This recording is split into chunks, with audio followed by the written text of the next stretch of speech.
Good morning, everybody. Welcome to bright, sunny, and shiny California.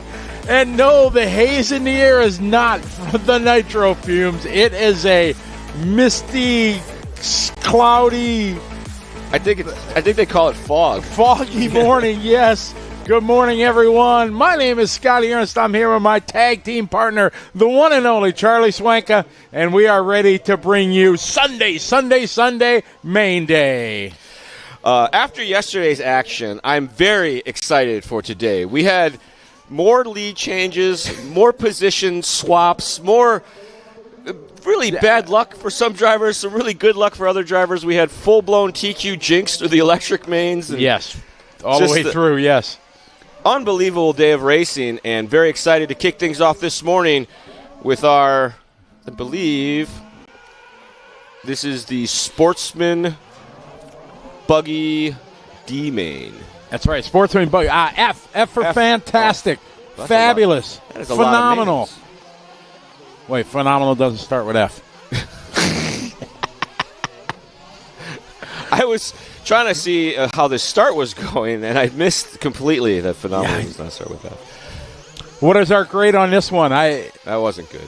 No, okay. It wasn't good. If you were with us yesterday, there was some questionable starts. The grid wraps around a corner, and it's real hard on these guys to get clean. And then they run into a rhythm section where no one knows the rhythm of the driver in front of them from the looks of things, and there's a lot of contact, if you will. Oh, somebody's upside down there. Marshall trying to get there. All right, so starting out the day, 8 o'clock in the morning. That's never the best way. I mean, you're like, I'm in the first race, you know. And then if this is the only class you're left in, you're done by 8:10. Right. You get a long, relaxing Sunday taking in the racing, if that's it. Or probably pitting for somebody or volunteer turn marshaling for somebody. Our leader right now going to be Mr. Robert Early. Sean Fry in the 2 spot. Amir Circus in the 3 spot. Robbie Kopak, William Poles, Ben Hartson, Jeff Connors, Brian Wright, Christian Delago, Gavin Snyder, and Vincent Baracco. Doesn't look like he made the start, though. You know me, it'd be M or C. I like to try to say the names. Oh, I get to it. Like, I got that one yesterday. What was it? I forgot it. Curacao or? Carrasco, yeah. We got that Ebonic spelling in the chat room. The throbbing brain saves us all the time. Phonetic. Ebonic spelling? That's not. Scotty. What? That's phonetic? I don't know what it's called. But anytime, I remember I was doing 2004 Worlds in Florida, and there was a gentleman that came from South Africa, and he had a name that I couldn't get. After a week, there's 12 scale, there's, and I couldn't get it. So finally I had to break it down, and I still remember it. Vimpy, his name was Wimpy, W-I, it's Vimpy with a V, Vimpy Vanashviachan. It took me a week to figure that out. I forgot about either you told me this story so many times or I met this guy once. I don't remember. And I don't know, it was a mission for me by the end of the day to, hey, I worked on it. I wrote it not on the paper on my clipboard, but on the clipboard, so I would never lose it. Oh man!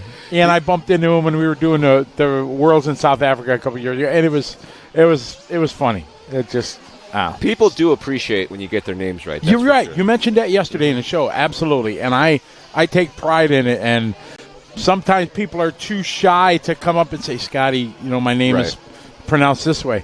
And there was a guy just last week, I think it was, in Great Britain, a foreign guy that I've been saying his name wrong for a decade. I thought I had it. Oh, man. Good morning to everybody. We are ready for a great day as we got Sean starting in the 10 position, up to the front, leading away. This is our F-Main Sportsman Nitro. What do we got? We got 64. I got all happy before we went live. I thought we had 55 races. I'm like, oh, wow. Yeah. We got 10 less races. Negative. Yeah, negative. We're going to 64, so, yeah, about that. What time did we get done last night? 9:30? I want to say it was 9, 9:30, before 10 o'clock. Jimmy and the guys they did a bang-up job keeping things going. Were you folks online watching that main last night? It was unbelievable. We got Sean Frey leading the way. Top 3 get the bump up. There was an excessive amount of great racing last night. As I went back to the hotel and laid down, I was like, man, there were so many amazing races happen. I couldn't even pick a top 5. I mean, the main, the Pro Truck main, awesome. The Pro Buggy main, pretty awesome. But if you guys want to check those out, bonus lap membership, easiest way to get into that. You don't have to click through the live stream. You don't have to deal with any waiting or figuring things out. You can go right on to Live RC, get the heat sheet, lap times all broken down for you, along with the replay of the race. So it's only $50 a year, $5 a month if you want to break it down the long way, but good way to support Live RC and keep the Charlie and Scotty show rolling. Exactly. I mean, there was 1 or 2 people in the chat room yesterday that were happy we were back together. Yeah. And Charlie's kind of in double jeopardy. We were talking about it before we went on the air this morning because the track speaker is right outside the Live RC broadcast studio, and it's quite loud. And then he's got this guy who's louder than a speaker sometimes right next to him. So he's kind of... We were setting up the headsets for the studio, and they're like, can you hear Scotty in your ear? I'm like, of course I am. I'm sitting immediately next to him. And then, like, oh, we'll make it better. I'm like, I think you made it worse. We have fun, though. We got Sean and Robert going at it here. These guys got to be smart, work together. You just have to make the top 3 as they go through the 6-pack. In and out of the fog. I think we're picking up our leader Fry here on the backside, coming down the center section now over that roller. I went and walked around on the track, and it is not smooth. No, it's not smooth at this but stage. It has got a lot of bite out there because it's very damp. Obviously, it's foggy and everything. But, man, when I did that bit on the track last night for the main, walking on there, man, this dirt is just awesome here. It's like there's no stones in it. It's Yeah, it is epic. Good morning to everybody. Derek Poe, how are you? Scory's online. Boo. Hi, Scory. Hey, Scory, I need to find out something about these memes or something like that. I heard there was a drunk night at Snowbirds, and, you and Charlie started rolling on some stuff. Drunk night? No. I think they call that a week when they all tie together like that. Look at this shot. You got fog in the air. You can see the breath off the mechanics here. It's a cold, chilly morning, but it's awesome because we're racing. DNC 25th year. Oh. Wonder what the guy's doing with the fuel bottle. Yeah, I see that. I'm just, Nobody. Oh, we got a gun. Somebody's got a. I feel like it would be easier to hold the bottle right side up. Right, exactly. That's why. They were due in. 1, 2. Oh, that. Gun versus bottle there. Oh, that was. I give the guy with the bottle the edge on that one. That was. But did he get it full? That's always the question. That was 2 versus 1. There's 2 pit guys versus 1 pit guy, I think. So that was really good. After the final last night, I was over chatting with Truey a bit, and I asked him, like, why don't you do 2 guys in the pit stop? I know you're good, don't get me wrong. And somebody was sitting across, have you ever seen Truey pit before? He doesn't need anybody's help. Right. And Truey's answer was it's faster with 1 most of the time. Like, if you get 1 good guy, it's quicker, it's less likely to have a bobble or whatever the case may be. So. I agree. I mean, I look back to the first lesson I really learned on pitting was when you and I did the 2008 Worlds, and Hara's mechanic. Right. Murasan. By himself. Grabbed the front shock tower. Exactly. And no stress, no big movements, man. Just like Truey last night. They look like they're doing practice. Right. It wasn't even, we're not even trying. Right, exactly. It's absolutely impressive. And then we were looking at the outlaps to compare pit stops, and they were 49s, maybe a high 48, maybe 50s most of the time on their outlap, compared to what was normally a 43 or 44-second lap time. So I was telling Trim, like, you guys beat them out of the pits almost every time except for the last stop. He goes, well, they were faster. They didn't fill it all the way up. That's what happened to Dakota at the end of the run there. Yeah. He ran out of gas coming up that double section there, and I thought he just cased. I thought it maybe hit the flywheel or something like that. And we got Brian Wright out front, followed by Robert, William, Robbie, Christian, Emmer, Gavin, Jeff, Ben, Sean. Sean Frey, who was your early leader, has dropped out the last lap. Something going wrong. His chance of the bump up, unfortunately, are done. I thought that guy just invented a new line, but it wasn't. Benny G, good morning to you. Morning, Derek. Morning, Sean. Carl Weathers, good morning. CRD, good morning, all. Mike Cass, he's been with us all week. What's up, Cass? Good to have you following along. Joaquim checking in from Portugal. Good afternoon to you. Federico checking in from Argentina. Scott S. What's up? Easy for you to say. It is. It's early. I didn't get my hot chocolate this morning. I could go for a real good hot chocolate. They have hot cocoa here. I'm sure it's not up to your level of gourmet, high class. Oh, no, I don't like airport VIP area treatment. Man, the best hot chocolate I found is from Caribou Coffee. Because Starbucks, hurting hot chocolate. Not a fan. So bitter. Kind of like me, right? Just bitter. You're not bitter. Well, you're not bitter around other people, just around me. Oh, yeah. I wonder. You rub off on me here. The ride home to the hotel, you hear some stories. Oh, yeah. Brian Wright out front, leading away Robert and William. Our TQ Gavin down to the 5 spot. Charlie made a comment yesterday, in all the electric A-mains, the TQ had a jinx. A big one. Yeah. And then Michael Shirley in Nitro. Yep. Was that Sportsman, I think, or 40 plus? 40 plus. 40 or yeah. He broke the jinx. He TQ'd and drove a brilliant. But that was Nitro class. Yeah, that was Nitro. So right, all the electrics had jinxed for TQ, but then the first Nitro main, Shirley won. I bumped into Ciccarello last night walking back, and I asked him, so what happened? He's like, I screwed up going to the doubles, and then Marshall couldn't get to me, so I was dead last after that and had a couple more mistakes. I'm like, well, if it makes you feel any better, none of the TQs won any of the electric classes. He's like, really? I'm like, true story. He's like, okay. Okay. But that's why Paul's cool. He just, it was me.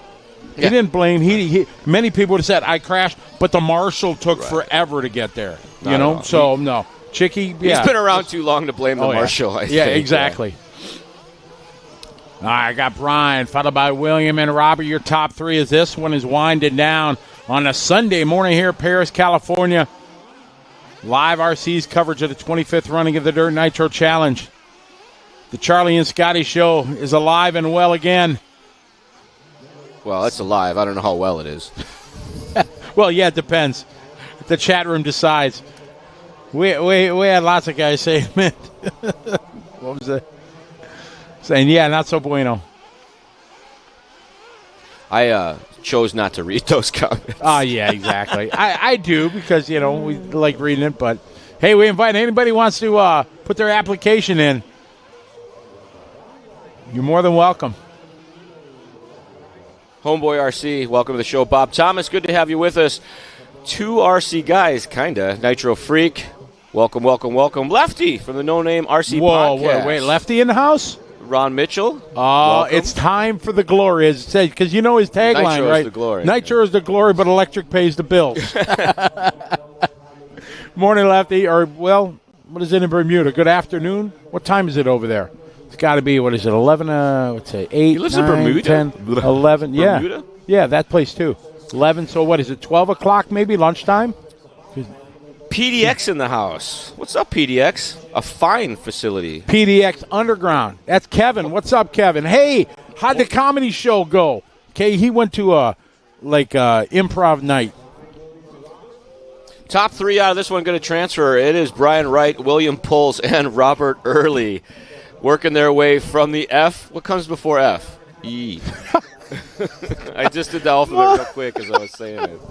Oh, my God. You got to love either late night literacy or early morning one. You know what I mean? When the brain is just not functioning on all 3 cylinders, because that's about all I got. But a good first race. Those guys get the bump up. Yeah, so Kevin went to, or he's going to, doing one of those just open mic improv. He's going to do jokes. Yeah, I got jokes. You would do good at that. I was trying to make a list. I got jokes, and I'm always like, we'll be driving around, and I'll come up with something. Like, I need to write this down. If I could come up with 5 minutes, maybe I could get up there. You got jokes? I could do some fill on the show. Dominican Republic. Thank you, Vicky. Hi, Vicky, from over about 100 yards away in a camper. The doctor. He's from the doctor. From the doctor? What? Dominican Republic. The doctor. Oh, God. The DR, baby. We're going back to the DR to see the fam. Got it. Breener, 79. Welcome to the show. I was also born in 79, so there you go.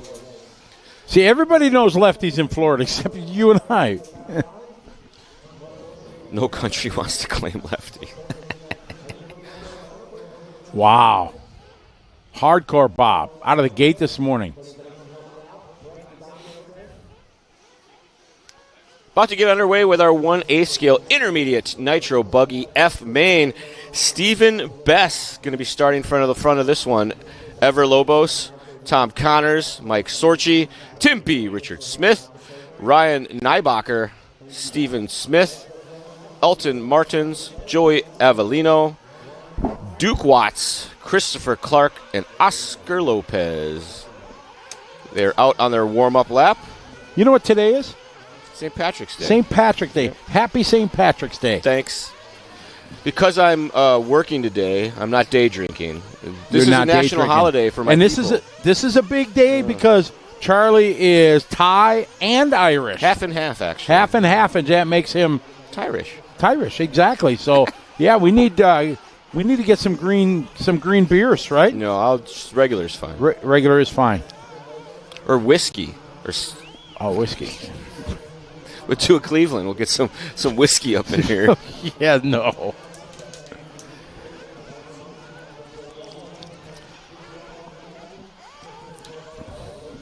All right, so warm-up is complete. They bring them over to their pitmen who stage them accordingly around the starting area. Nice thing about being out here in the studio at night, the water gets ice cold when you arrive in the morning. Before you got here, we could see our breath inside the booth. It was brisk. It was brisk. Mr. Raymond. Good morning, sir. Father of the Raymond twins. Ah, yes.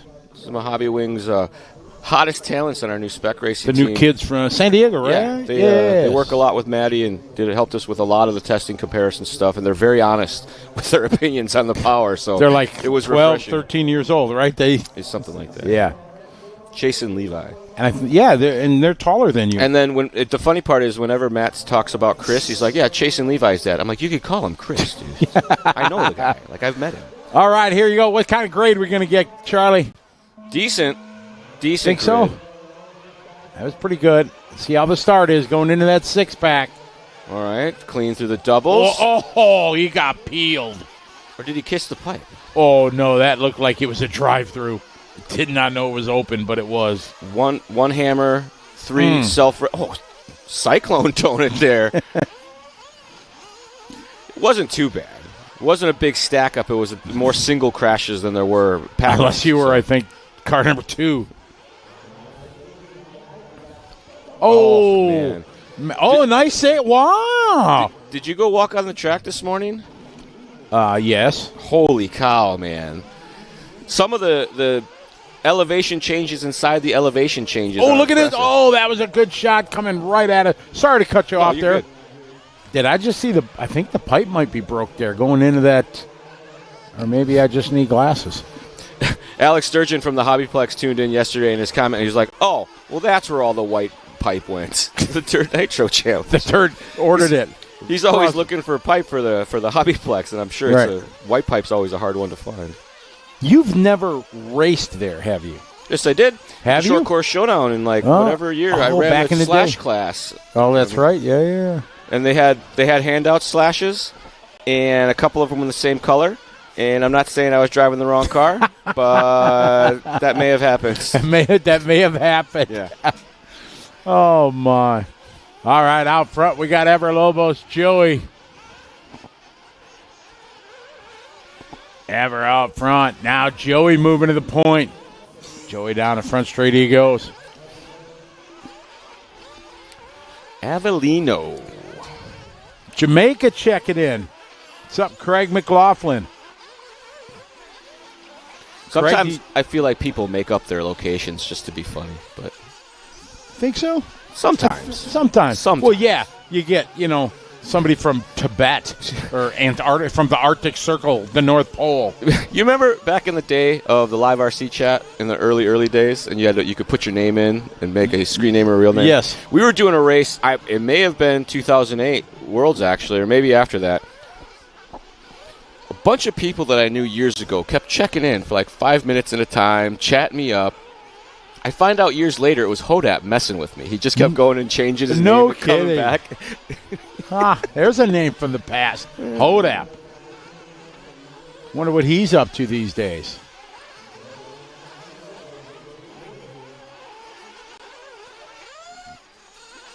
All right, we got Joey, followed Ever and Richard.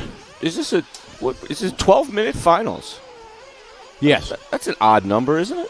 Did we do that yesterday? I thought they were 15. Yeah, somewhere. Yeah, they vary. Okay. 12 was the minimum for Nitro. Then it was someone 15, then 20, 25, 30, and 45. Give these guys as much racing as possible.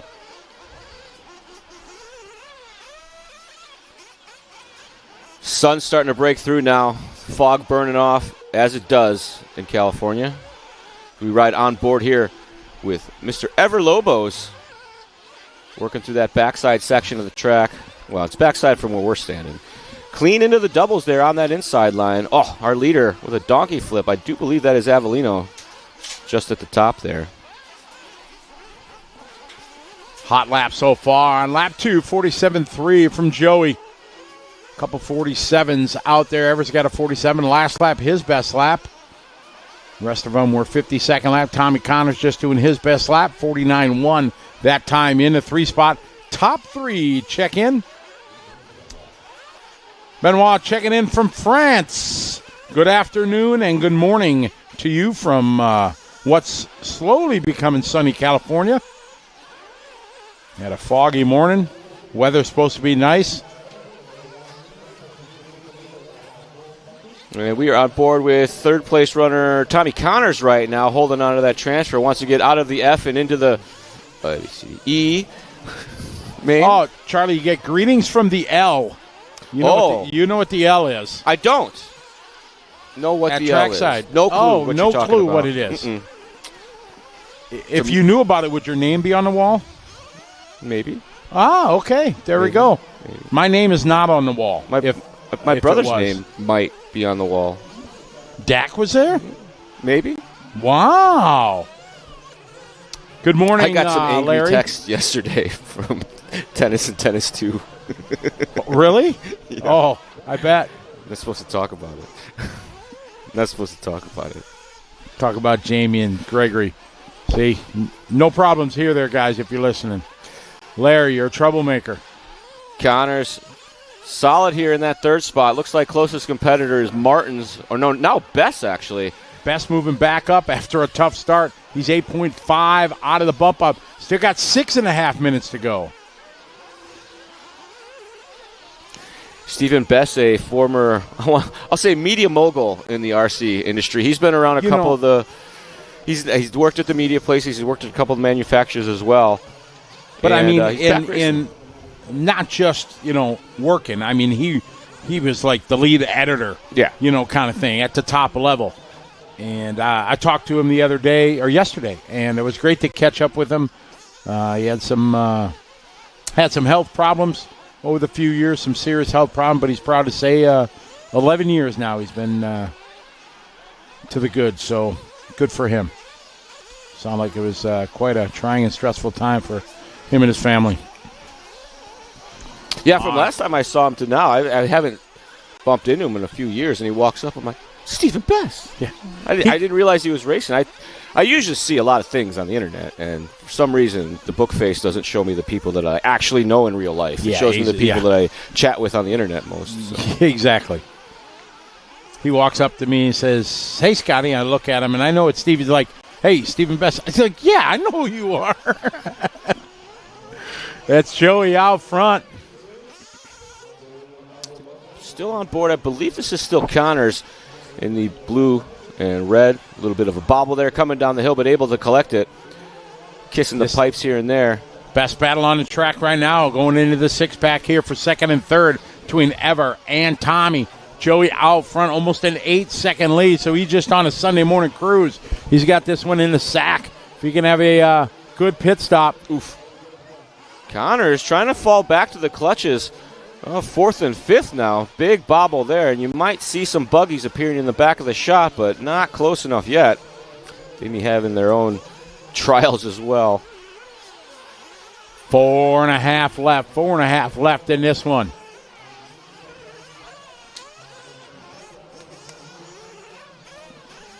See Connors here working over that, the middle double, I'll call it. I feel like there's doubles everywhere. Our leader having a tough lap was Joey. Now Ever going to be 3 seconds back. Connors across the line looking for Best, but it looks like Best maybe a pit lap or perhaps a rough lap. That may cycle through here. 4 minutes to go in this one. Joey out front, followed by Ever, Tommy, Steven, Elton, followed by Mike Sorchi, then Ryan, Richard, Tim, Steven, and Duke. Duke, that's just a tough name. I feel like it's a dog's name, though. A Duke, like, John Wayne. Oh, yeah. It's like I watched that Yellowstone TV show now. I downloaded all the seasons, and the dude's name in it is Rip. R.I.P., like Rip. And he's like a bad dude. He's like, you wouldn't want to mess with him. He'll rip out your spleen. Dale, good morning, sir. I don't claim the Bay. I generalize it as California. I'm kidding. Just kidding. Does anybody claim they live in San Francisco anymore? Dude, Bay, is it as bad? Is it as bad as it's perceived to be? I don't go there. I just go to the airport. No, it's terrible. No, it's not that bad. It's a real touristy. It's just a touristy thing in the city, and then there's bums amidst the tourists. It's like Joey, Ever. Sound like you're trying to put a good spin on it. I don't care one way or the other. 2.5 to go. Here's the battle up front. Joey and Ever separated by 1.8 into the six-pack. Avellino started 10th on the grid, worked his way back towards the front, trying to transfer out of this F main. Got to keep it together here. Up and over the roller. Homeboy, I'll talk about that during the break here, yeah. 2:10 to go. It's Joey, Ever. The battle here for the top two spots. Tommy, then Stephen Best. Stephen Best 1.3 behind the bump up.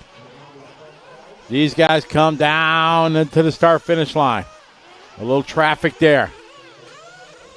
Looks like they spread out just a bit now. Lobos got by Joey rather. Lobos doing a hot lap right there on the pass to the lead. We got 1:30 to go.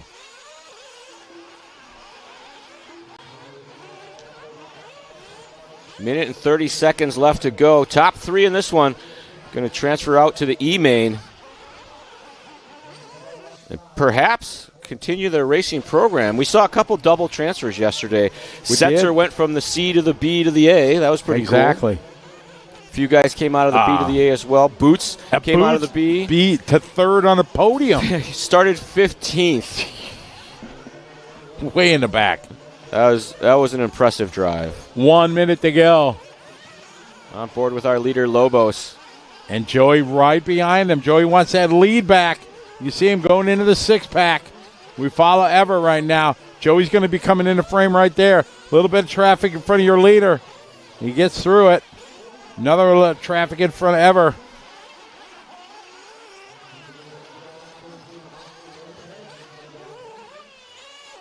Oof. Thought he was casing that one for sure. Yeah, for sure. 30 seconds to go. They're going to go one more time. Oh, the battle for that third spot for transfer. I was secretly pulling for Best, but he had a real rough lap there and fell out of the battle. 15 seconds to go on this one. They're going to sneak by for one more and battle it out here for checkers or wreckers. At this stage, you go for it. You're going to make the transfer no matter what. Go find some lines, see if you can put some moves on. Oh, traffic race to the leaders. Ooh, wing high. Oh, he's hung up. Ruh-roh. Avellino going to get by.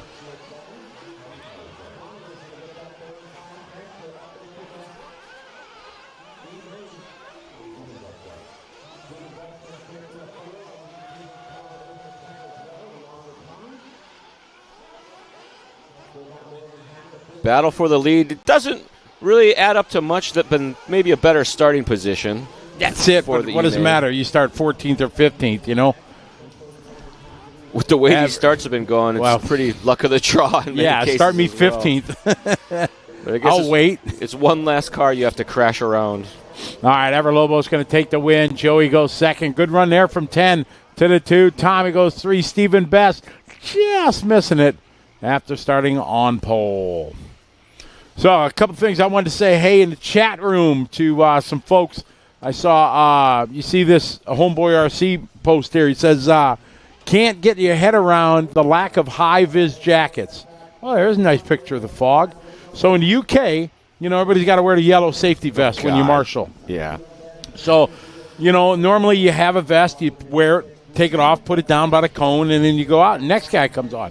Well, during COVID, nobody wanted to share vests. Yeah. So the BRCA made it mandatory that you have to have your own vest. Oh, safety equipment required. So everybody's walking around in high-vis vests. So you get done marshaling, you just walk out there, you got it on. So if there's 100 guys, you know, during the day, like 80 guys in high-vis vests. So last week... You have to wear them in the pits? You don't have to, but everybody just does. Oh. You know, they just walk around. So last week we were doing the MKGP, and it was not like a sanctioned race. You know, BRCA was there. They supported it, you know, and everything, but it wasn't like an official nationals. And there were times we needed some volunteer marshals, a couple guys that couldn't marshal because of, you know, health or whatever. And I grab a guy, hey, Jimmy, can you grab this spot? Oh, I don't have my high vis. It's all right. You're good. But it's like pounded in their brain that if they go out and instant disqualification kind of thing, I like, no problem, you get it. They can be pissed at me, I got it. We just need to keep the show rolling. But, yeah, they do. So it's cool because it just keeps things going. I like having marshal vests out there. Just helps them stand out. The problem is you see two guys standing in the corner. They're not marshals, but they both got safety vests on. So you're like, oh, I thought you guys were marshaling. I mean, the same thing happens at some of the races I've been to over the years where the spectators kind of gather around the marshal spots, and you'll think there's a marshal in that spot, and it's a spectator, and you're like, oh, that's not. But if they had high vis on, then, you know, so. I am not a fan of extra clothing during turn marshaling. Good morning to Mark Akins. Mark shouting out from the 509. Sorry, I'm old school. I don't know all the area codes. Not sure where that is, but welcome to the show. Nitro Freak joining us. King Racing, how are you? John Haas, Protect, no. My April is filled with events. Unfortunately, my family and I are not going to be able to go, but my family is way on the East Coast now, so road trip to the Hobbyplex is really not in the cards these days. I wonder how far that'd be from North Carolina. Quite a ways. It's not that far. It's exactly 8 hours from Milwaukee to Omaha. It's 8.5 hours from my house to Paris, California.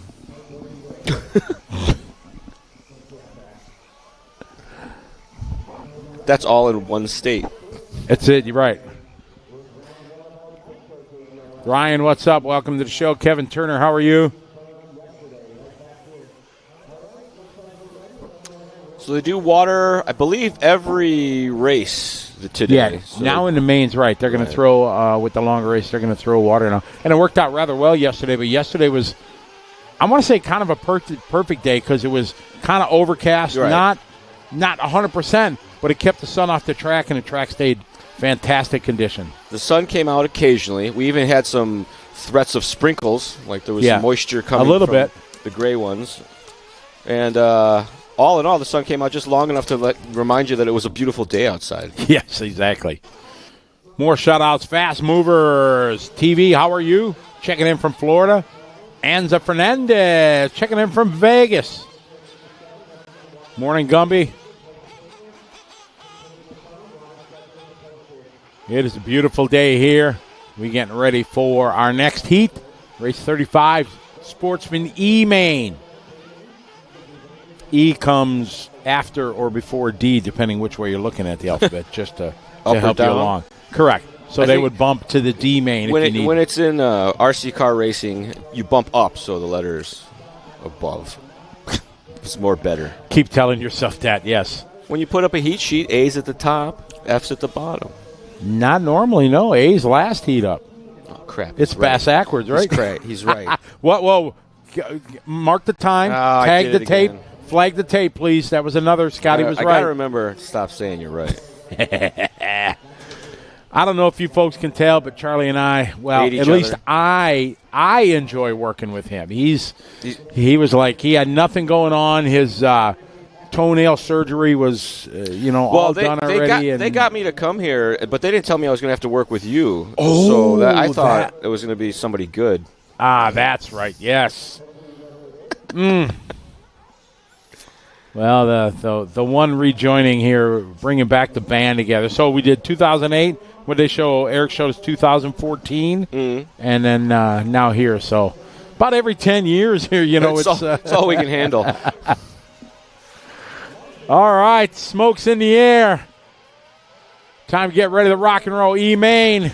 Let's get our first A grade start. He waited. He waited. Oh, wow. Oh, we got one dead, or is that upside down? He was upside down. Oh, that's not our first A. Rhythms, looking okay. It's a lot of single car crashing again, and I think one guy maybe collected another one. So it's still not that bad. Like the big one at Talladega. One guy spin and wrecks the field. I don't think it was anywhere close to that. But. Just roll with it. Just go with it. If it's bad, it's bad. I got to tell you. I'm sorry. People are going to think I'm a weirdo laughing at your terrible. People are going to start thinking? No, that'll be confirmation. All right. Who wants lap number 1? I was going to say nobody. We've had 4 different lead changes and I have a lap. We'll know right now. Survey says.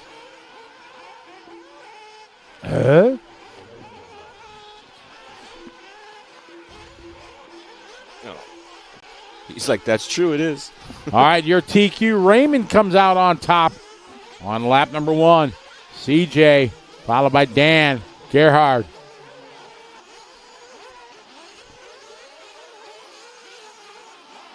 Sometimes I think I'd like to have a like initials for like CJ or JR or something like that. It's kind of cool. I wonder what CJ stands for. Like Curtis John. That is some fill. Hey, just think it's cool sometimes. I'm sure you do. CJ. Square. Man, you can sure got a cool name. You only use your initials.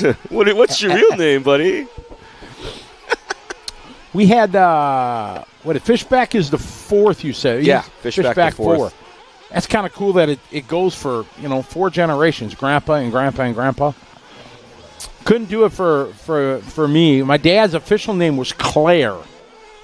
Like a lady's name. I've Claire. never met a dude named Claire. Yes, and that's why his name that he grew up with was Butch. Yeah, it's like that Johnny Cash song, Boy Named Sue. Boy Named Sue, yes. Great song. All right, Raymond out front, starting on pole. Got through that first lap. Dan, CJ, Gerhard, David. Jeremy moving from 10 to 6, the big mover. William from 14 to the 8. Travis Aspen having a tough luck. Started 4 down to 14. Oof. That makes for a... Jumped off the track. This is a 12-minute race.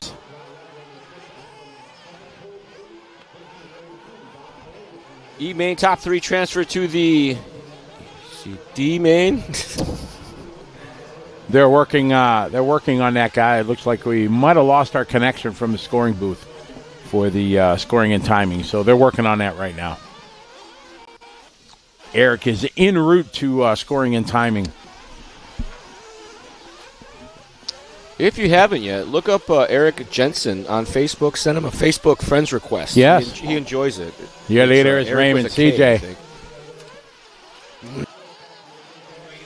And Mr. English, you are correct. It is a sick layout. One of the coolest tracks I've seen in a long time.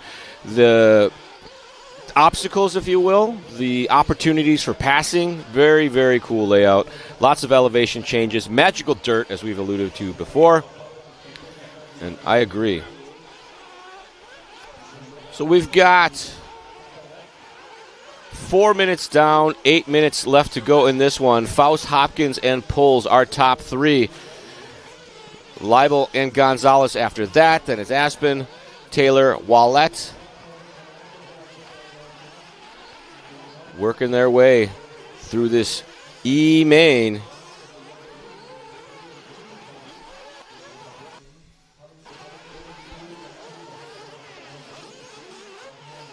William Singh, that was the report that I got unofficially. They maybe came up short on fuel because what I heard was from the side of the track. They heard it die going up the face of the double, and that's why it flamed out, or why it cased it rather. But that is unofficial. I do not know for sure. It's CJ out front, followed by Dan and William. I'm nervous to go over and say good morning. Hey guys, to who? Dakota. Oh.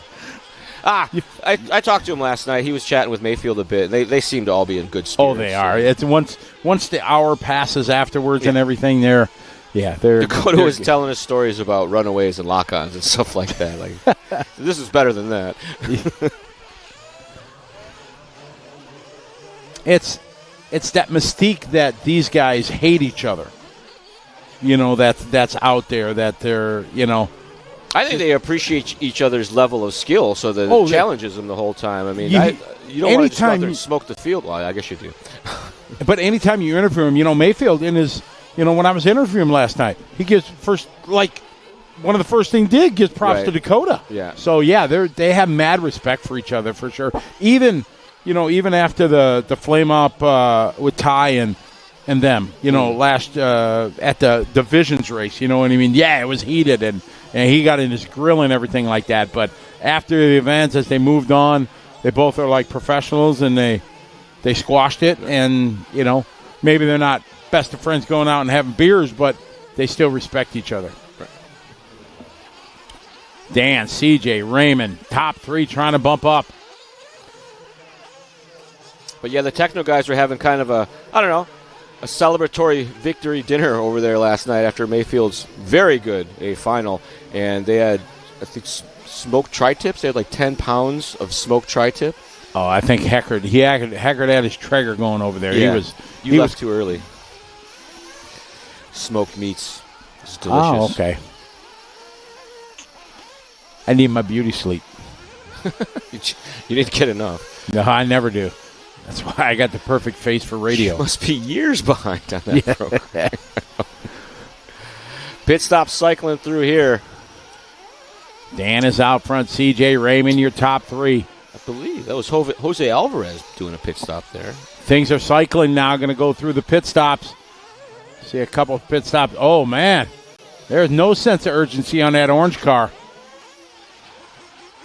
They're taking the body off. Oh, yeah. Smoke just pouring out of it. Like the pipe came off or something. The receiver battery? Maybe? I'm thinking maybe that almost, it kind of looked like the battery was smoking, didn't it? The is on the other side. It's true, yeah. That's an electronics failure. Yeah, that was, thank goodness it happened while it was in the pits. Ooh.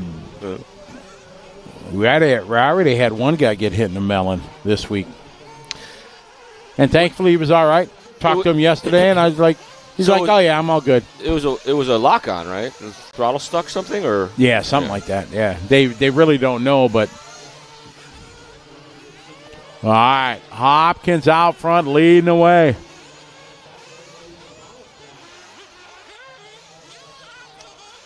Royal RC, we are on race number 35, which is our Sportsman Nitro buggy. Again, they'll have scoring and timing going in a minute. We lost connection with the scoring booth, so I think Eric is diligently working on that. Scotty unplugged something, and then it happened. I believe it was Scotty's fault. My fault, yeah. Exactly. He was trying to plug in his curling iron. And my hair dryer, like you say. The hair dryer, right.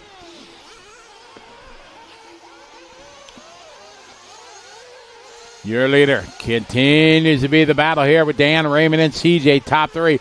Travis Aspen, who was started 4th, down to 13th, has worked his way back to 4th. Tori Snow, good morning. Morning, Tori. Hope you're doing swell. That was not the line. Hopkins, Faust, and Gonzalez. Down to 3 minutes to go. 3 minutes to go in this one. I think we are on board with our leader, Hopkins, here in the blue and white. Working his way through that interlock section. Running that wall ride. Some sections of the racing surface are smoother than others, and drivers have created some very interesting high lines. I walked around a little bit this morning, and there's a bunch of loam built up on the outside edges of all of the hot shot areas, if you will, where they're running up against the pipe. Hopkins getting very clear of that double. Comes in single. Through this holiday six-pack here, you'll see some differing lines in the entry, whether they double in or single in. A lot of times has to do with the run, and they'll have to play it safe or push the issue a little bit. But what we've seen, it doesn't seem to affect the ET through the doubles there. It's just more the flow and the rhythm that you get into, that you have to whoa up, or you get to do what you're trying to do. This track is open. They race weekly on it. I think you can come and practice during the week. I can't confirm that 100%, but I know they always see the post when they have, I think, Friday night or Saturday night races. I'm not sure if they're... I'm trying to think if I've ever... Unfortunately, not a big A-scale racer myself, so... Hopkins out front. CJ right now, 4.4.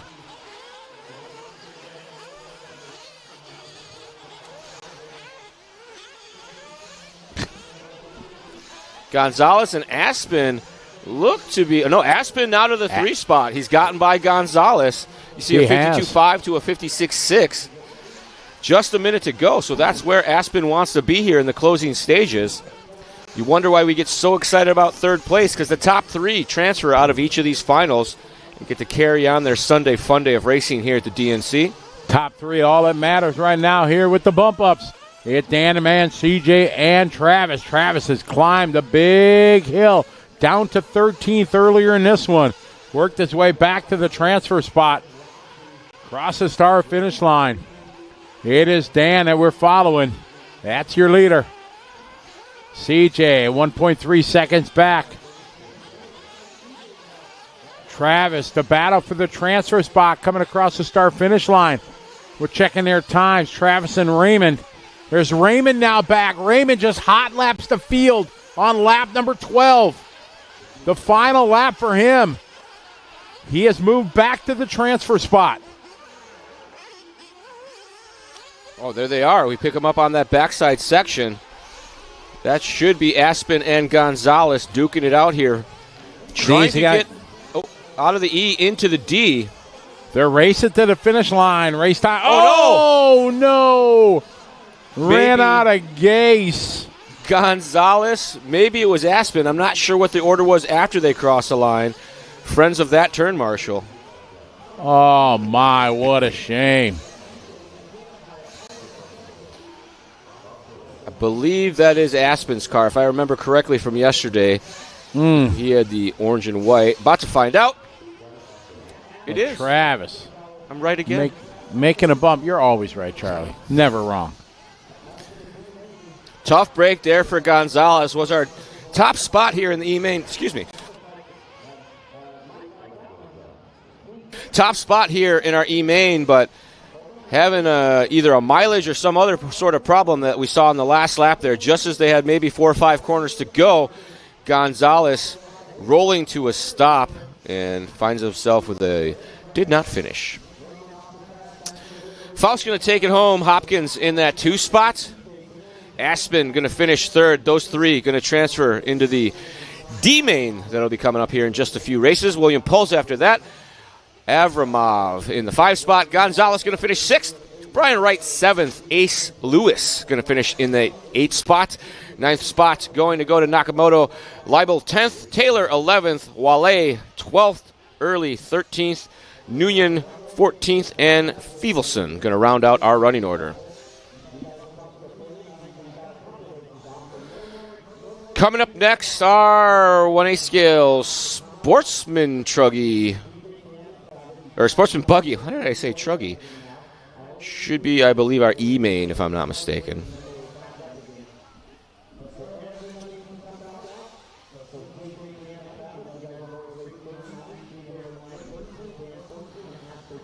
This is 35 of 64. We are running through the Nitro Buggy and electric truck side of the DNC Challenge that'll be going on all day today. Yesterday, we ran Nitro Truck and Electric Buggy. That's all under wraps. You can check that out simply and easily with your bonus lap membership. Or you can watch the entire restream on the liverc.com YouTube channel. Up next in our 1A scale intermediate Nitro Buggy E-Main event, Chris Nelson, Cody Thompson, Jeff G., Travis Saunders, Jill Alantaga, Jeff Colandish, Chris Malero, Buddy Christian, Josh Keith, Ryan Reese, Oscar Painter, Jeremy Alvarado, and our 3 transfer drivers from the D-Main, Ever Lobos, Joey Avellino, and Tommy Connors.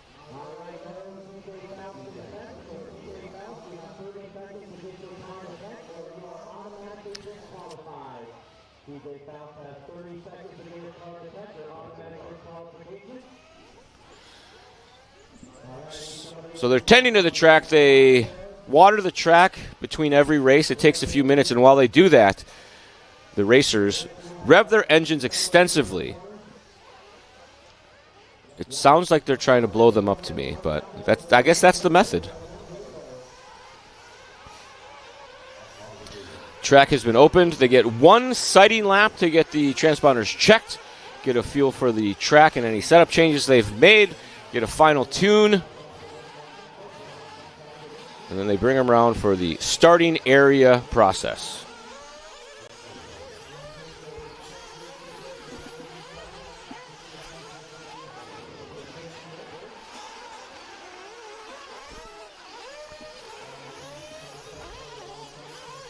You are enjoying continuing coverage of the 25th running of the 2024 DNC, the Dirt Nitro Challenge here in Paris, California. We're at the Paris Fairgrounds, where they have more activities than you can shake a stick at. There's a large dirt oval. They have a go-kart and supermoto track. They have a BMX track. There's a horse arena. There's a on-road track for RC cars. There's like a smaller size dirt track as well. If you're ever looking for something to do, look up the Dirt RC Raceway in Paris, California. Bring your dirt bikes, bring your bicycles, bring your camper. It's a good time. Warm-up lap has been completed. They are bringing them to the grid, and we will kick this off. 12 minutes of racing here in our buggy lower mains.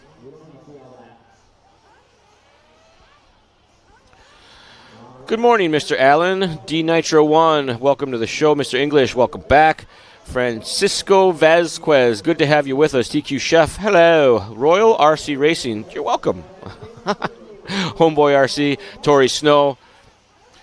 Thanks for checking in with us, everybody. Good to have you with us. We would have no one to talk to if you weren't here, so we appreciate you more than we can express. We'll be here all day long. There is a short period of time where we will be off air. They are off and rolling here in our E-Main. Pretty clean start. Intermediate looking not too bad. There was a bit of a pack up there at the second 180, but all in all, mostly oh, never mind. I take it all back. Lots of contact as folks crash and get collected. Ooh. Dicey action here. This is contact in the air, some tonky flips on the landing. First two going to get a gift from the traffic gods as these guys are doing themselves no favor from third place back. What was the grade on the start, Charlie? It started out pretty well, but it turned itself into a C. I think B+ is the best we had from a... Yeah, out of a pro class, though. Yeah. So that's some pretty high expectations. I think the pro buggy A-Main was an A, or a B, rather. Chris Nelson leading away here out of the gate. Cody Ryan Reese. That's Mr. Racecraft. I think that was Thompson maybe going for a ride right there. I was about to say first and second, got away pretty clean. And you see Ryan Reese with a 10 plate all the way up to third right now. That'll give you an idea how clean that start was. Working their way down the hill into pit number 2. A little contact with the pipe there, but collects it. I believe that white car at the top is Ryan Reese. But this is the battle for that third spot here, coming over the big double. Down the backside they go. Tricky jump face there. It's got 3 different levels to it. An inside and outside in the middle, and they all kind of chuck the car a little bit differently. Reese to the 2 spot. Saunders up to the 3. Thompson down to 4.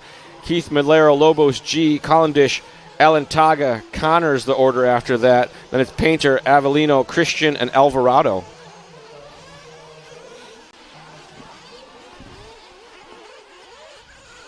Leader right now going to be Mr. Chris Nelson. You see him in the yellow there. Second spot, Reese in the white. Third spot, couple corners back. And then we got fourth spot, a corner off of his back door. So getting a little spread out here early on, but it is a 12-minute long race, and they're only 2 minutes into this one. Usually do a pit stop right about the halfway mark, 6 minutes or so. Following Nelson on the racetrack here. Ryan Reese last time by 3 seconds back, closing up a little bit, 2.4 this time between first and second. Top 3 bump. Cody Thompson now goes to 3. Josh Keith from 9 to the 4 here in the first 3 laps. Great start there for Josh. Saunders with a rough one. You see the red bars, meaning they have not crossed the loop yet, and they're supposed to. So the field getting packed up behind that wreck. A lot of 51-second lap time showing. Nelson, our leader, Reese 2, Cody Thompson started second, had a bit of a rough one there on the opener, but back into a transfer position now as he battles with Josh Keith. So it looks like the 9 and the 10 worked through that early race carnage. Finds themselves up in the mix here. Now it's the last lap, 50.4. Reese got hot lap of the race, 47.7. Oh, man. Came up just a little short. Buggy didn't have enough to correct. Still not back on the track. Finally trying onto the racing surface. Is this, believe... That was a nice line coming out of the pit. Is going to be Thompson?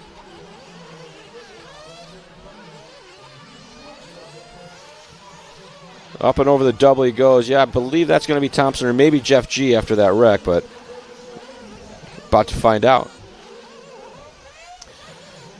12-minute long final. They're 1/3 of the way through it. Oh, that's on board with Reese. My bad. Reese now moving to the point. Nelson having a tough lap, 54.0.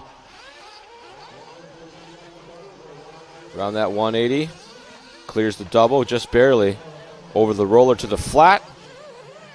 Slides down the hill. Stays that outside line. Big roost there along the high side. Getting some dirt on the Marshall shoes. Again to the high side. Kind of cross towns a little bit. Jumps to that inside line. Keeps it nice and tight along the pipe in our interlock section. Down the hill. Back to that outside line. It looks like the outside line's a little bit smoother than the middles and the ends. Yeah, getting lots of fluff built up out there. Be interested to see how many guys in the E-Main, their mechanics, are using fuel bottles via the gun. That one guy to use a fuel bottle in the last round, though. That was a money stop. That was good. We got Hugh Hefner. That's his alias for Ryan Reese. You didn't see when he was here in his bathrobe and everything a couple years ago. No, that's great. Oh, yeah. He's a party animal.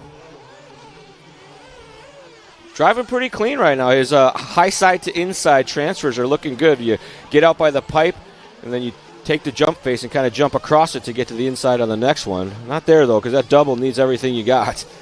Got to stay squared up.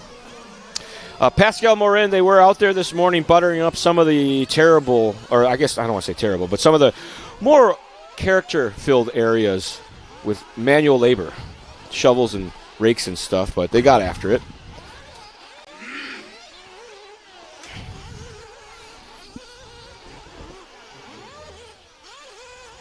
Pascal says the fuel bottle just needs to be squeezed right. Oh, pit stop starting to cycle now. Here we go. Had one come in and flame. They pulled them off. Got down and away. Lots of fuel bottles. Not many guns I don't see. I would get anxious with the gun and just be spilling it on the floor the whole time, pulling the trigger. These guys looking at trying to get their positions all figured out and everything. They got this. Another reason a one-man band can be simpler. Oh, these guys got the gun. They're going for it. They're going to make up some space. Oh, there's a one-man band. That's a good stop. He barely wound it up. Still, you can't resist the wind a little bit. Right, you just, I don't know. It's just, here we go. Look at this. Getting the starter box there lined up. That's good.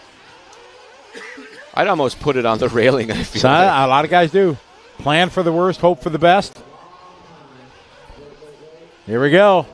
See, there's one down on that end. He does the sideways grab. Whoa. There you go, the grab. Slams it down. Again, the windup and the pitch. Another one coming down right in front of us. He was so gentle in setting it down. Another one. I'll tell you what. I'm not seeing a big variance here. A good bottle of single is just as good as a dual gun. That was another good stop there with the fuel bottle. Whoever that is, props to you. Pick up our leaders, Reese. And we see Tommy Connors all the way up to second from 15th on the grid. I got to think he's using some track position to his advantage there, trying to get through the field.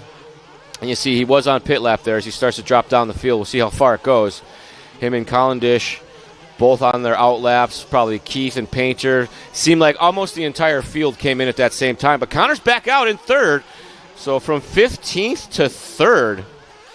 Impressive push there. Still got 3 minutes and 45 seconds left to go in this 12-minute E-Main final. All pit stops have completed here. Across the line, that's Reese with a sizable lead now over the field. In the teens. That's Mr. Racecraft. Oh.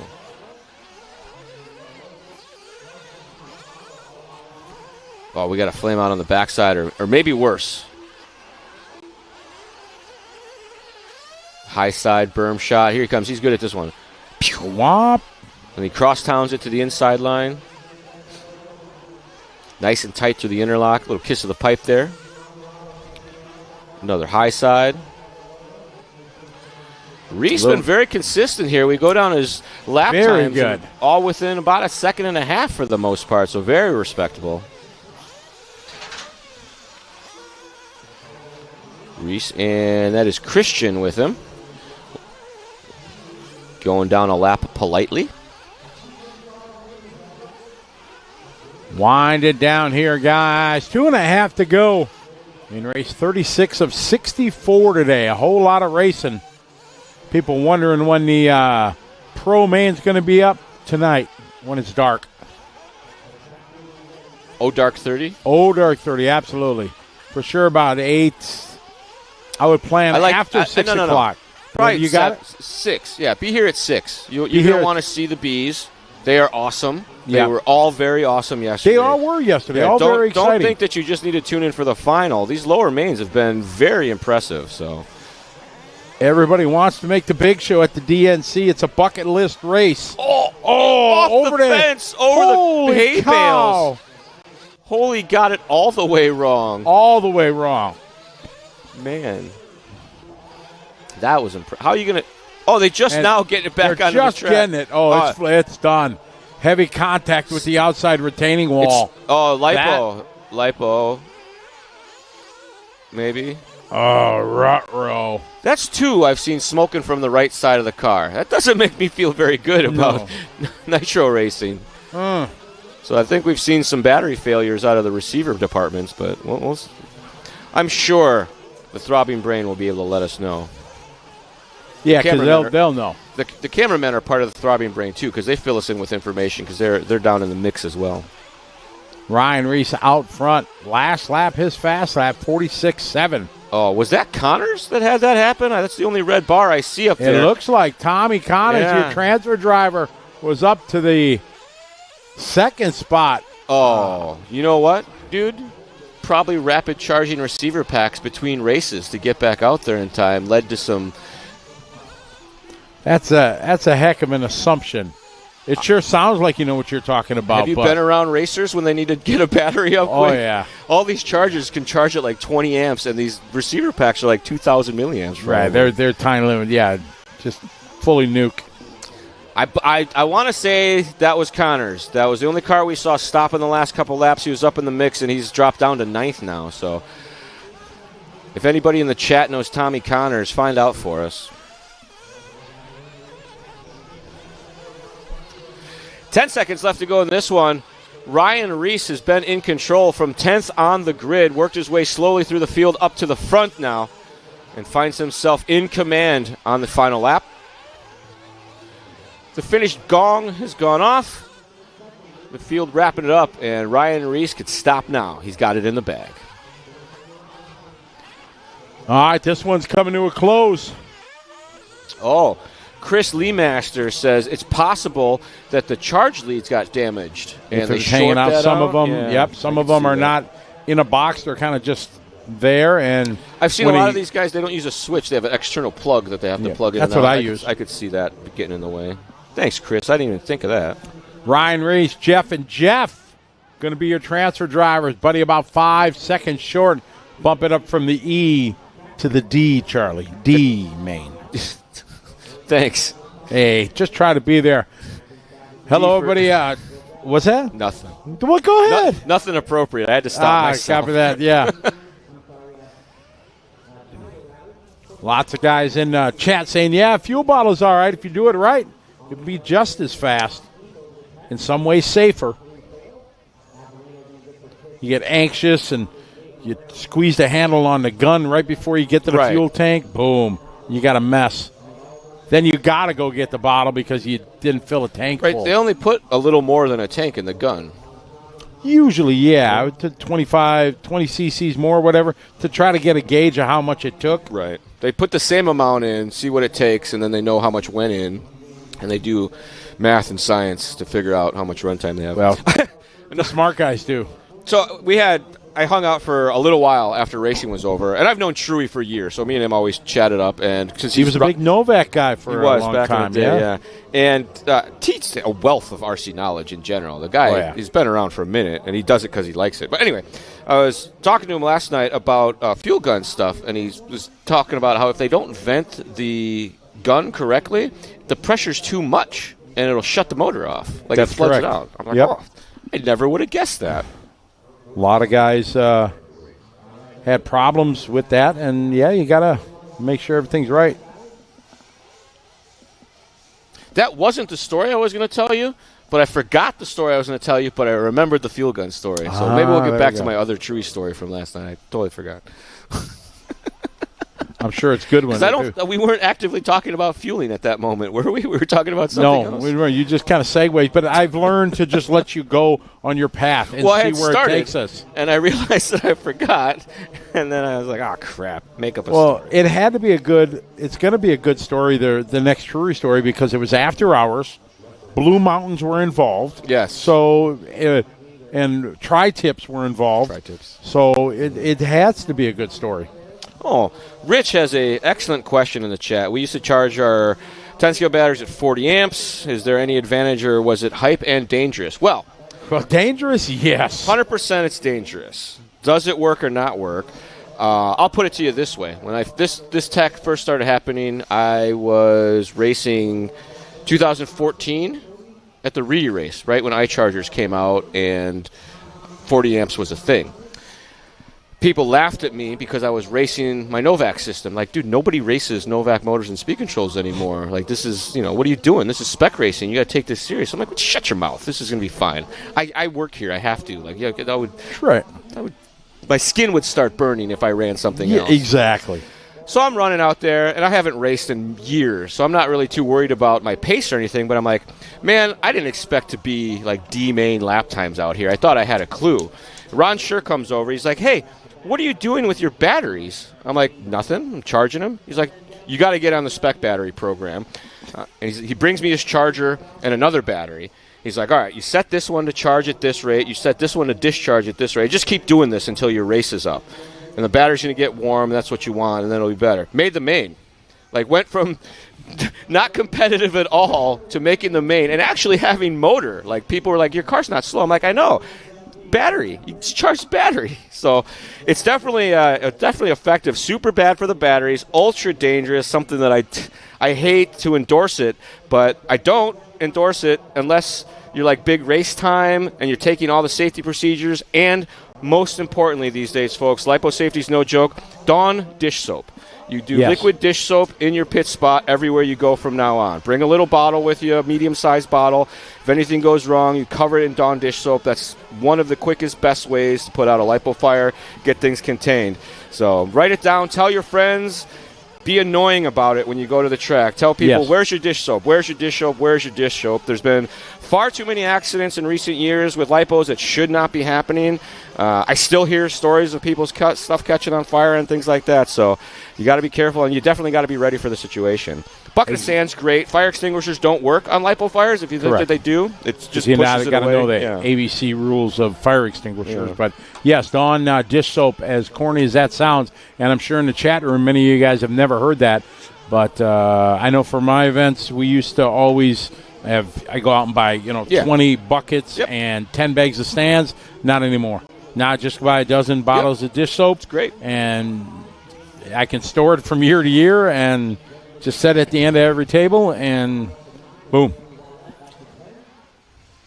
It works really, really well. Really good. Really, really good. Really good.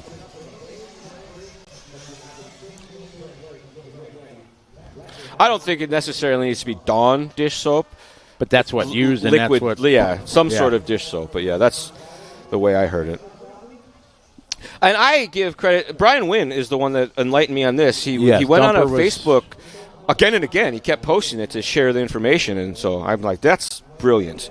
We're all lovers of RC, so we should try to keep each other safe. About to get underway here with our 1/8 scale Nitro buggy 40+ E main. They are getting them down and quiet, and we're going to see them zoom past 40+ Nitro buggy. Only 10 racers in this one. Maybe going to give them a little more breathing room here through the... Pretty good start. My fault. Should have shut my pie hole. Oh, now it's even getting worse. Oh. I don't want to laugh, but that's a frustrating situation when someone crashes in front of you or crashes into you, or you're just driving along and your car flips over. What a shame. Well, who said it last night? Brandon Rose? They don't call it the Dirt Nitro Easy? Yeah, Cole did. Cole, sorry. Yeah. Exactly. It is the challenge.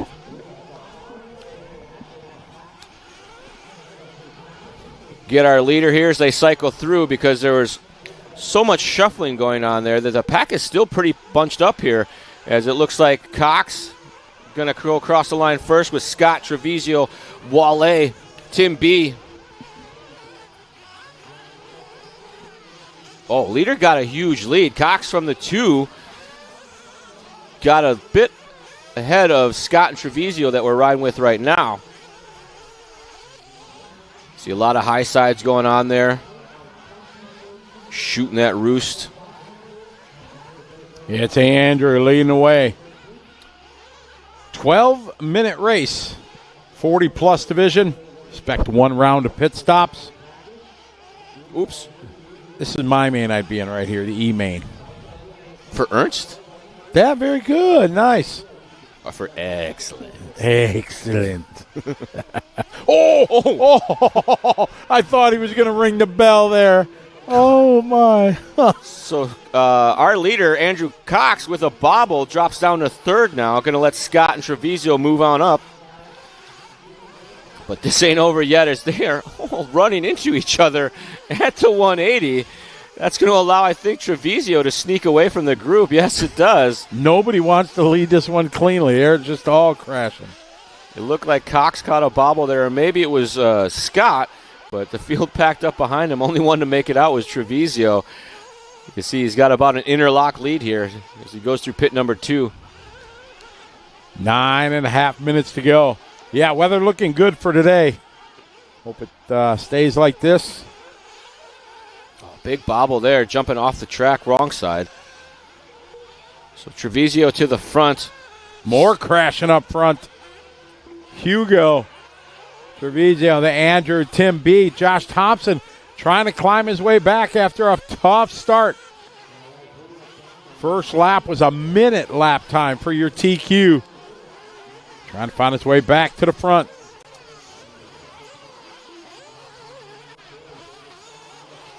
Three minutes down in this one, 9 minutes left to go. Our battle here for a second spot continues to allow Treviso to sneak away. Second, third, and fourth here. And if you didn't know.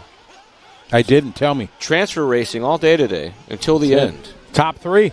There was so much transfer racing yesterday that I forgot when we got to the A mains that there wasn't more racing after. Thought they were going to bump up into something else, man. Hey, my number 1 fan is online. Who? Jeff Guest? Yeah, pork chop, and I love it. Scotty and you know what, Guy Jeff? show. I thought we were tight. Pork chop, you're my hero, bro. Jeez. Again, no respect, I say. No respect. I deserve none either, so it's fine. Thompson and Tim B working together, and it looks like a bobble there. It looked like maybe Thompson checking on a big bump. Trying to move to the inside, hooks up the pipe. Now he's in the bonus lane. Pops out of there. He's got a mirror full. I believe that's David Scott. All contact there with Cox as they're coming up the hill. Side by side over the big double. Slap landers at the top as they miss it. Oh, man. White Buggy having a real hard time staying on the racing surface. That is Thompson now dealing with Scott and Andrew Cox on his rear bumper. Cody Kang. Happy Sunday, Cody. We'll see you later. Exactly. Oh, that was tough landing there. They touched wheels in the air. One buggy must have been heavier than the other. Oh. Thompson, maybe not happy with the handling package. Been having some real rough laps. I'm sure the pit man's hollering at him. Deep, calming breaths. So I do believe Scott has gotten by. Pits are pretty much open and come in any time with a 12-minute race. 6:40 to go. Most drivers can make it to the rest of the way on fuel to see if anybody comes in early. One guy. One in. Pits are open. Good. Oh, dang. That was a good stop.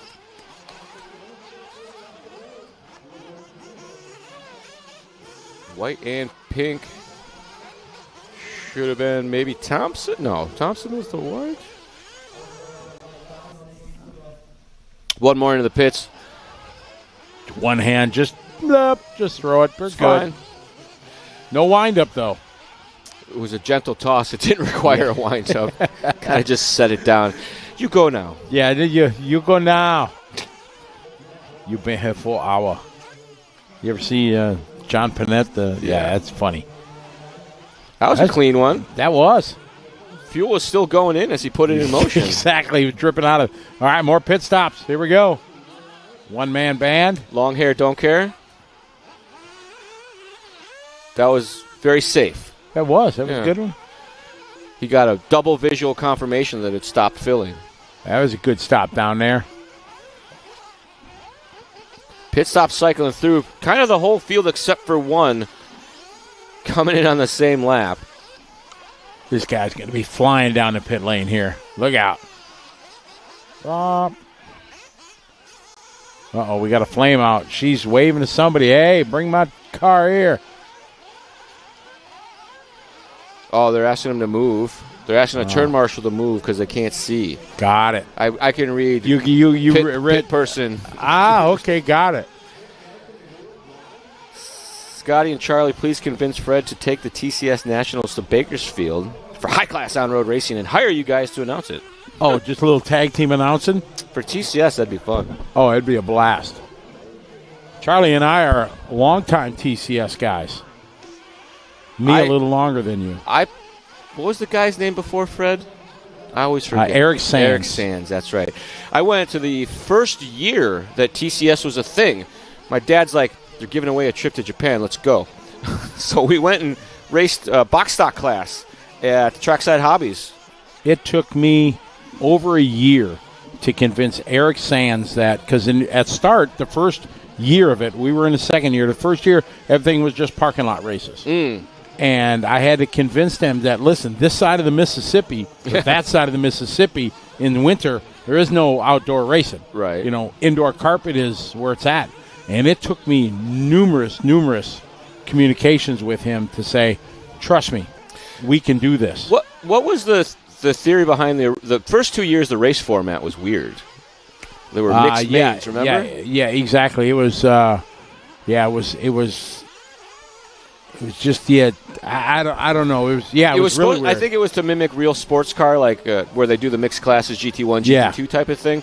And I remember in my main, box stock main, we got Mabuchi motors, and there was the modified main, and there was the two classes. You ran a box stock car or you ran a modified car with a modified motor. It didn't matter really what it was. And these dudes from Iowa or something, there's a group of dudes that all came together, and they were all running mod together. And I was smoking these guys in the main with my box stock car, and they come past me down the straightaway. 3 minutes to go, 3 to go. It's a very non-topic conversation during race. Yeah, during race, that's all right. Yeah, the chat brought it up. It's chat's fault. You got to for sure. And the year you went to Japan, what year was that? February. Oh, you didn't go to Japan. Sorry. You didn't win the Nationals and go to Japan? Not all of us sandbagged for a free trip to Japan. Sandbag, bro. I won mod touring. It's not like I run box stock Mabuchi. You guys that are old enough, you were there. You know why. You know why the tone of voice has changed on my end here. Man, you squashed me even when you weren't trying to squash me. That was success. 2:20 to go. Hugo out front. Entering shot. That worked out way into your favor. You know, also something that I've never done is had a race named after me or a banner with my whole face printed on it. If you've ever heard of the Scotty Ernst Super Big Race in the Philippines. I found that banner like a month ago. I think you I said it. Yeah, exactly. 2 minutes to go, guys. Hugo, Andrew, and Josh. Oh, yeah. Treviso early on got the lead after some wrecks from his competitors and hasn't looked back since, has a 16-second lead over Mr. Cox. Thompson, as we saw early on, having a hard time, but seems to have it back together now. The 3, the 2, and the 1 started at the front, and they want to transfer into the D main. Josh had a tough start. He's able to claws back. Oh, B.J. Williams back in. B.J., how you feeling, buddy? I read that you had to go to the hospital, and then I gave you a shout out. I didn't hear back, but tested positive for norovirus. It's Izzy Suarez. Hi, Izzy. Izzy, long time what? No see. Holy cow! What's up, Izzy? Talk about Tamiya racing. Yeah, there you go, Izzy. I thought that him and his group were investors in Tamiya. They had so much Tamiya. Exactly. That's our Filipino brothers. Yeah. Taob. Taob. Right, exactly. Means upside down. I I did not know that. Yeah. I've known those guys for years. I just figured. Yeah, did you remember their shirts had the car upside down? That's right. That's right. Now that you say it, I do remember it. All right, Hugo, Andrew, Josh, David, Steven, Tim, Sean, Jeremy, and Brandon. Brandon had a long stop, 6 minutes, but hey, he ain't quitting. I came here to race. I'm going to race. They had to do a repair. Oh, also, we were expecting big things out of Heckert last night in the Pro Truck Main. They missed the tune in the warm-up and ran lean. Smoked the plug. That's what it was. Yeah, it's quite a bit different. You gotta tune it later, different temperature, different humidity, all that kind of stuff. Finish gong has sounded. They come across the line. Only one in danger here going to be Andrew Cox, as he is still on the clock and on the same lap as Steve Smith. So he's got to keep this lap clean. Andrew, half a second. Sorry, behind Thompson last time by. These guys racing to the finish line for that. If I'm going to start 14th or 15th. I think this is Thompson. Cox just had an off track, and he did get over the pipe. I'm not sure if this is the same buggy or not. It was. So that is going to do it here for our 40-plus Nitro Buggy E main. Treviso taking home the win. Cox in the 2 spot. Josh Thompson going to finish 3rd. They're all transferring on. More racing today for them in the D main. Oh, well, we got some action going on, ladies and gentlemen. Oh, it might be Zoom Groom time. That guy's working his hoe. That's it. Yeah. Oh.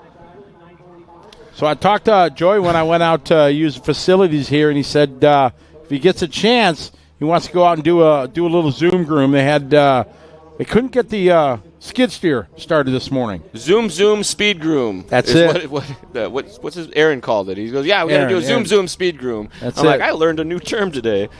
These guys are they're the best. They just always want to try to give the best condition. They know the track is going to build its character.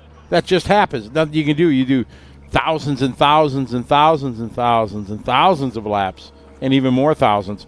Things are going to happen, but they like to keep it in best shape possible.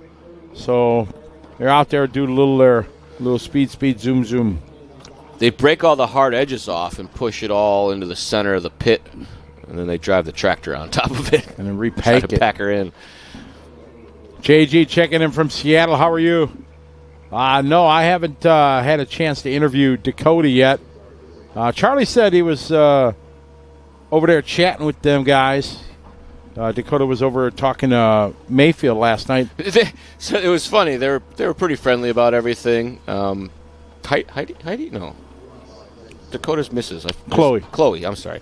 They're all chatting, being friendly, and then they go to get the van. Dakota's still chatting us up, telling us stories, and as he leaves, he had some very nice see you laters for Mayfield as he walked out the tent for good measure. Real friendly.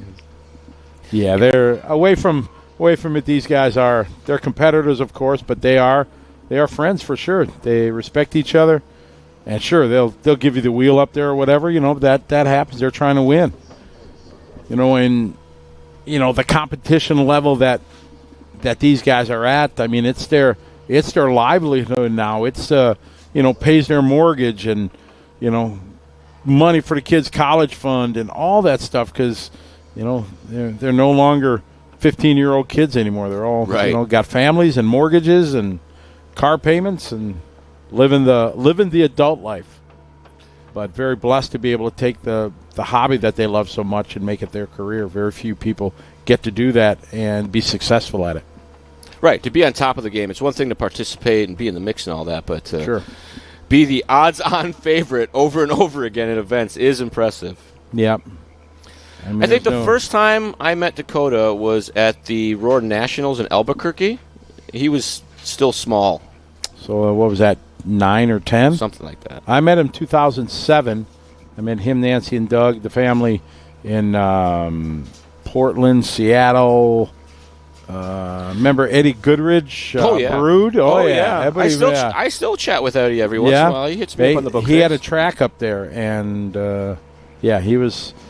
Yeah, he did a lot of good things for the hobby there for a couple of years. He put a lot of money and effort into it. I used to always try to get Mr. Fenn to watch the races. I'm like, come on. Let's go watch him run. Let's go watch him run. He does now in the later years. Right. Yeah, but in the now early that he's years, not involved with the car as much, Wrenching, he's okay with watching exactly. because none of that's my fault. That's on you guys. Exactly. We used to be Godzilla buddies. Remember when I used to travel with my Godzilla?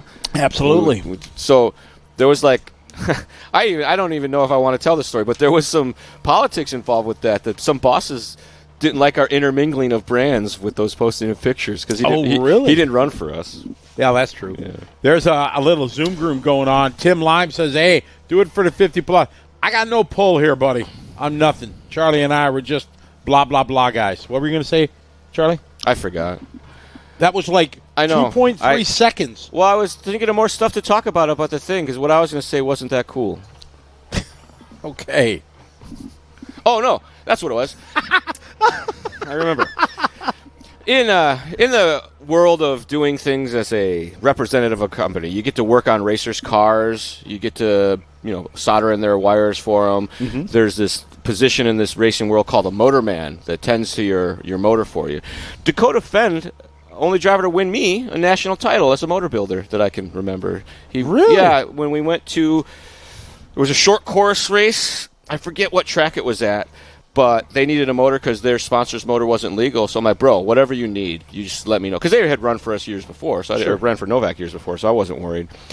So I busted out a short course motor, took it apart, wiped it all down, oiled the bearings, put it back together, told them what pinion gear to run, won the nationals. So wow. I'm a motorman.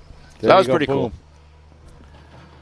It's amazing how Novak was, the pioneers of the brushless motors. And how everybody poo-pooed it, and the haters were going to hate, and Bob and Lyndon. It shook up a lot. I mean, if we're honest here, there was a big segment of the industry that was turning over a lot of sales in that brush motor segment, from tuning devices to all the things to go with it. So I could definitely see why there was so much pushback on that. But for the good of the hobby, I mean, I don't know that there'd be any interest from people that if they had to rebuild batteries and rebuild motors and deal with all of the nightmares that we were seeing at the end of brush motor days. Wires coming unsoldered, people wire tying the wire, then soldering it on so that it would, that sort of stuff. And I mean, brush motor technology is fine and all that. Don't get me wrong, but brushless is so much better now than it used to be. You go to the track and you just charge packs and run, and the Voodoo is more attainable for more people, I think. Especially, I think spec racing maybe got a little bit worse than it used to be because the motor's a little more expensive, and there's that very big draw of monkey see, monkey do. I got to buy that to do that. This new one came out. I spend this much money on this hobby anyway. Might as well buy one more motor, see if it's any good. So that I fully appreciate all of that. It's just, from being here so long, it's frustrating that sort of mentality is still out there. We can't come up with classes that are about the driving more than anything else. Because, I mean, if I've learned anything over the last couple years of not racing, seriously, we go to my buddy's house, we make all the cars slower so that everybody can drive them, and we have amazing battles, bumping each other around because the skill level's not so high. Like, me and my buddy can turn them all the way up and race each other, but when all the drinking buddies show up, they don't have the wheel time. We need to slow them down for them, and then we still have a great time. Very true. I agree. I definitely would vote for the cars being slowed down. If we look at the on-road touring world, all the cars are too fast. Yeah. I mean, nobody's running modified because there's only, 0.1% of the on-road guys can handle it. And of that 0.1%, only 12 can drive them at that speed. Oh, Tim, don't forget about, was it Aviox? They were the original brushless motor, or the original censored brushless motor. Censored, yeah, and then Hacker I remember the Aviox sample that was in the engineering department at Novak, and Bob's like, we're going to make a better version of this. I'm like, well, that can't be that hard. That looks terrible. Everybody going out to do the track walk here. Scope and see what Jimmy's Zoom grooming. Jimmy? Did I say Jimmy? Sorry, Joey. You may have said Jimmy. That's good. He fixed the run up to the double in the entry of the 6-pack.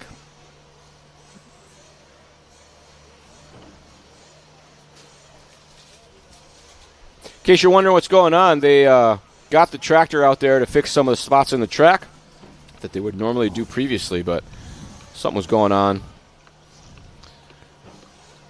And they had to wait a little while. Everybody out there checking things out. Got the tamper, tamping it down. Smack it, flip it, rub it down. Oh, no. Those guys have been working on that pit section the whole time this has been going on. I like that. It definitely gets the most action with, cars flipping. And even if you downside it, you're kind of, what do they say, G'ing out as you turn and go up the hill.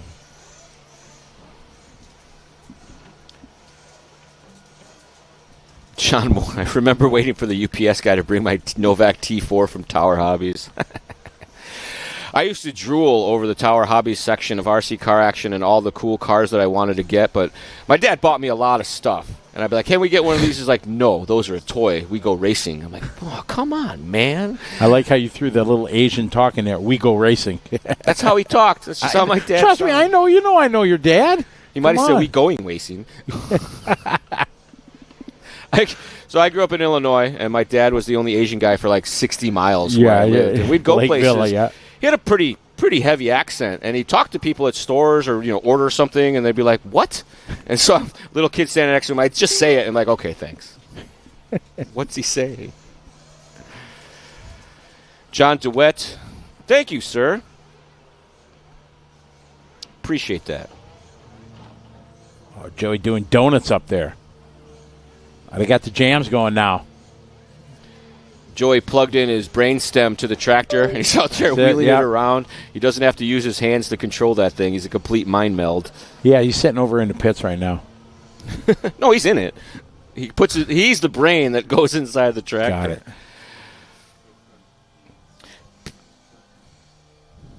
Oh, Pierre, there was a problem. They couldn't. They wanted to, but something happened, and they couldn't get to it. So they didn't want to delay waiting on that, so they did a push.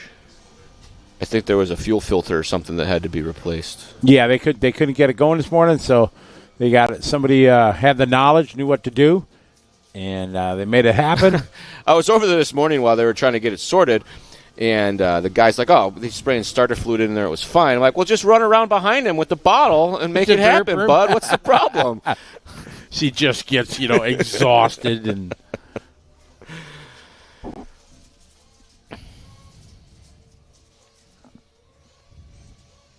Thanks, John. We appreciate that, sir. Thank you. Oh, is that nice? One time I had to hit that guy up on Facebook. I'm like, hey, do you have any relatives in this area? Because I have a bunch of Moors on my cracker side of the family. The white folks they come from the cracker side of the Moors. Michael Thielen, thank you, sir. That's cool. Wow, yeah. You'll be signing autographs later. You're not up against very much competition, so you're on a short list there, I think. Pierre Ronafolk, hello from over in the pits. He's here. Yeah, I know. I said over in the pits. Hi. I didn't realize he was here. He is here. He's the pit man. Ah, see? I'm learning stuff. Yeah, the tractor, they couldn't do it last night, Pierre, so couldn't get the tractor going. I ain't going to lie, Pork Chop, it's good to be back with Charlie, for sure. We always have fun doing this. And it's just enough where he's tired of me about the second day, but he can tolerate me for 2 more days. Not true. And you guys, well, you're tired of me like out of the gate. Like you said, you didn't know you were coming to work with me. You just heard you had the gig. I don't know if I've ever told you this. Oh, boy. I cannot watch races that you announce on the internet. I have to mute it. Because you're tired of hearing me. You listen to me. How old are you now? A billion. A billion. 60, I think 62 this year. 62. So, You've asked me how old I am 17 years. times since I've gotten here. Yes, I know. It's just conversation. 40 of your years you've been listening to me announce from the 90s at trackside. That's true. Yep. I don't know. The first 50 or so races, you're doing a great job, and then you start to realize what's really going on. It's worse when you work with him and you see what he's doing while he's doing this announcing. Oh, multitasking. Did you watch the replays of your kids' races last night? I did, yes, on the bonus lap membership for sure. I got back to the hotel. That's why I bailed out of here right away because I wanted to go watch. As soon as the lights start to, the show's wrapping up, whatever, he's starting to pack his bag, and then he's out of here. That's it. I ain't got time to. See you later. Goodbye. Yep. I said thanks, and I'm out. And went back, cleaned up, and watched Callie's race on live time. How'd she do? My bonus lap members, she did really well. She got 5th in season championship in novice, and she got 3rd last night in the race. She runs her unicorn short course truck. Got a unicorn painted on it. Awesome. Does it have a unicorn horn? Yep. Got a horn.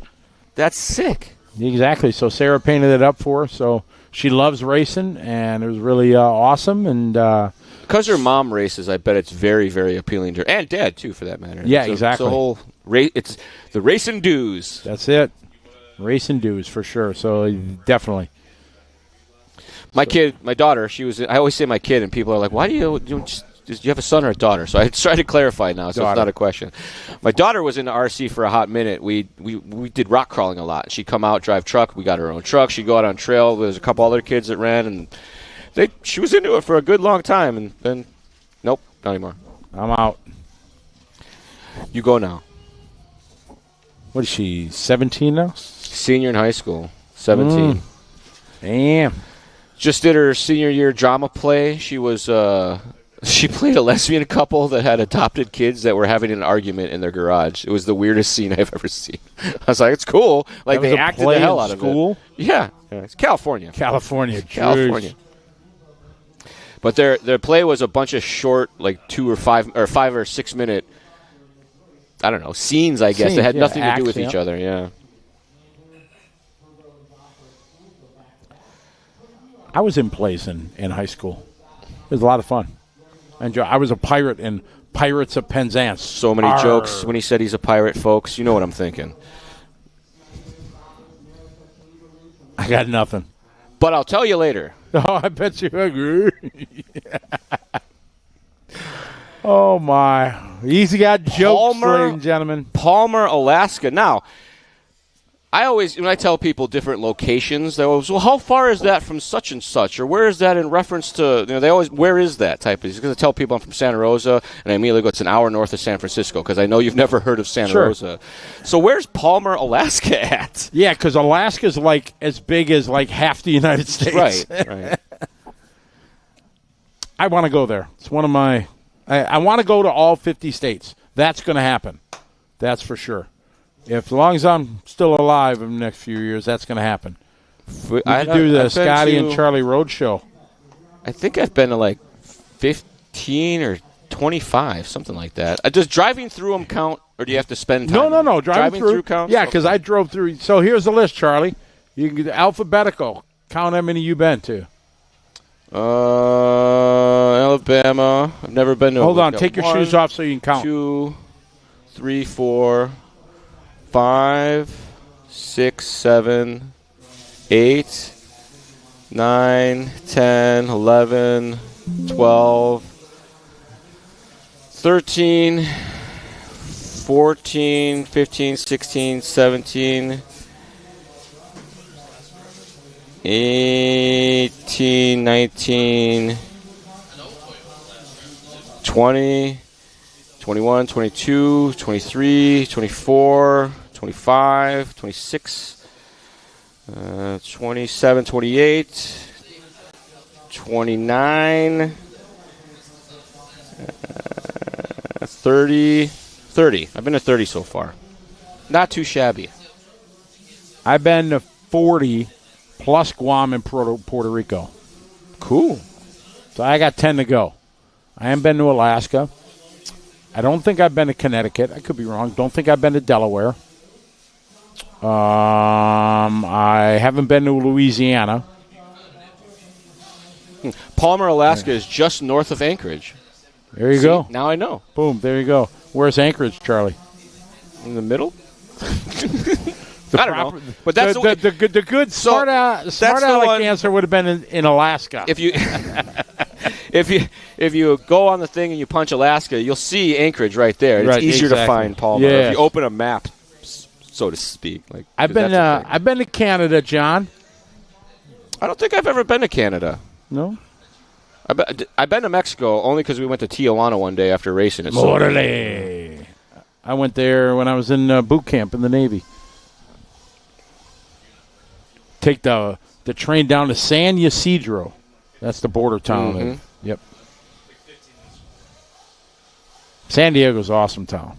Yeah, it's not like bad. 72 and sunny. San Diego. I've never heard it. It's from Anchorman. Oh, okay. Pascal, yeah, you know exactly. When Paul Lemieux and I went up there, when Kevin Hebert, we went up to Toronto, road trip from Milwaukee to Toronto, and Kevin Hebert didn't speak any English. Him and his good friend Sebastian. And Sebastian's works like way like in the top of Canada in the mines. Top of Canada. Yeah, I mean like way like Arctic kind of something way up there. But yeah, Kevin Hebert learned English just hanging out RC races. Yep. He runs Total RC. Yeah, he's got his own place and everything. Yeah. Buffy every once in a while, I'll get a call on the tech support lines at Hobby Wing. It's some French accent guy, and he's like, "Is this Charlie?" Kevin, what's up, buddy? I do a terrible French accent, so I'm sorry. Oh my, that's funny. All the stories we got. Morning, Mr. Conrad. Good to have you with us. Mr. Kothman, you're correct. I'm definitely a picture guy. That's I don't do good with the reading. Donovan says, what is that? Is that swearing? Half a Eddie? Where is Donovan? It's up a couple scrolls. Hi, Ricky. Trying to... Where? Show me. Now I lost it. Donovan right there. Oh, Hafa Dai. That's Squamanian for hello. Good day. Squamanian? Squamanian, yes. What country speaks Squamanian? Guam. It's Guam? a U.S. territory. Oh. Its slogan is "Where America's Day Begins." That's where when the International Dateline and the new day start, boom. Oh. Guam's the first to hit, Saturday or whatever. And Hafa. All the guys, they kind of got like the... Is there anywhere else besides Guam that speaks this language? No, just Guamanian. Yeah, it's the local they should have dialect. Just called it Guamanese then. It would have been a lot easier to know where it's from.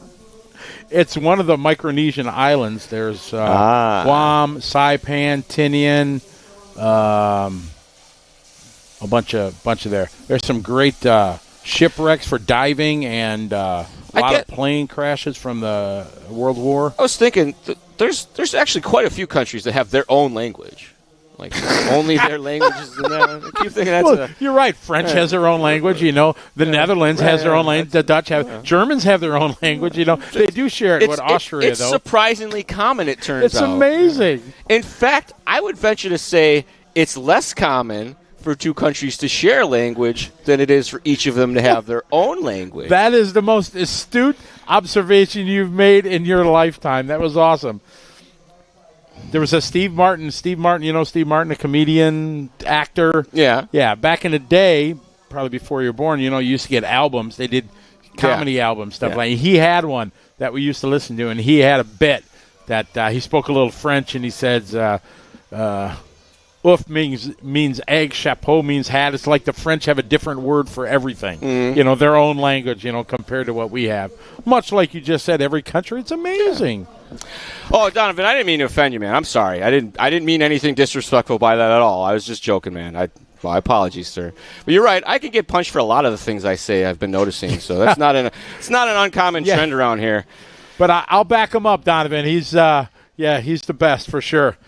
Donovan, it has been so long. When I went through the airport once in Guam, 2000, maybe 15. When I was flying United Airlines, I found a loophole in the system. You used to get upgrade certificates to upgrade to business class, and you could use it they had a bunch that were good for domestic flights and some for international. And I worked a little loophole, and I played the system because they flew Houston to Hawaii, then Hawaii to Guam, and then Guam to the Philippines, all on United Airlines. Okay. So I found a way I could use my domestic upgrade certificates to fly to Hawaii and then use it fly from Hawaii to Guam because it's U.S. cities. Right. And that lasted about a year. I only got to do it once, and then too many people, got through the loophole, and then they couldn't do it anymore. Yeah. It's like Costco stopped taking TVs for returns because people would get them on Sunday Fun Day, watch their sports, and take it back on Monday. Oh, really? Yeah. I had a buddy who did that on a regular basis. Somebody told me to do that. Oh, when we did them for the Straight Line Showdown. We tell you to do that for every single race you host. Let's run to Costco, Scotty.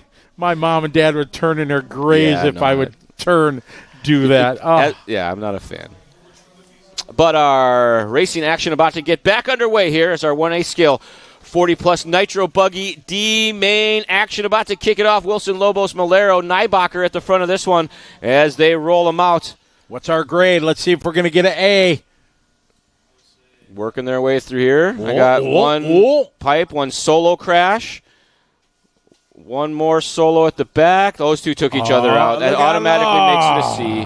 Now it's maybe a D. That's C minus. That's C minus at best because at least a few got away clean. Man, I was hopeful there. They almost made it through the six-pack there. It was close. Oh, it's beautiful there now. Look at that land. It's beautiful. Track. The speed groom has been completed. Oh, it looks like they're missing a mark. Oh, that's his spot. He was down getting other cars.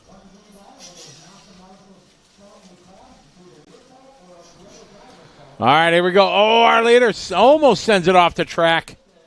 Cross the start-finish line. There you go. 1, 2, and 3. Dennis and OMG, Josh Thompson started 15th. That's right, ladies and gentlemen. 1-5, and he's up the third spot on lap number 1. Make that second spot. Oh, make that maybe the lead. He tries him on the outside. Around the outside. Thompson is in heaven right now because he bumped up and the track was not nearly as smooth as it is right now. So he's like, oh, my gosh, look what I can do. Racing hard for the top spot here in our 40-plus D main event. Oh, man, slicing and dicing like a Ginsu knife. A little crosswing up the top there. Ouch. Got it. He got crossed up going up the hill, and a little patience would have done him some good there, but had to go for it.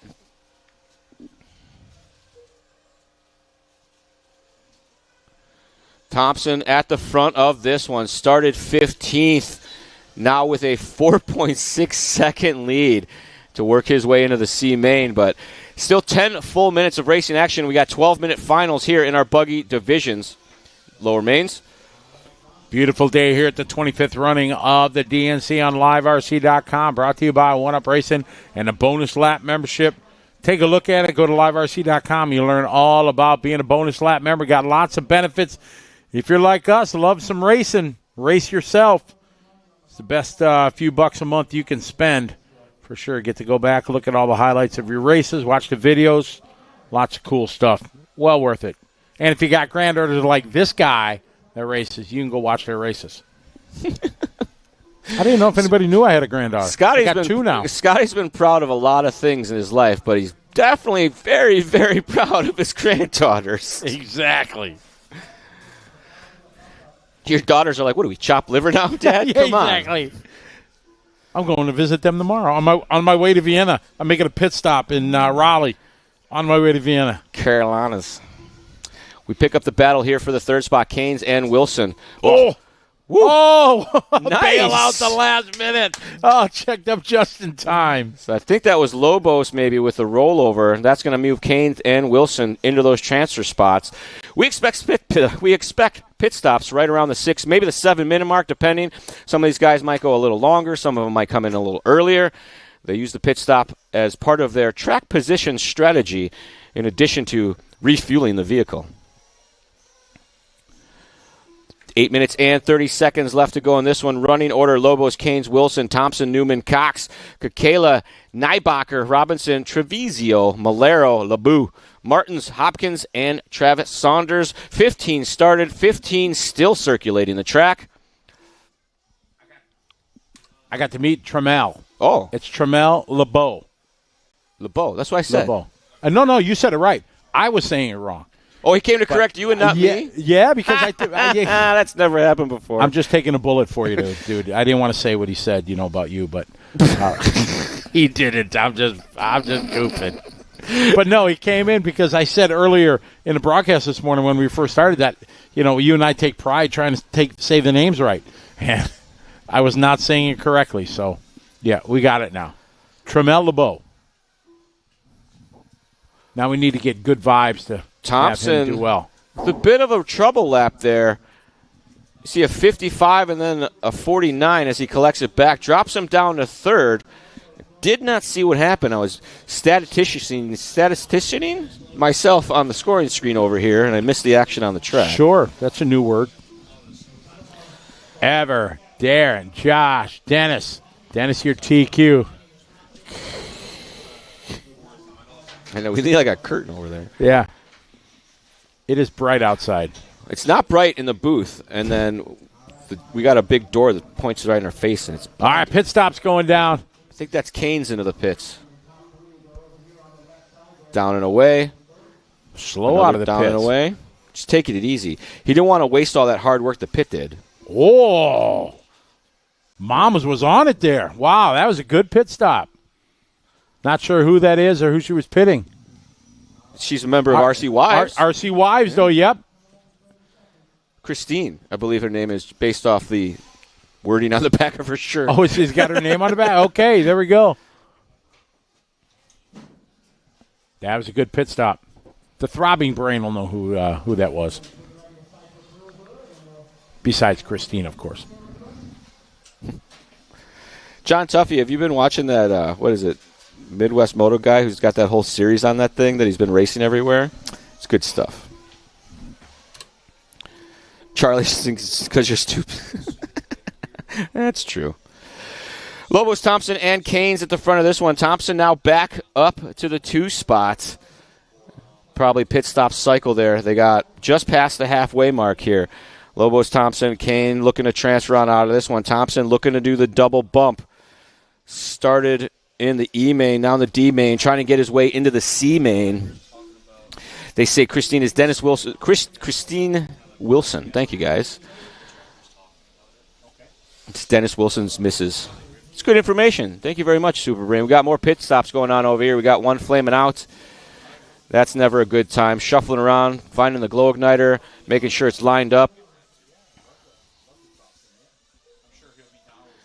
And it looks like, was that Treviso having the problem there? It's going to be a blue car if it is, or maybe it's purple-pink. I'm not sure.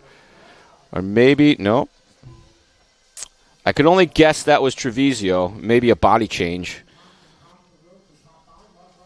But still Lobos, Canes, and Thompson at the front. They shuffle around a little bit, and it looks like now Andrew Cox from 14th on the grid, only maybe less than a half a second or more off the back of Thompson for the battle in the transfer. What? 15th and 14th starters up in the mix here. We got one upside down. Marshall doesn't see it. Hopefully not one of our race leaders. We'll get a fresh order here as they cycle through. 59-second lap time for Lobos last time, but it could have been a pit stop. A lot of the pit stop cycles coming through. Lobos maybe have been that upside down as Canes now to the top spot. Lobos to the 2 spot. Thompson running third. Cox 1.8 off the back. So that's our lead group working through the double triples. Triple doubles? Double triples. No, triple doubles. The 6-pack. Whatever you, yeah, I've been going with 6-pack, but you can do it whatever you want. You're a grown man. That's what my brother says. I'm a grown man. Do whatever I want. I'm not a grown man, though, is what people always tell me. Darren Kane. This be great to see Darren bump up. Darren makes the trip all the way here from Brisbane, Australia. He has a battery company called Mach 1. Side by side there. One coming up short. That may have been Thompson. I want to say Thompson at least had white wheels, but about to find out here. I love to see when we get some double transfers in there. Lobos and Canes we are with. Lobos now going to the front. We're following our leaders. 1.7 the gap now. Dennis Wilson. Then our 2 transfer drivers, Josh and Andrew. Andrew very late to the line. Dropping now. 59-second lap.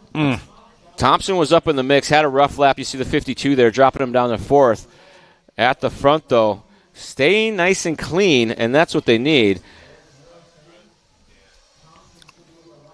Lobos working through the interlock section. Canes, I think maybe Lobos is the blue and white, and that might be Lapper. 2:45 rather to go. Hip jump. Lobos at the line. So this should be Canes and Wilson. Yep, Darren there. And Thompson in the white car just off the back. He's a bit farther off the back, it looks like now. Robinson moving up the ladder. It's a rough one there for Thompson. Cox gets by him as well. So 2 minutes, 18 seconds left in this one. We're on board with Darren Canes, white and blue. Getting the pressure now from Dennis Wilson. Ever still on point. 2:10 left to go. And this D main. D for Dynamite. What show was that from? Good Times. Oh, very good. And who was the star of Good Times? Oh, Jimmy Walker. Right. The only reason that I know that is from that Adam Sandler song, though. Okay. Like, I've never watched Good Times. So the battle here. That was back in the day when there was some racist shows on TV for sure. Right.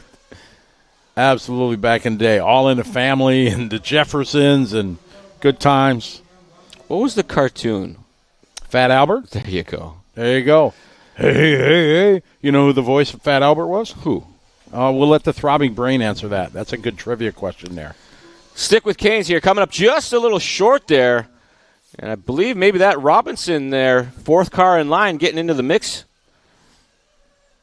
Top three get the bump up. We're at the 1 minute mark now. Mark Robinson trying to make a race out of this and reel in Dennis. 7.5 seconds back.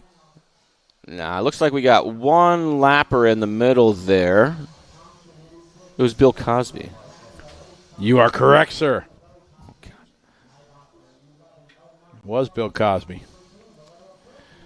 It's Ever, Darren, and Dennis trying to get that bump up. Mark Robinson, 13.6 seconds back with 30 seconds to go. Oh, big bobble there. White car, maybe our leader.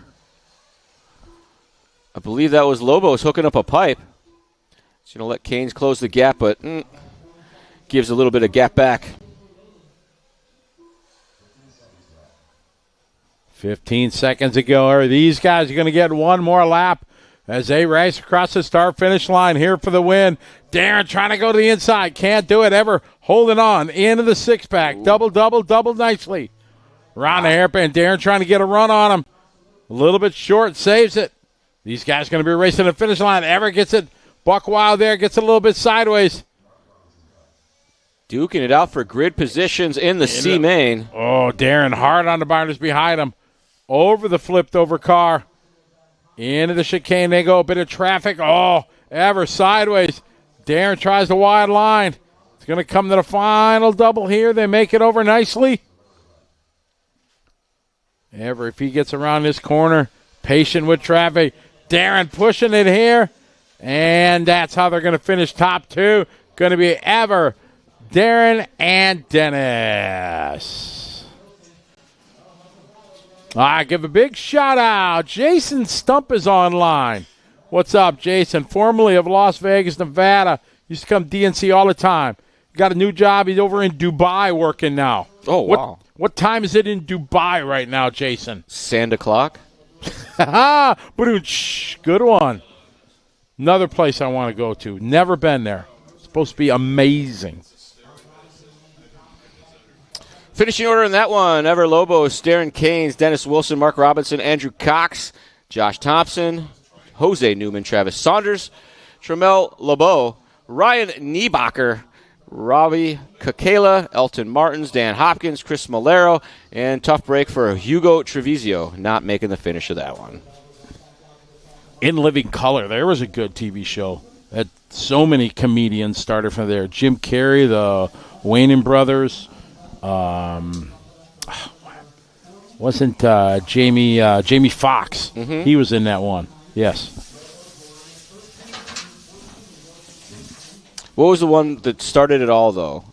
Before Saturday Night Live was a thing from like the 70s. Second City TV? This was before that. It was the one with all the old. Well, they're old now. Most of them are dead. The Night original Live was the one with. It was before Saturday Night Live was a thing. Second City TV. Was it Second City? Okay. What are you thinking of something else? I can't remember the name of it. I just remembered that it existed. The Throbbing Brain. They'll bail us out. I bet it's 9:05 at night in Dubai. Mad TV. That was a good one too. Yeah, but I don't think same generation. Yeah. Oh, thank you, Jason. Might have to hit you up on that. Take a round the world trip backwards. Stop in Dubai for a couple days to check it out. Backwards. That'd be amazing. Track being tended to. Freshly Flip Wilson steeped. show. Tyrone, there you go. Remember Flip Wilson? Mm-mm. Oh, I never saw the show that I'm referring to. I just Flip saw Wilson show that that was the era of Red Fox, Flip Wilson, Richard Pryor. Oh, couldn't you imagine guys like Richard Pryor and George Carlin right now? Do you remember those comedians? Yeah. They couldn't. They would survive because I think they just don't care. They would just, there would be no politically correctness on them. The less Flip Wilson, that was another good show. Yeah. The less what? The less politically correct, the better. Yeah, absolutely. Why is going east backwards? Only would be going backwards if I'm like going to somewhere. Jerry Laughing. K. There you go. Laughing. Thank you, Yes. Laughing. Good one. That was before all of them. That was like the first like shtick style comedy show where they did bits, I think. Good pull, Jerry. Yeah, Laughing. That was a good one.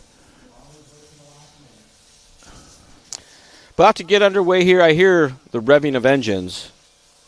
They're getting them warmed up.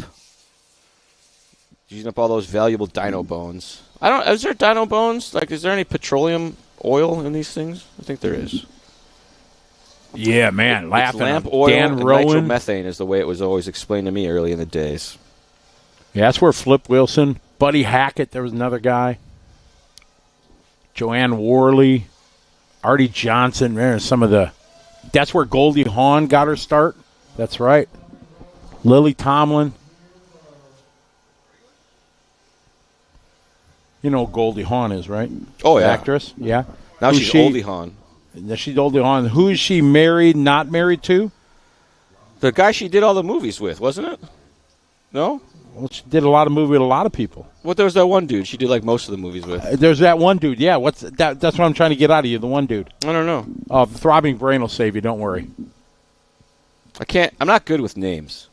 I barely remember the names of people I know, let alone Big Trouble, Little China. Do you remember that movie? Yeah, no, I know who you're talking about. Okay, I can't remember his name. It's like... See, sometimes he fails me, guys.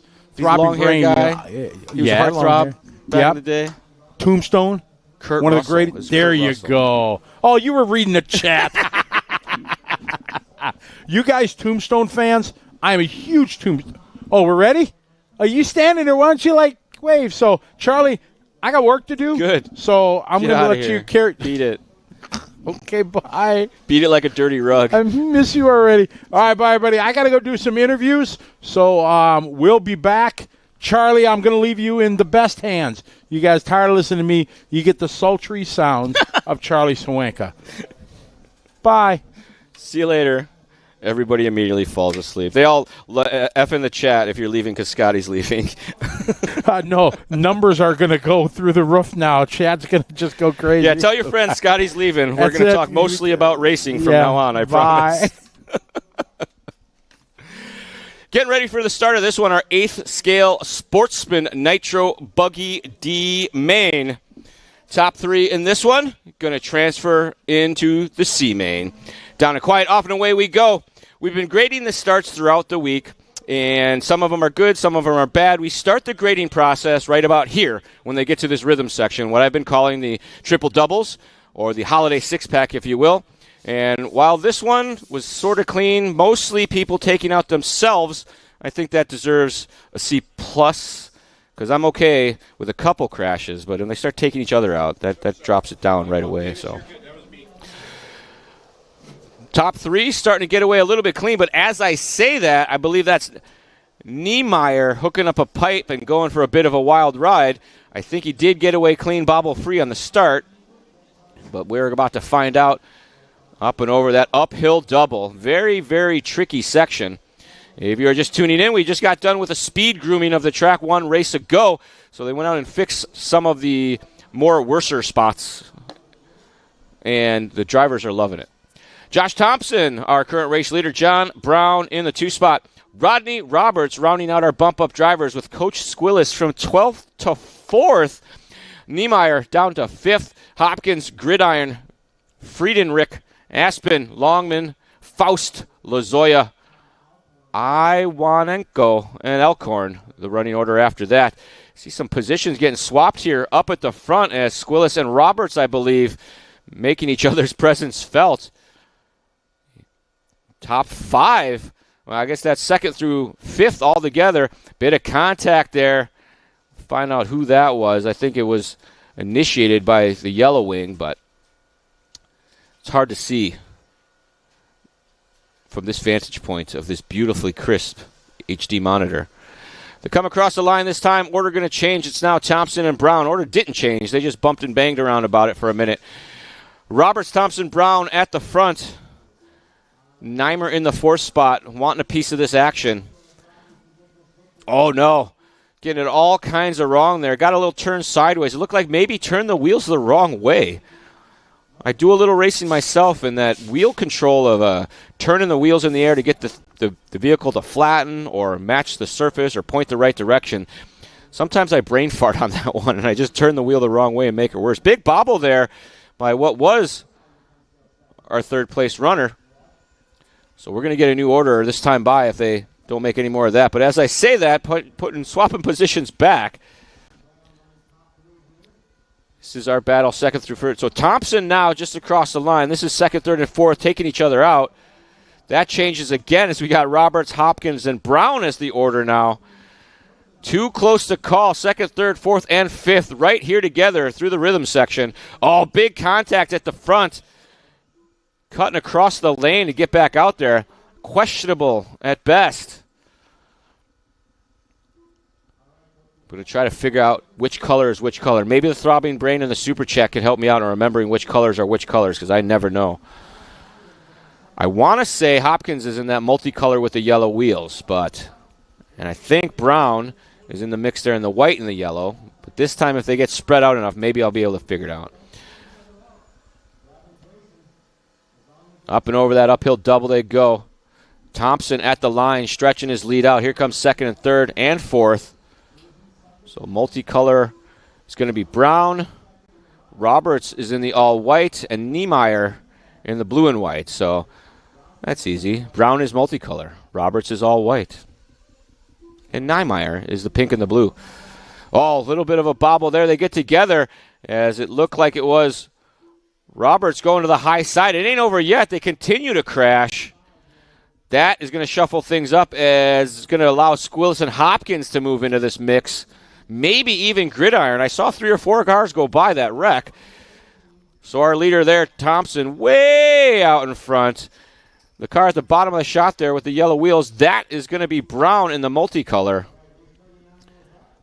Maybe Roberts now. So Thompson across the line already. We're looking for, this should be Roberts and Niemeyer. No, this will be Roberts and Squillis. Brown across the line. Here comes Roberts. And see if I'm right. Oh, it's Hopkins. My mistake. So Hopkins with a gift from the RC gods moving up the ladder to the 4th spot. Knocking on the back door. Rodney Roberts coming through the rhythm section. Oh, gets it wrong. Hopkins in the green and blue upside down there. Out to that berm side. Rodney Roberts getting a little sideways, but able to collect his thoughts. Up and over into the pit. Doubles up the hill pretty clean. Comes back around to the interlock section. And our 3rd place runner trying to hold on to this one. 6 minutes and 40 seconds left to go. We should start seeing some pit stops anytime.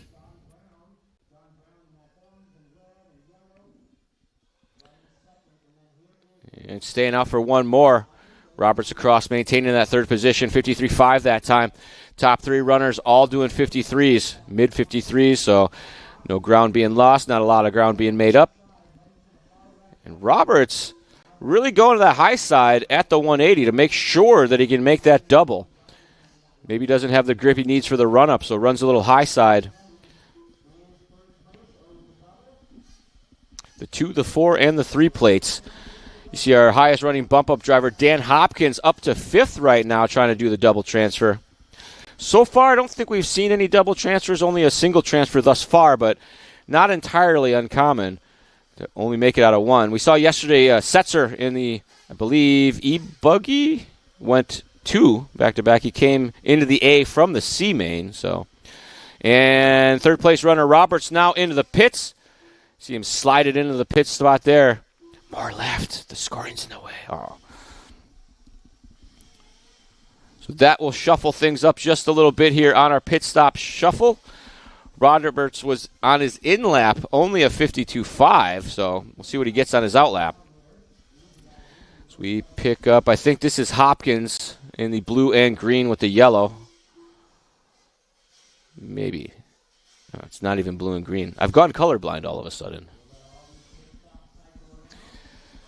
5 minutes left to go in this 12-minute long D main final at the 2024 Dirt Nitro Challenge in beautiful Paris, California. We're at the Paris Fairgrounds. 25 years of the DNC this weekend. That is a lot of RC. And that was Squillis coming into the pits. Roberts across the line. That should move him back into third in front of Squillis. And as Squillis comes out of the pits, maybe him and Niemeyer are going to have some words on the track. Thanks, Donovan. I agree. My brain doesn't process what I'm seeing very well. So this is Roberts and Squillis on his back door. This is the battle for the transfer. Oh, Roberts getting it wrong there, driving off track, using that option lane that nobody likes. Dish will move Squillis back into third spot. He had lost it for just about a half a lap there, but maybe Roberts fighting back now. Both of them running a little wide. Make sure they get nice and squared up for that uphill double. Through that backside section, up and over the hip jump. Squillis going to hold on, but Roberts right with him there. So you came down to the pit stop laps. Robert maybe in the lap before did a 1 minute out lap. Squillis did a 58-second out lap. That's a 2-second bonus. Oh, as I say that, looks like Roberts has fallen off the back. Did not see him. He's the all-white car, 2 cars back now, so.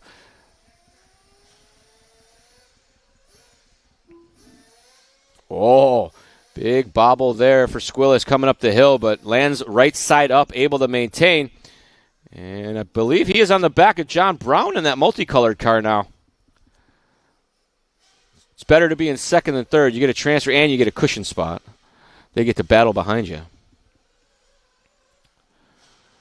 Down the straightaway one more time. Thompson, Brown, Squillis. Brown and Squillis together now as they work their way through the center. Brown, the yellow wing, multicolors. Oh, looks like Squillis just got by him as they rolled through the roller. So Squillis now up to 2. Brown dropping down 1 position to the 3 spot.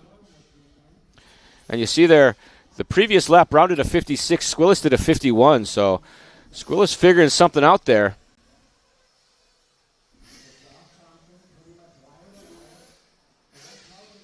They're working their way through the interlock section. And I do believe this should push Squillis past Brown. And Brown will now have a mirror full of Dan Hopkins. Oh, runs off the track. Hopkins pulls up beside, runs off the track again. So should be new third place in the green and white. About to find out, is Longen with him? Hopkins and Niemeyer now battling for the transfer. Hopkins in the green, Niemeyer in the red and white, I believe. They kind of swapped spots right as they went by, so that's why I think the colors are opposite the running order on the screen. Man, D-Main racing action here. Transfer spots on the line. Oh, sounds like some damage for our race leader, Thompson. He's got a cattywampus wing. 1 minute, 15 seconds left to go. We got a change of pace here. As they come around this time by, we'll find out what this new order is because I think Squillis got by him. Squillis in the lead. Thompson, oh no! Niemeyer, a little too close for comfort, ran over the wheel, went for the wild ride, going to hold on to third with Hopkins in the fourth spot now. But our leader, our former leader, Thompson, way out front, has a wing coming loose. And sounds like the pit report says something else sounds wrong with it. Maybe a coupler coming off the pipe or a big old dent.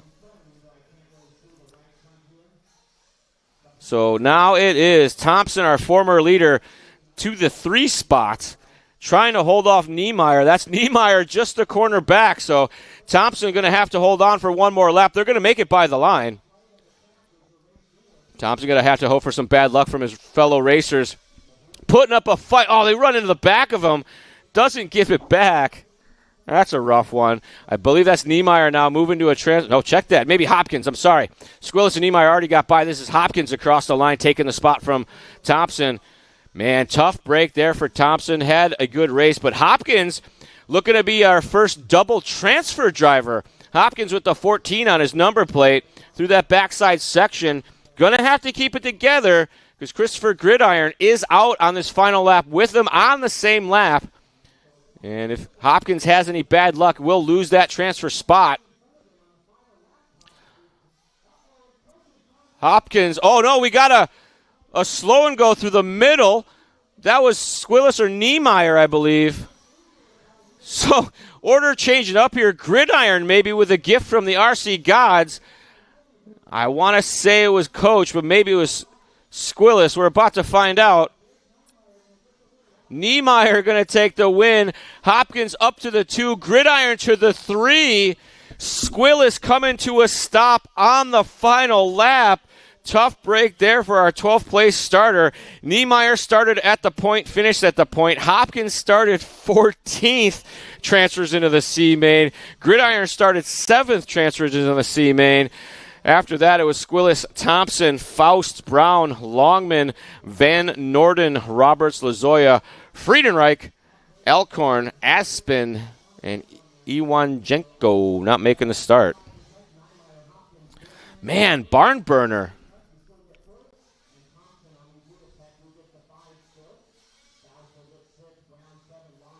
Tough break there for Coach. He was in good position kind of all race long and probably running out of fuel there on the last maybe 1/4 of a lap. Up next, I believe, is our intermediate D main or perhaps our intermediate C main. We about to find out. Oh, it says right there. It's intermediate D main.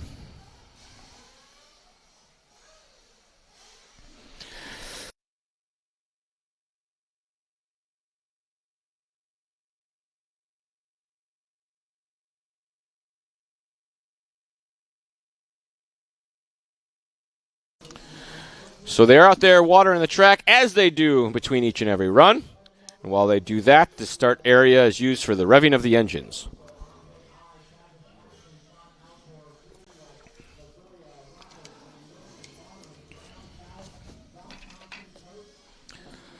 I want more coffee. This will be race number 40 of 64 on our docket. 12-minute lower finals as we get closer to our grand finale. They will turn into 20 and 30-minute races, and our championship final in our pro division will be a 45-minute race. All of the electric racing is 10 minutes long, or what I call the flashlight class. Nitro is like having to turn a lantern on to get light. Electric is like flashlights. You plug in the batteries, turn on the switch, you get light.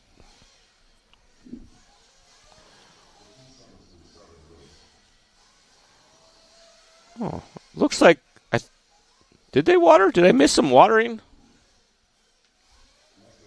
Oh, they decided not to water this time. Sorry. No need to apologize, Tyrone. There's a lot going on around here, and I'm stuck in the booth for most of the whole time. And if I do leave the booth, I have to go back fast. So I apologize if you've been at the DNC and you saw me and we didn't get to chat.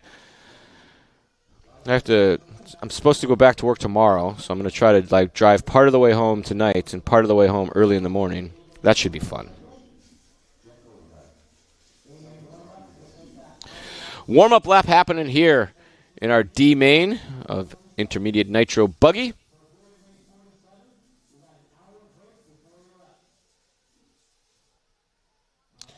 And there will be like a lunch break of sorts. I call it a lunch break, but it's not really.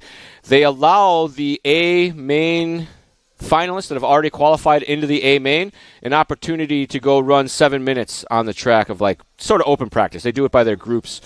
They have the practice times running, but it gives these drivers an opportunity to get out on the track because they haven't run since yesterday and make sure nothing changed, try some setup changes. There's a lot of time to think about different things to do to the car, and these guys have massive teams that have a lot of information to share. So some of these lower main guys provide information, and a lot of these drivers can pick up just from watching the cars go around the track as well. So, Ricky, that's not true.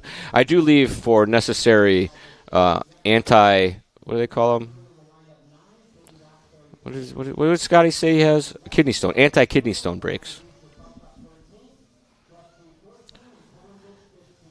Starting this one up, Adam Curry, and Santos Rodriguez, Devin Walter, Josh Lacey, Paul Thacker, Ophir Komirian, Emmanuel Nixat, Daniel Savas, Tony Newland, Katie Roxbury, Marty Vukazakovich, Brendan Bartlett, Ryan Reese, Jeff G, and Jeff Kolendish. Reese, G, and Kolendish are transfer drivers looking to find some more double transfers. Okay. Oh, they were doing practice starts of some sort.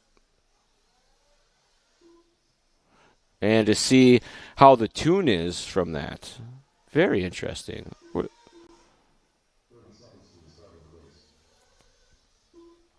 This is the first time I've witnessed practice starts. Or maybe someone called a minute of grace. That's a possibility.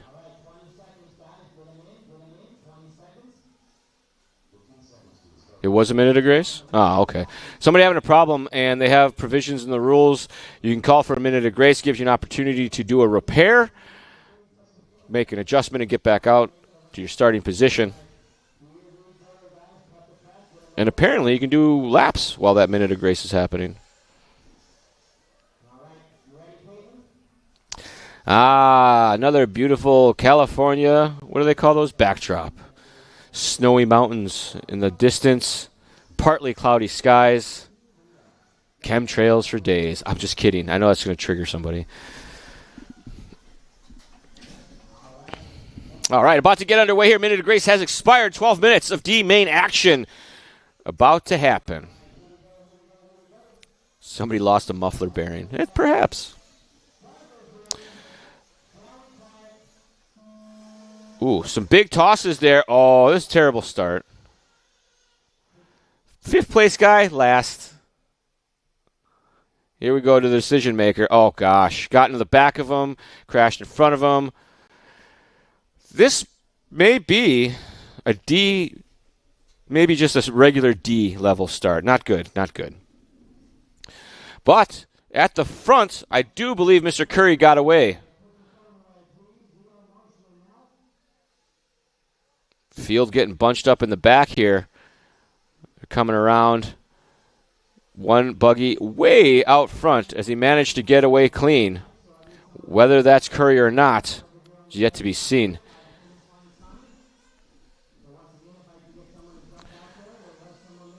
And about to find out it is Curry. Opening lap of a 50.1. G and Bartlett after that. Reese, Walter, Rodriguez, Komarian, Nixat, Vukazovic. I think that's it. Kolendish, Roxbury, Salvis, Newland, Thacker, and Alacey. The running order after that as we pick up the battle between second, third, and fourth. Should be Bartlett according to the running order at the line. But sometimes as I read that, the order changes. Jeff G hooking up a pipe.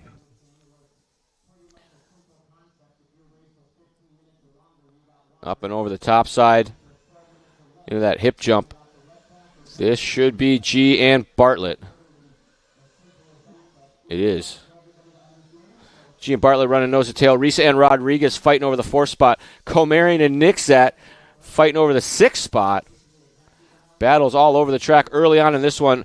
Barely, just about 2 minutes down, 1:45 off the master clock. 10 and some change remaining now. G is in that orange and white. Bartlett in the red, yellow, and white. Oh, a little too aggressive there at the pit. Got rolled over, but landed on the good side. So Curry in the yellow and white at the front. Second, third, we are just behind him. 4th spot, a couple corners back. We stay with Bartlett and G. Bartlett over the hip jump. Comes down the hill. Curry across line, 48 flat for G, 49 flat for Bartlett. So Bartlett losing a little bit of contact with our leaders. But check that. Reese checked in with a 49-2, so still gapping out on 4th. Bartlett now coming back down the hill, step down. Up and over the roller to the high side. Oh, too high. Got off the fluff and rolled right off the edge of the pipe, so that's going to allow him to fall a little bit closer to maybe Nixat. These results right now, not quite correct. I think they're making some timing and scoring corrections because we got 2 scoring things, and they don't match each other at this moment, but I'll call it as you guys see it. Curry, G, Bartlett, Nixat, Roxbury, Rodriguez. Curry across the line. There goes G. Here comes Bartlett. Bartlett checks in that time by 49.9. Losing a little bit of time to the first and second, but that doesn't matter because he's still making a gap between himself and 4th position. Bartlett started 12th on the grid. Happy to be here up in the mix. The 1 of Curry got away free off the start, and the 14 of Jeff G from the back of the pack into the 2 spot after that melee. But it was not a good start. A lot of guys jumping into each other, a lot of guys crashing in front of each other. So luck. Sometimes you'd rather be lucky than good on the starts.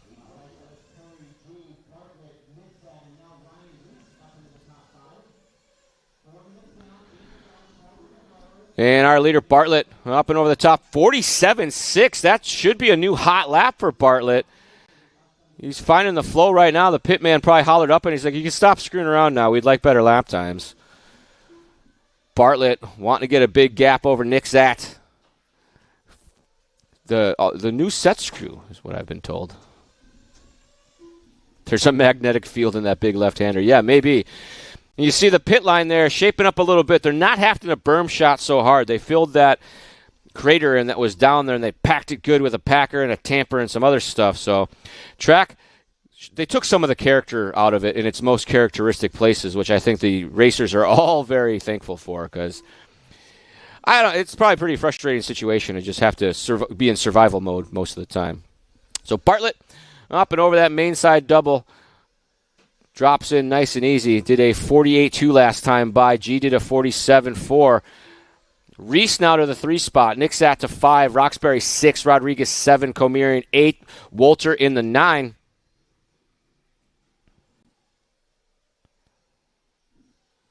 To the high side. Big roost there. It's a little dry roost, though. That gets a little dicey because it's not going to hold the car in as good as some moist roost. We pick up our race leader. This is Curry. Oh, ow, oh. Jinx. And that allows G to get by. So position change at the front. He could feel. Oh, no. That was Salvis, I think, that we just saw. So that's okay. They look the same. Bartlett and G sounds like they're heating up a battle right now. And we got 6 minutes left to go in this one. We are due for pit stops any time now. I know what I'm going to do. I'm going to write down the car colors the next race. That way I remember. I do believe this is our lead battle because I see Bartlett off the back, so maybe something changed. We got Curry, Bartlett, and G as our running order now. It wasn't like that a lap ago. Whoa, some crash traffic in front here. And across the line, That is Salvis and Thacker together. Bartlett and G together across the line. Coming into the pits together. One-man show, one-lady show there on the fuel bottle. Down and away. Good clean stops by everybody. Oof. A little bit of contact. Man, the whole field coming into the pits at the same time. One more or one less lap. Do yourself a favor. Get some clean pit lane. 5 minutes left to go in this one now. We're going to have a new running order, as I believe all the pit stops have cycled. And as they come around this time by, we'll get you an official running order. My money's on G to be our new race leader, but I've been wrong more than I've been right this week. Okay, so we got Bartlett, the 48.7, G with a 49.0. We'll see what happens here as they come across the line on their outlaps. Bartlett across the line. Looks like my scoring screen's a little weird. We got Bartlett, G, and Curry at the front of this one. Jeff G, our transfer driver. Bartlett from 12. Curry started on the point. Curry led many laps of this race early on. We got 4 minutes, 15 seconds left to go. He's still safe into a transfer spot, but as I say that, goes for a very wild ride. I believe that was Curry with the white nose and the yellow nose and the white blue on the back. Bartlett, G, Curry, Nixat in the 4 spot, Reese, Roxbury, Rodriguez, Walter Komarian, Alesi, Vusogovic, Newland, Kolandish, Thacker, and Salvis our running order. G across the line. Here comes, I believe this should be Curry that we are on board with. Curry started at the point, finds himself in third with Nixat on the back door. Not that far behind. Yellow, blue, white versus the green. This is the battle for the transfer between Curry and Nixat. Down the hill they go. Nixat trying to make something happen. Curry says, I don't think so, not yet. Nixat moves to the inside, jumps to the high side, tries to size him up here. You see still a little bit of character, but not nearly as much as there was this morning. Over the roller, Bartlett, G, Curry, Nixat, Reese, Roxbury. Oh, getting a little dicey there. Oh, no, tough break there for Curry. Runs it off the perimeter of the track. That's going to move Nixat now. Oh, as I say that, catches the pipe. Maybe going to let Reese slide by. Nixat and Reese side by side at the front of this one. Nixat, Reese, Roxbury, all nose to tail right here. Oh, bit of contact. Who's going to get it? I believe that is Roxbury now to the transfer. 2:30 left to go. Purple and yellow versus the blue and yellow. Up to the high side they go. If memory serves, that'll be Roxbury and Reese. Which is which? Not a clue. We'll find out here in just a couple more corners. Up and over. The monster double. Oh, gets turned sideways in front of him. Nothing the car behind could do except punch it. That may allow Rodriguez into this mix as well. Bartlett across the line. Third place now going to be Nixat in the yellow-blue. Reese and Roxbury after that. So Nixat around that 180. Up and over the doubles. Gets it a little bit wrong there. Going to feel the pressure now from Reese. Reese moves to the inside, takes the position. Nixat down one. Nixat with the yellow. Reese with the white. Nixat has the blue nose, yellow tail. Reese has the position right now, but now tries him on the outside. A little bit of patience there being shown. Nicely done. Reese to the inside bonus lane, trying to find a way out. Oh, tries to do the short track, paying the price. He's going to be back behind Roxbury now, so that's going to allow Curry and Roxbury into the mix. Nixat with 1:15 left to go, looking at a transfer position. Jeff G at the front, Bartlett in the 2 spot. They have a huge lead over this battle for third. Nixat and Curry now back in the mix. Curry started at the front, got shoved to the back, now wants back in there. Tries it to the inside, mashes brakes, spins out. Going to allow Roxbury to slide. Nixat getting off track. Roxbury with the bobble. It's going to put Curry back to the lead, or to the third spot, rather. Nobody wants to transfer. 45 seconds left to go. D main action. Transfer to the C on the line. The battle right here between Curry in the white and blue. Roxbury in the all pink. They have been entrenched in a battle with Nixet and Reese, but starting to cool off now. They're going to make it by, or they're probably going to make it by for one more lap. Wheelie there by Curry. Roxbury gets into the side a little bit, nowhere to go. Comes out ahead. Pink car, Roxbury now to the top. Roxbury in the 3. That is Katie, sorry. Nixet and Curry after that. So Katie Roxbury now to our transfer position. Time on the master clock has expired. They are racing to the line. Oh, crash traffic gets set down right with our leader, or transfer driver rather. Katie pushing hard here, up and over the top of the hill. Pressure here. I believe that is lap traffic. Next in line behind is Nixat. Roxbury coming up a little short. Nixat over the top. Roxbury fighting back to the inside. Takes it to the hip jump. Blocks the line. Moves to the inside. Roxbury going to hold on for the transfer by the skin of her teeth. Nixat put in a pretty good charge here at the end. Tried to make it happen. Rodriguez, Curry, Wolter, Komirian, Newland, Alesi, Vukazovic, Kolandish, Thacker, Reese, and Salvis our order. Jeff G. double transfer, 14th on the grid from the E main, works his way through the D main to take the top spot here, moving up to the C main. Bartlett also with a transfer, Roxbury with a transfer, so all double-digit number plates with the transfer in that one. See our running order here as Jeff G with an amazing push there. They finished 2/10 apart at the end, he and Bartlett.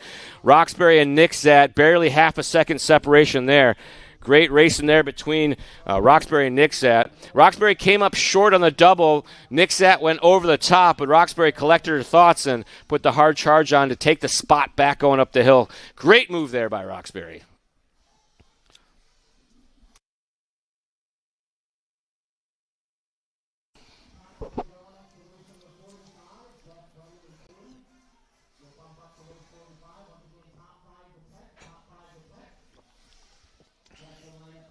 Man, what a great race that was. I think that is another amazing transfer battle that we have seen. That's like the 4th one already, and we're only like a handful of races into this program. So if you guys like racing, I think the 8-scale bump-up main day racing is where it's at.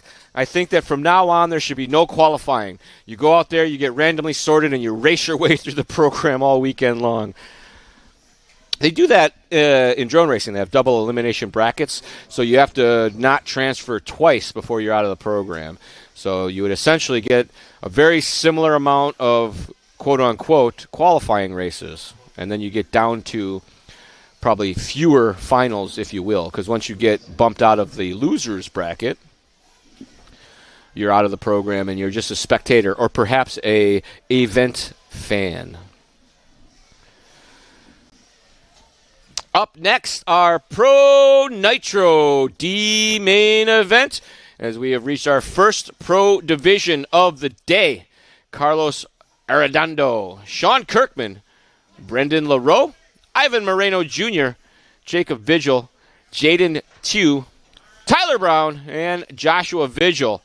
These guys having the less good luck of qualifying find themselves here in our D main. But the beauty of bump-up racing is they still got a chair and a chance to make it into the big show. And we're going to take a look at that transfer battle as it was freaking amazing. We'll pick up Roxbury here. And third car in line there is Nixat. You see him going over the top, makes the double. Roxbury with a bit of a bobble.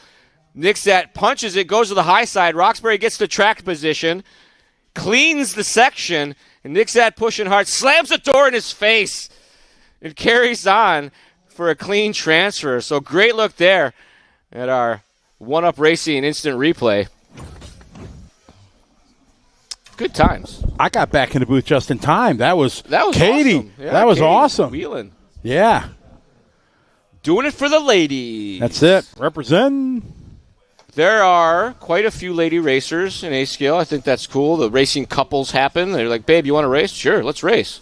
That's pretty neat to see. But drag racing has a ton of lady racers as well. And Dirt Oval. When I went to the Chili Bowl this year, what a wide range of individuals we saw on the driver's stand, from like retired folks to little kids to moms to sisters to gals. It was quite impressive to see such a different walk of life on the driver's stand racing each other. I know a lot of you guys, you've seen podium pictures or driver's stand pictures. It looks like these dudes are all in a gang with each other or something, but good to see a good spread of folks getting into the hobby. I think as the pro build cars come along, the YouTube vloggers, the racing formats, the tech gets better. We're getting a bit of a resurgence back in RC, and it's getting more like it was in the old days when we see some fresh blood, some new faces, kids racing with the families, a lot more of that going on, and I like it because that went away for a while there. We had a bit of a lull when I think RC was so complicated. If you didn't know somebody who knew what to do, you had no chance. But now with YouTube University, you could turn into the Hobbywing official YouTube channel and learn probably everything you need to know about electronics and stuff like that. If you didn't know, that's my channel. I do it for Hobbywing. It's my day job. I'm employed there. I try not to do any work if I can help it, but we do share lots of information with the world, and if you haven't found that channel, it's called Hobbywing Official. It's on YouTube. After the show's over, later tonight, maybe tomorrow, check that out. And while I'm plugging things, I do a podcast for Hobbywing as well. It's called RC Stuff, powered by Hobbywing. You can find it on your favorite podcast service. We give away a free Hobbywing combo each and every episode, and we give a combo that's particular to what you want to do. If you want to find out how to enter to win, listen to any episode. Boom, there you go. That's a lot of information right there. I try. You're a busy man. You ain't got time for shows like this, when you got more important things to do. This one worked out really well for me, actually, because I could drive here. I should have flown, but I drove here. It would have been quicker to fly. Hey, you got a new truck, so you might as well use it, right? Indeed. Did you buy it or lease it? I'm going to buy it, but I leased it because my credit was good enough. I had a no money down lease. Oh. I'm like, might as well. Yeah. And then I get my credit better. Or just save up the money to buy it is what I want to do. Good for you. All right, looks like we're ready to rock and roll here. Pro D Main. The young and up and coming. Oh, to throw out there for third spot, Brandon. See if it works out. Oh, I had to give my first D grade on the start of the last one. It was terrible. That bad, huh? But this is pro with less buggies, so they have an opportunity. This is like a grading on a bell curve, right? Yeah. It wasn't that good. It wasn't that bad. With as few cars out there, I'm going to grade a little more harshly, I think. C+. Oh, okay. They got the plus out of it. Yeah, almost a B.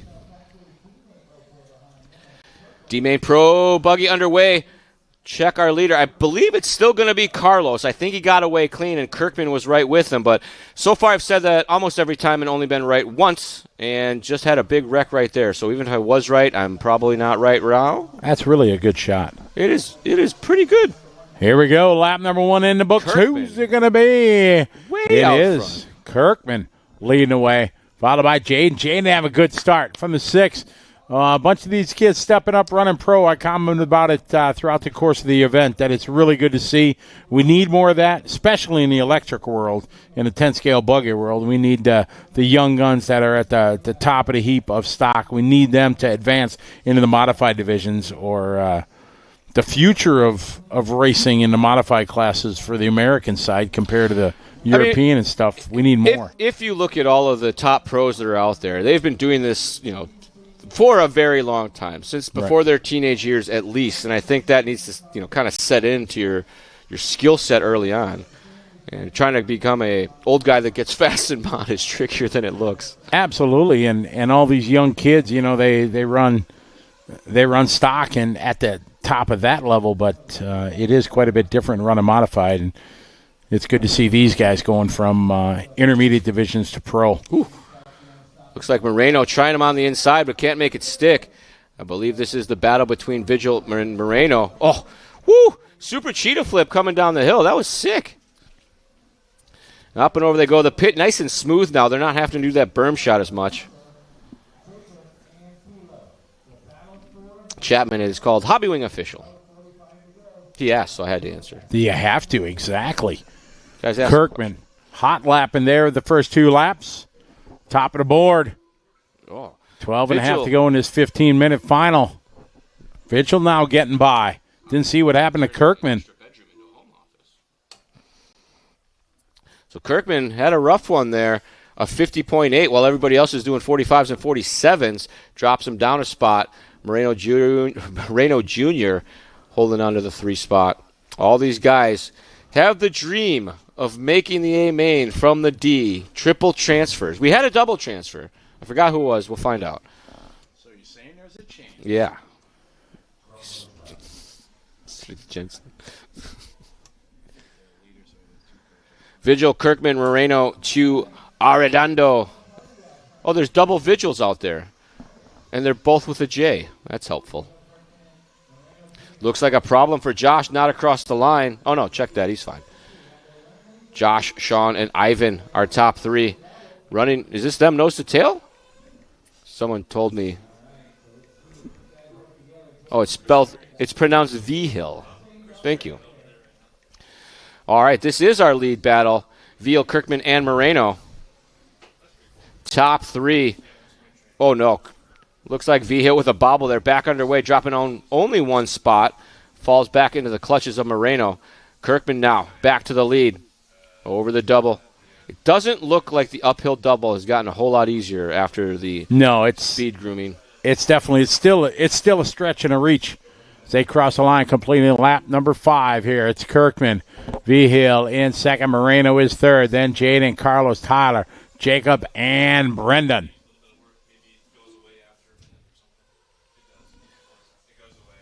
This our first 15-minute race of the finals. Pro Class runs 15-minute finals. They have just under 4 minutes, 30 seconds down. Kirkman out front, 46.5 the last lap, his best lap. Joshua had a 45.4, just a tenth faster. Oof. That's the hot lap of the race. As the 3 guys, oh, no, trouble there for Ivan. V-Hill got it a little wrong in the double. Maybe Moreno saw it. Messed with his tempo just a bit, but V-Hill had to single that big double. Our leader's starting to gap out over Moreno just a little bit, and Jaden Chu trying to reel him in.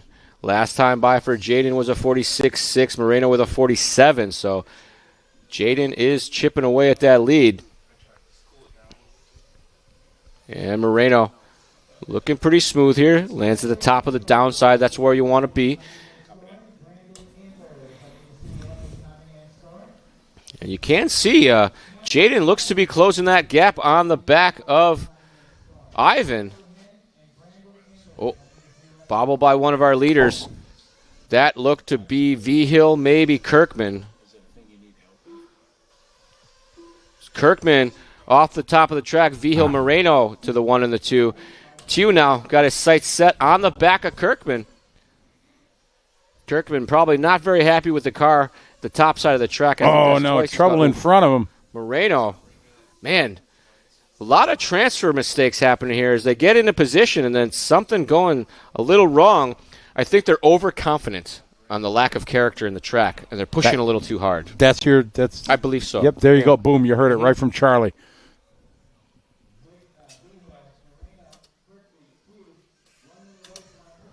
Oddball photo. Yeah, we're with you, buddy. Another mistake there, and I believe that was Kirkman. So that may allow Tew now up the leaderboard here. We're about to find out. Seems like about every lap things are changing here. Joshua, Jaden. There you go, Jaden. Way to go. Jaden climbing on up. Kirkman dropping down 1. And Arredondo now into the mix. He started at the front, had a bobble early on. Trying to fight his way back to the front of this one. We are due up for pit stops. These guys can go 8 minutes, so they'll probably come in around 7.5, maybe the 8-minute mark. I'm a big fan of all these kids. Arredondo, great kid, and watched him race for so long. Ivan, he's won here at the DNC in the lower classes before, so just all these guys. Again, I got mad props, mad respect for these kids stepping up, running pro. They got to, take their licks here in the lower mains as they get more and more experience, but it won't be long. A year or two, these guys will be up making a show like Frankie Contreras. Yeah. He's in the show, but we got pit lanes going on, pit stops. Couple of our leaders into the pits. Down on the way, a wind up and a pitch. There's a little splash. They empty the leftover fuel right there in a lot of cases. It's Josh, followed by Jaden, Sean, Carlos, Ivan, Tyler, Jacob, and Brendan. Just past the halfway mark. We're at 7:15 to go. V-Hill is starting to gap these guys a bit. Only one on the 44s that last lap. They all turned hot laps. V-Hill maybe pit stop there, 54-47 for Tew. Kirkman do with the line on his pit out. Got one up, down, and away. That was a good stop there. Kirkman falling all the way down to the 2 spot as the pit stop cycle through. Here we go. We got more guys coming in. You said Kirkman falling all the way down to the 2 spot. You looked at his car number. I said, did I? I was just checking to see if you were paying attention. Side-by-side action here. This is, I believe, Tew and Moreno, if I'm not mistaken.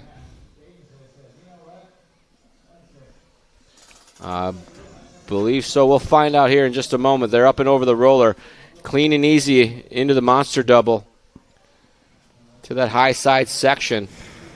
And I think Moreno has gotten in front of Tew now. Yeah. No, it's Arredondo in front of Tew. My bad. So Arredondo climbing back up the ladder.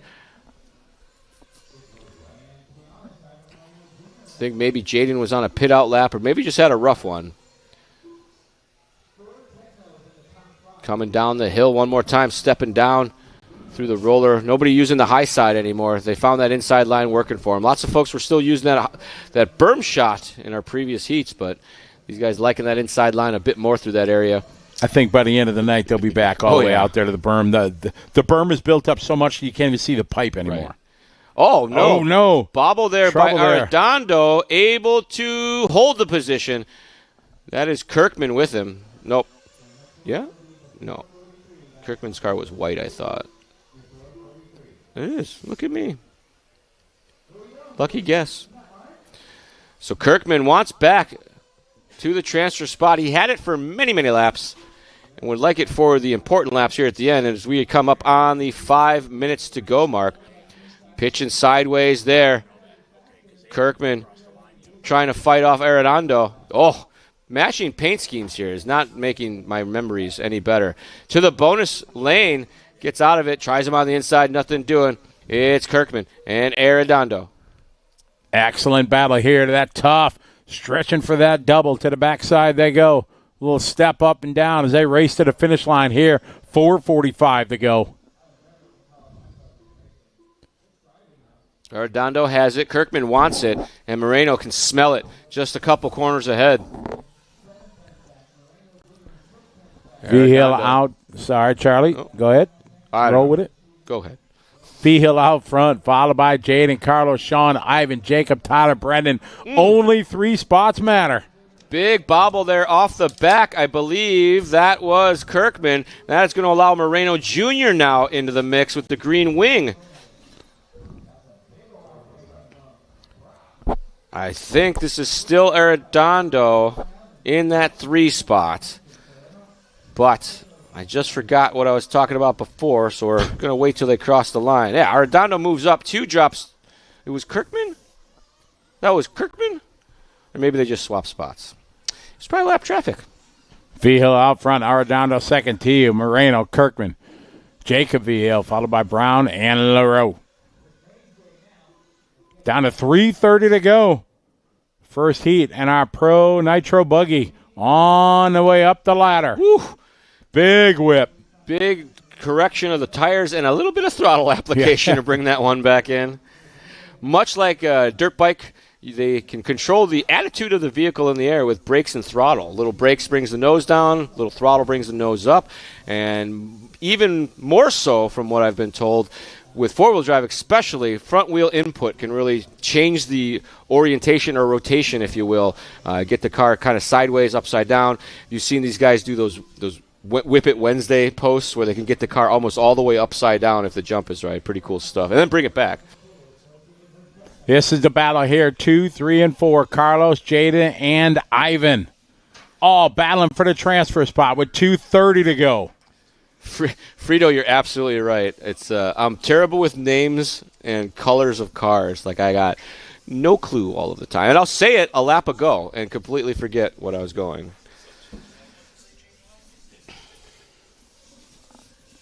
$2.20 to go. Josh, Carlos, and Jaden. Thanks, Donovan. T and Moreno looks to be nose to tail right now. They come across the line together for that transfer spot, only separated by 9/10. I think that's them right there. 2 minutes on the race clock now. 2 to go. Moreno with a tough one. Going up and over that roller. Found the one hole that got left. To the inside. Jumps to the high side. It's interesting. They go high side to inside on the jump, or they go inside to outside on the jump. I'm not sure if that's on purpose or not. These guys all battling for the transfer spot there. Small mistake. Chris Wheeler checking in. Cross the line. This should be the final lap for these guys. Who wants it? Carlos, Jaden, Ivan. These three guys battling for 2 spots. Nicely into the 6-pack. Kirkman trying to make his presence felt, but looks like a falling off on this one. 20 seconds to go. They should make it across the line, yeah? From here. Ivan tries to look to the inside. Sets up wide in that yellow and blue. Jaden right in front of him with the green wing. We're at 9 seconds to go. They're not going to make it. It's going to be so close. We're at 4, 3. These guys are going to race them to the line. Can Ivan come up with some? Oh! Over the top! Oh, my Oh, goodness! my God! Ivan Moreno making it happen. Bam! That just happened. Holy bejesus. V-Hill was way out front. Moreno and Jaden ghosting each other for the last 2 or 3 laps here. Moreno sizes him up, does the hip jump like a boss to make the pass. You talked about it last night, Charlie, about some of the pros doing that. Very few did it. He had nothing to lose, everything to gain. Wha-bam! That was brilliant. Go find that kid and talk to him. We need to have a word with that young man. That was amazing. That was fantastic. What a move there by Ivan. I feel gutted for Jaden because, like any of us, we weren't expecting it. You know, nobody's done that. You can't even defend against that. No, you can't. You know, he punched it coming to the bridge there, but he tried. But wow. My goodness. That absolutely. All right, we're going to the instant replay because if it ever deserved one, this was just epic here. All right, you see him winding back. Here he comes, yellow and blue. He's getting a full head of steam. Z comes up nice to the and clean. Right here. Squares up. That was. I guess 2 went just a touch wide to make it workable. I think if 2 didn't go a little wide there, they might have made contact. That would be my assertion on that one. That was brilliant. Good times.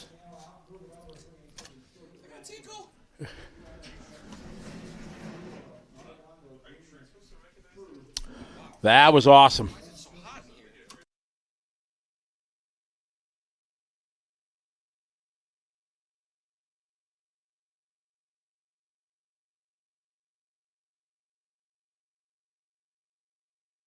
What did you folks think about that in the chat room? That was brilliant for sure.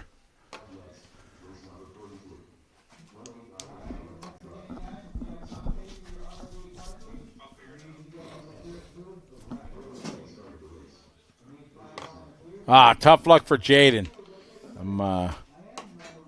But you just have to appreciate him. Even if it's racing, you can be upset, disappointed, or even pissed. But you know, in the end, you got to give a high five and say, "Okay, that was that was legit."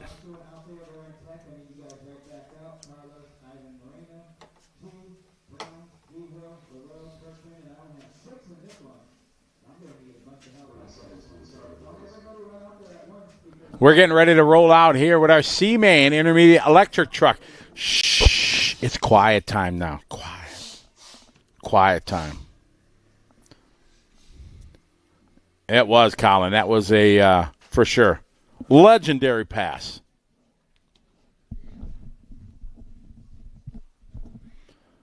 You guys getting a little water down on the track as we got our 10-minute intermediate electric truck C-Main coming up.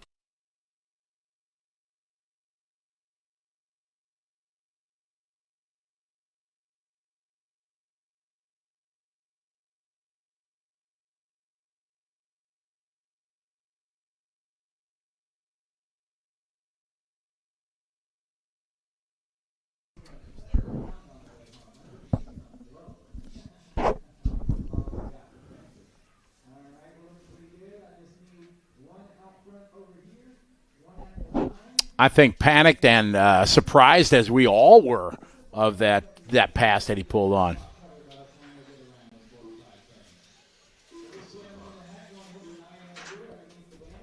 Good to have you follow along, Chris. Chris, long time staple in the racing here on the West Coast for years and years and years.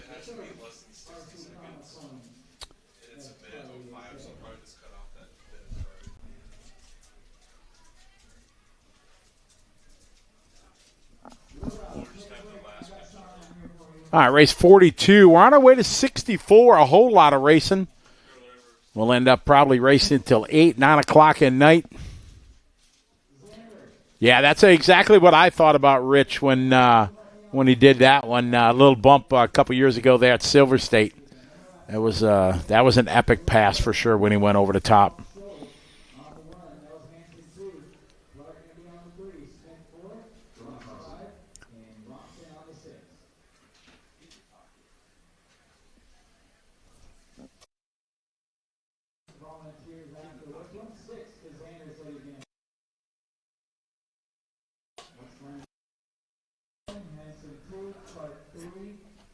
All right, C-Main coming up. Paul, Nels, Christopher, Richard, Duke, and Cody. I don't think Cody is here.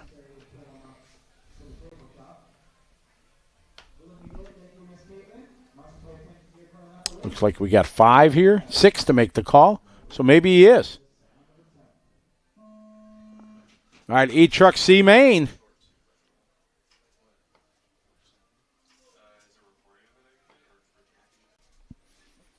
All right, grading on this start. Better because it's every time I say it after the 6-pack, my fault. All right, this is a 10-minute final for our C Group Intermediate Electric Truck.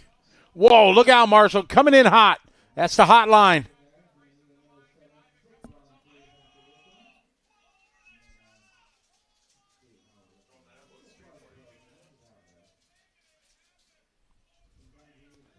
$9:15 to go here as these guys come around. Going to be completing lap number 1 of our C-Main Intermediate Electric Truck.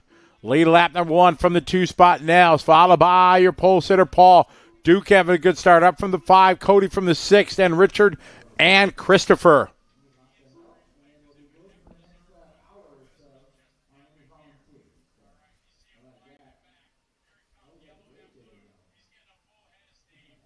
$8:45 to go. Battle here, Nels and Paul.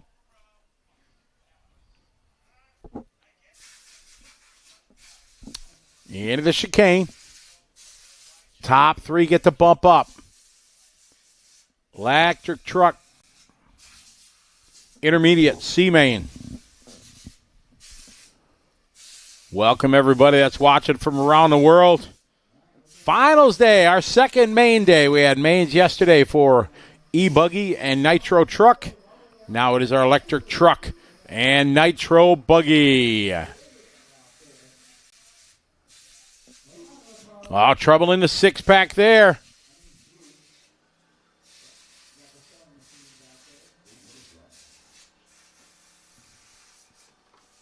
Electric truck on the track, C-Main. We got our 40-plus Nitro C-Main coming up next.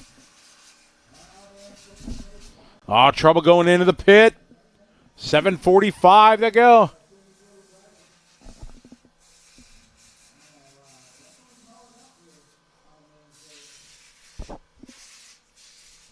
Coming around a complete lap. Number 3 with 7.5 minutes to go. Bringing the field. It's now still in control. Second spot, Paul, Duke, Richard. Richard now up a spot. Our leader, the pretty in pink, up Nels, Hansen.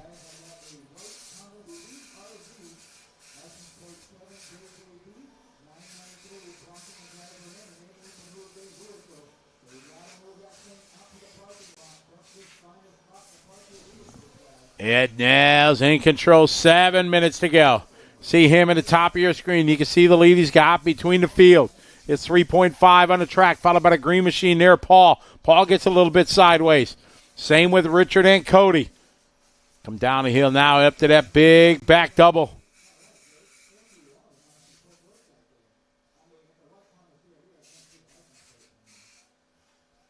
Cross the start finish line. Good fight there for that 2 spot. Paul and Cody. Cody goes around the outside, around the outside. Nails out front leading the way. Pink car, green car running 1 and 2. Cody trying to reel these guys in. Just gets hot lap of the race, 48-1. Nails lost that lead he had. He had about a 4.8 second lead, but that lead now is gone.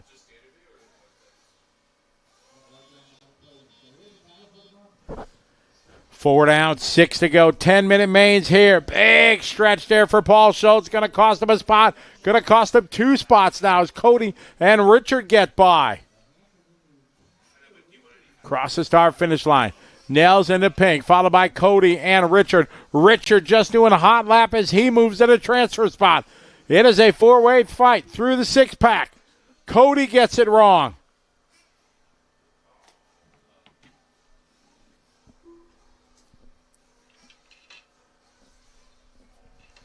Nails Hansen out front in the pink.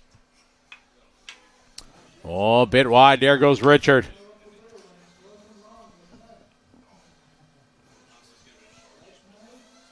We're going to be hitting the 5-minute mark this time by. Oh, big crash there. Marshall's on it. Nails here leader in the pink, stretching out that lead now. Nails across the finish line. Here comes second spot, as was 1.1. Now it's down to up to 4.7 seconds. Paul Schultz second, followed by Cody, Duke, and Christopher. 4:45 left to go. He's back. Oof. Man, it is nice outside right now. It's beautiful. Yeah. Coleman says his pass at ENATS 2 years ago was way better than all the passes you guys have been talking about. I don't know the reference there. I missed that one. Sorry. Yeah, sorry, Aaron. I don't remember that. 2 years ago. I can't remember what we talked about yesterday. Yeah, who won the race yesterday? Not sure. Oh, it was me. Nails, Richard, Paul, and Cody. 4:10 to go on the race clock here in this 10-minute C-Main. Intermediate truck with a half-full C-Main. But a good battle here for that transfer spot between Paul and Duke. That's what we're following here into the 6-pack. Double they go. Big wide there goes Duke. Ooh. Oh, got it. Got a little squirrely up the face and just rode her out. Didn't work. Nails in the pink. Oh, our leader getting it hung up there. See these two battling up front. We pick him up. He's got the inside line there over the jump. Nails coming up short.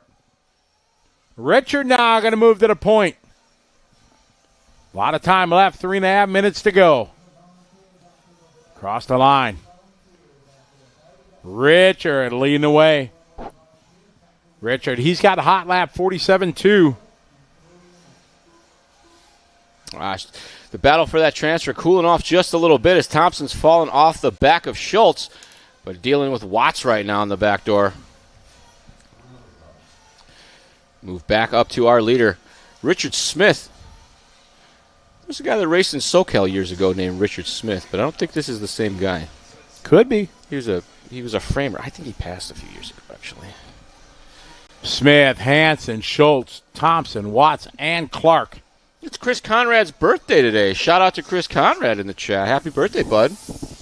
Happy birthday.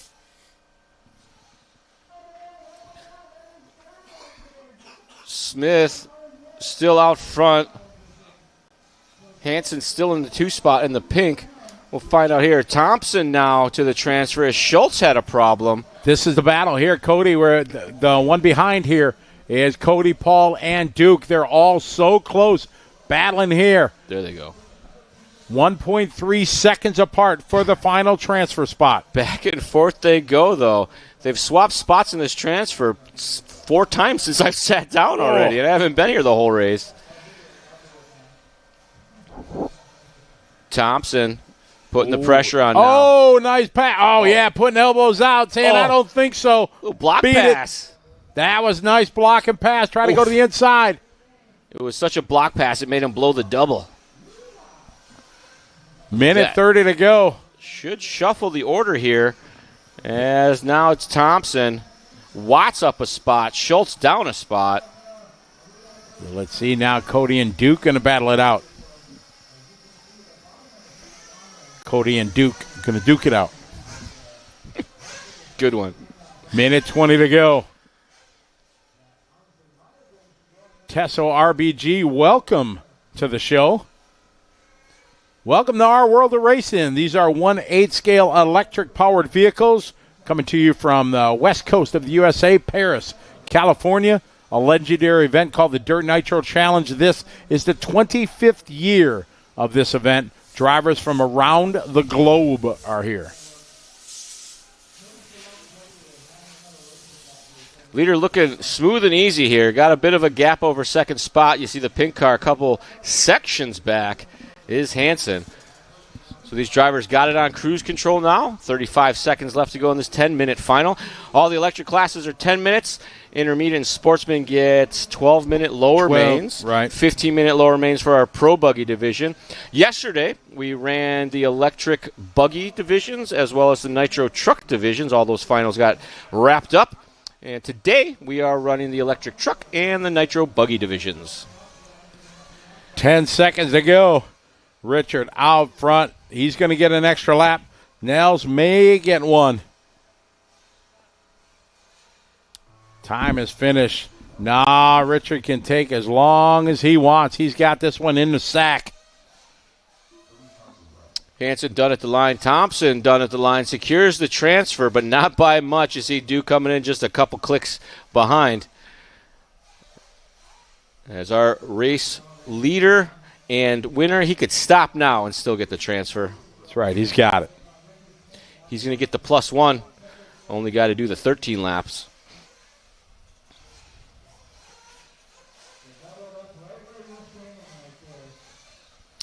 And up next will be our 40-plus Nitro C main event.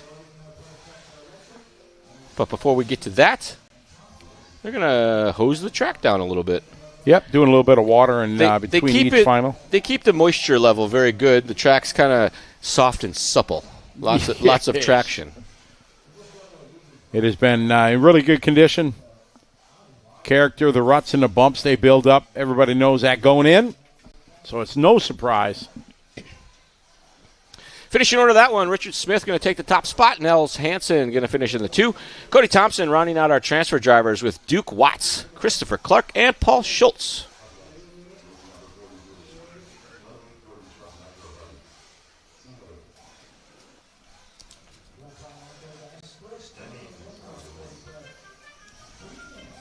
Must be Fred. Probably. Durf.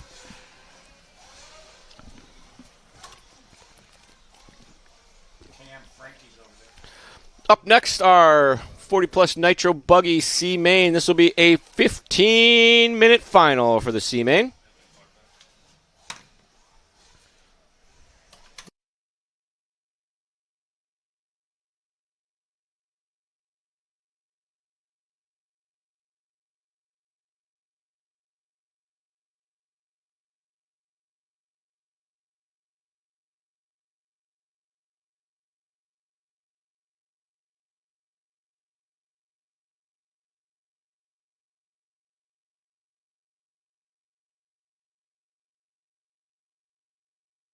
All right. They do do a small pause between each of the races for the watering for consistency, and as that happens, they can tend to some track repairs. We see one happening up there. They're repairing a pipe to better retain the vehicles on the racing surface.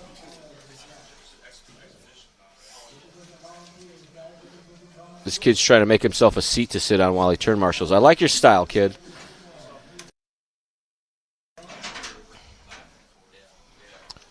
Yeah, Psycho Nitro Blast is in 3 weeks. Scotty gets to go to that one. I do not.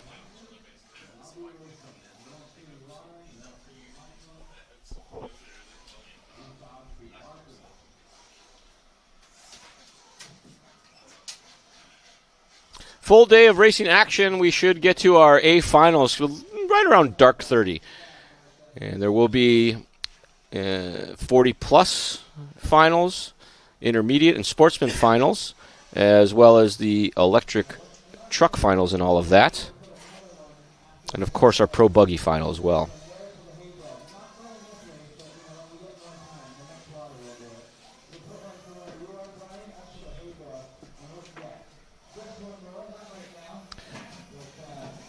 A gentle, even watering of the racing surface.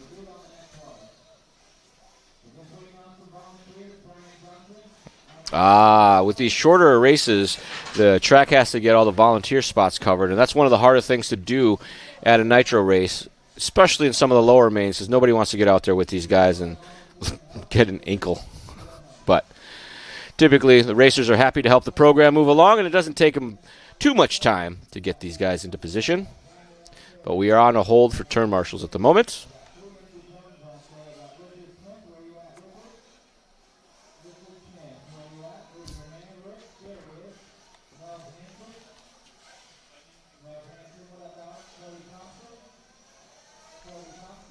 See where that young man is standing, tamping the dirt. That's a pipe that runs all the way along there. And due to all the high side lines that were getting run yesterday when the track got a little rougher down there, that's all loam that's been churned up and buried over the pipe. So you got pipe all the way through there. It's just covered up by dirt. And this young man doing a good job to let everybody know where it is. So I like that. Good job, kid.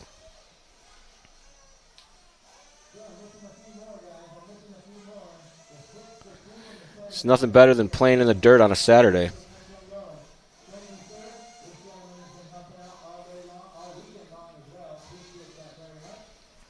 So this is a shot of coming over that big double that goes crossways on the track where they do the roller, then a huge double. They land in the pit. They did a, what do they call it? A zoom groom, or a zoom speed groom a few races back. Joey got the tractor out there and fixed a couple of the rough spots. They got their shovel and tamper crew out there, and it's much better racing since they've done that, so that's great.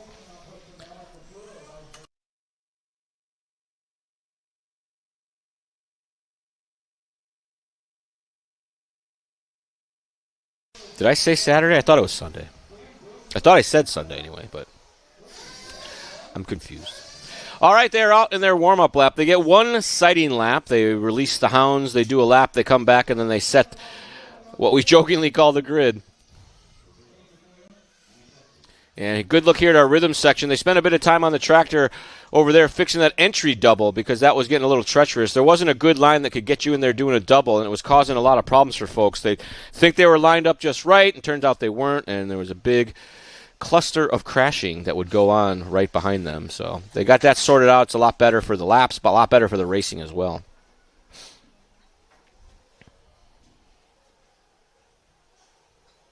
It's another great shot. That's the uphill double, or what I call the monster double. They come through the interlock and a little tricky roller section and a little short run. And some of them are running that a little wide to get that little extra pep in the step. But you see a lot of them coming up short, landing on that flat spot. And it doesn't do the lap time any favors and often causes some problems. Thanks, Donovan.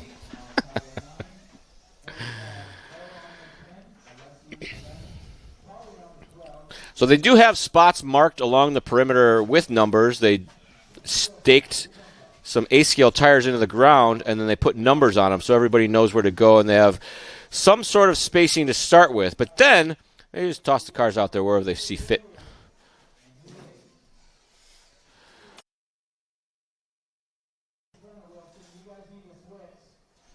You see our grid lineup here is a Granada, Rodriguez, Lindau, G, Alvarado, Nelson, Jimenez, Sexton, Alantaga, Bo, Alesi, Thacker, and our bumper drivers, Lobos, Keynes, and Wilson. Top three in this one will also be transferring into our B main of 40-plus Nitro Buggy.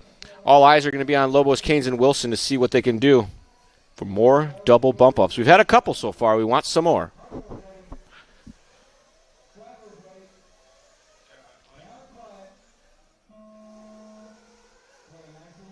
And we are off.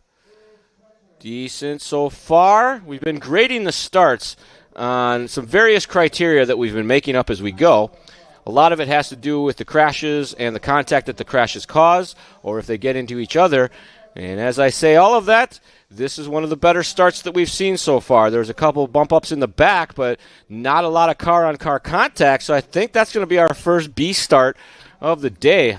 I think we'll go generous and just leave it at a B. I was thinking maybe B-, but there was not a lot of car-on-car contact, so I'm gonna go with a B. What do you guys think in the chat?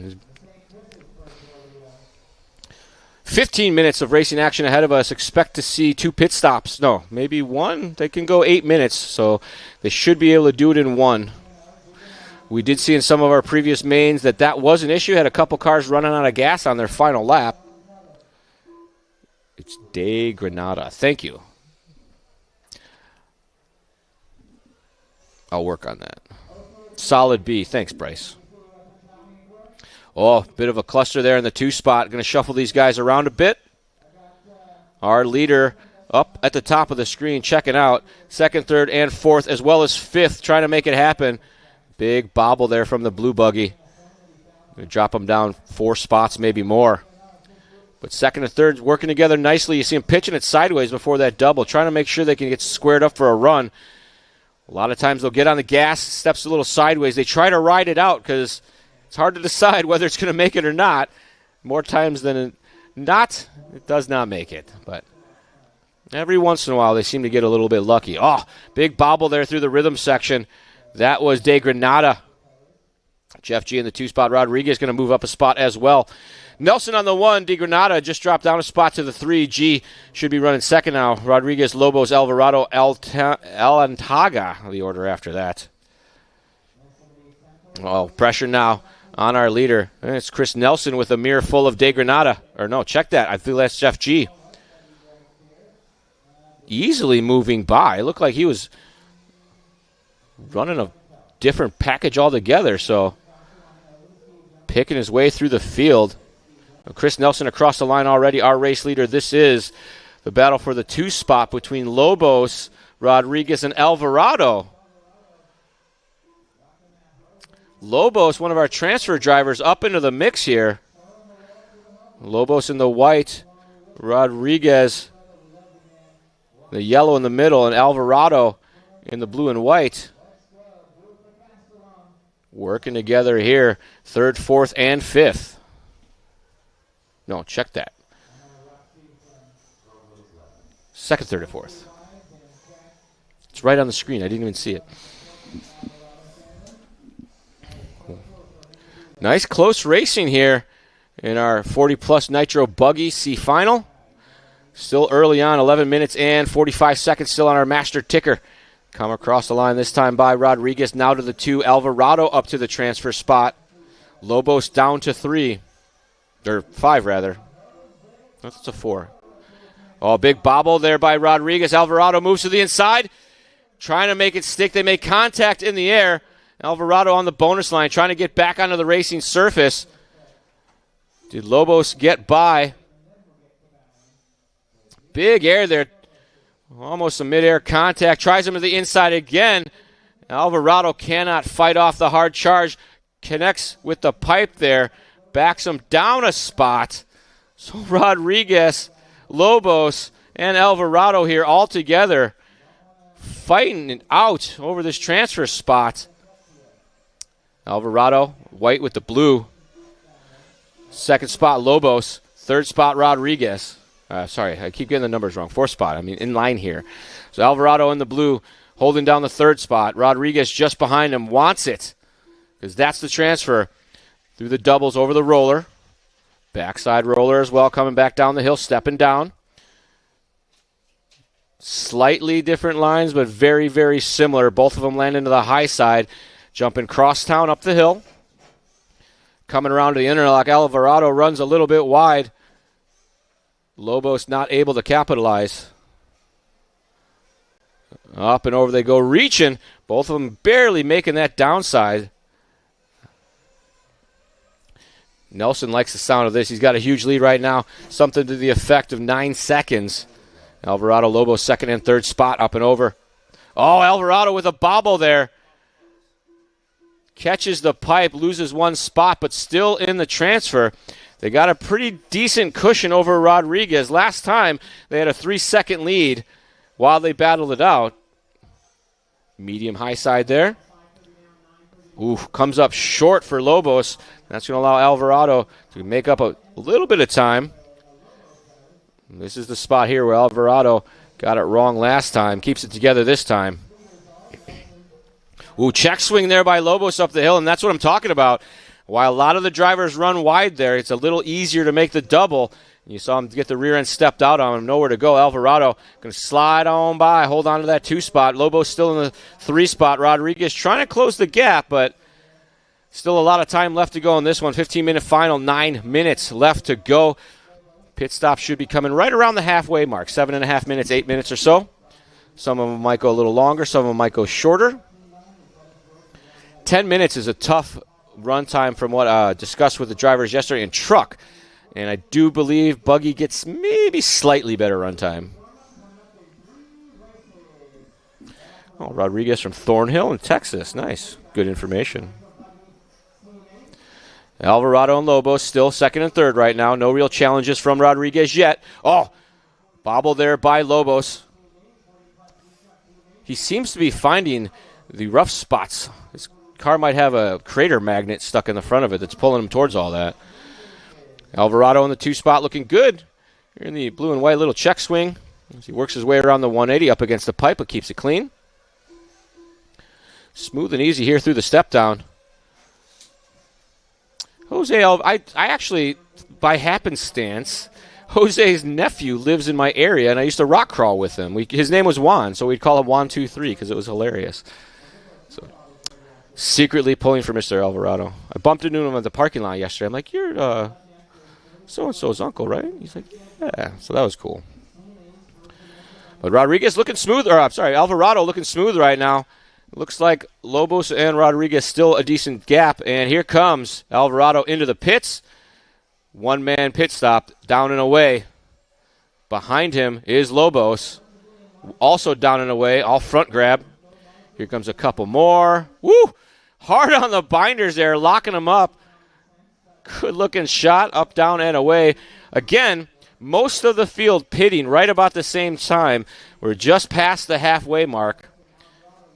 So every once in a while, you'll see a driver or a team choose a different pit cycle just to get them some clean space on the entry and the exit, and move into an open spot on the track as well. So we pick Alvarado. Oh no! As we pick up Alvarado, getting it all kinds of wrong on that monster double. I tell you what, it has been the thorn in many drivers' side today, as we've seen lots of things thrown away over that big double. Alvarado now to the front as the pit stop cycle 3 comes out on a 57. So it may be that Nelson went into the pits after everyone, which makes sense. And as they cycle through, he'll be back on our lead lap. We'll give him just a couple laps here to sort this out. I say that, and I could be mistaken, as Nelson's red bar has been on for a very long time on our official scoring screen here. Alvarado, Lobos, and now Jimenez to the 3 spot. Lobos started 13th, looking to do a double transfer. Came out of the D, wants out of the C as well. Alvarado looking smooth there. You see the marshals clapping as he goes by. 6 minutes left to go in this one. I did not see what happened to Nelson, but way down the board had a 1:45 lap time. So maybe they probably had a flame out if I had to guess. That seems like a long one, getting a marshal back and through pit lane and back on the box. So Jose Alvarado at the front of this one.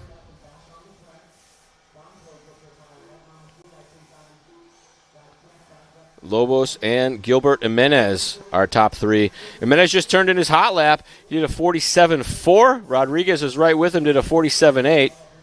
After that, it's Bo, Keynes, Lindau, Alazi, Thacker, Alan Taga, Nelson, Wilson, Sexton, G, and De Granada.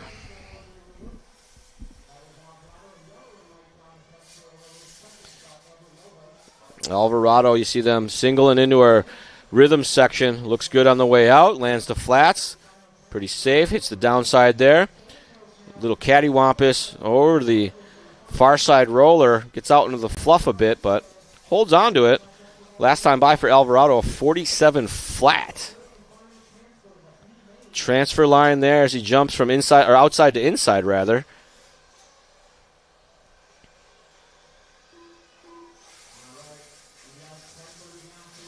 Up and over. Nice clean downside. Gives him a nice line for that right-hander. Up and over the hip jump. Ooh, big slide coming through the start-finish gate. It drops elevation right at the top of the turn and crowns just a little bit. So real tricky to maintain the speed there. You just got to kind of send it and hope she holds on. All right. We'll take a look here at our one-up instant replay at a very cool pit stop in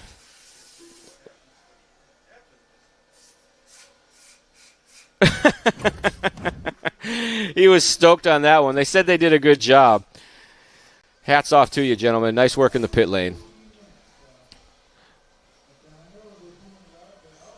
So we still have Jose Alvarado at the front of this one. He's being very patient with some lap traffic there. He knows what to do. He's been racing for some time now. He's a grown-up, and I think he started racing when he was not a grown-up. Alvarado, 49.9 that time in traffic. See him dropping the nose there at the double, trying to make sure it doesn't pancake land and do a donkey flip. Up and over he goes. And that is not Lobos with him. That is, I believe, Alesi a lap down. Why do I believe that? I don't know. I just looked at the screen and picked a name. 3 minutes left to go on this one.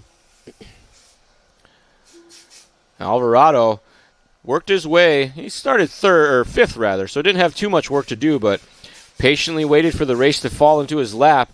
And some bad luck there for Nelson, rather. A few laps back. Moved everybody up a spot.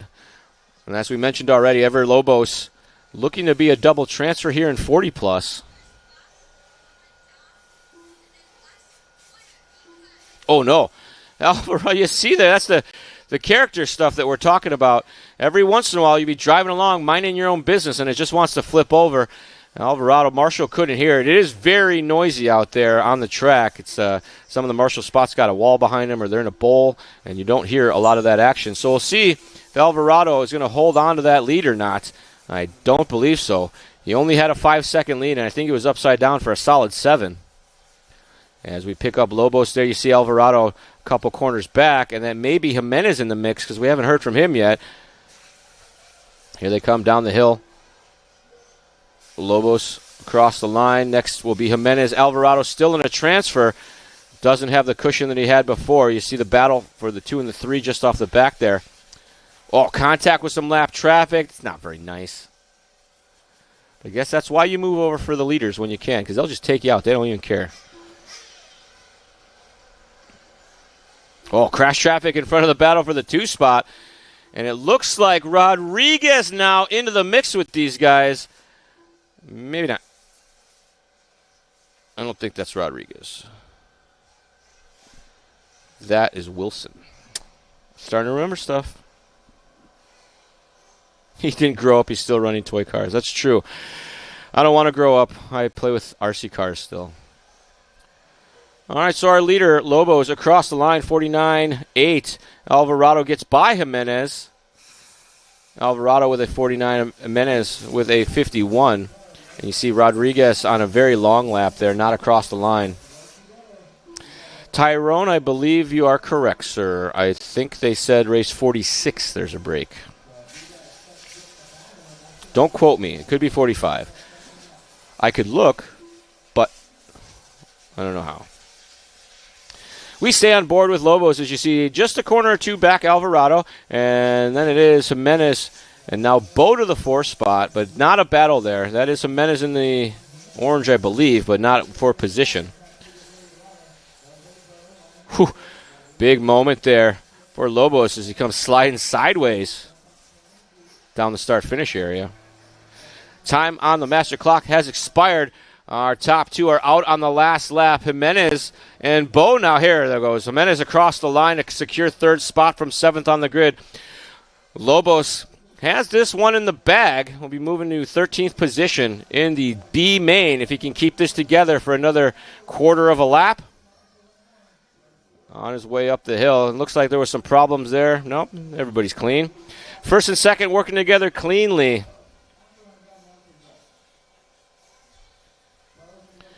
And Ever Lobos taking the win here. He did more distance than any other racer because he started very far back and did an extra lap than the guys who started back there with him. So good work there. As we move our way through the program, up next, we are Sportsman Nitro Buggy C Main.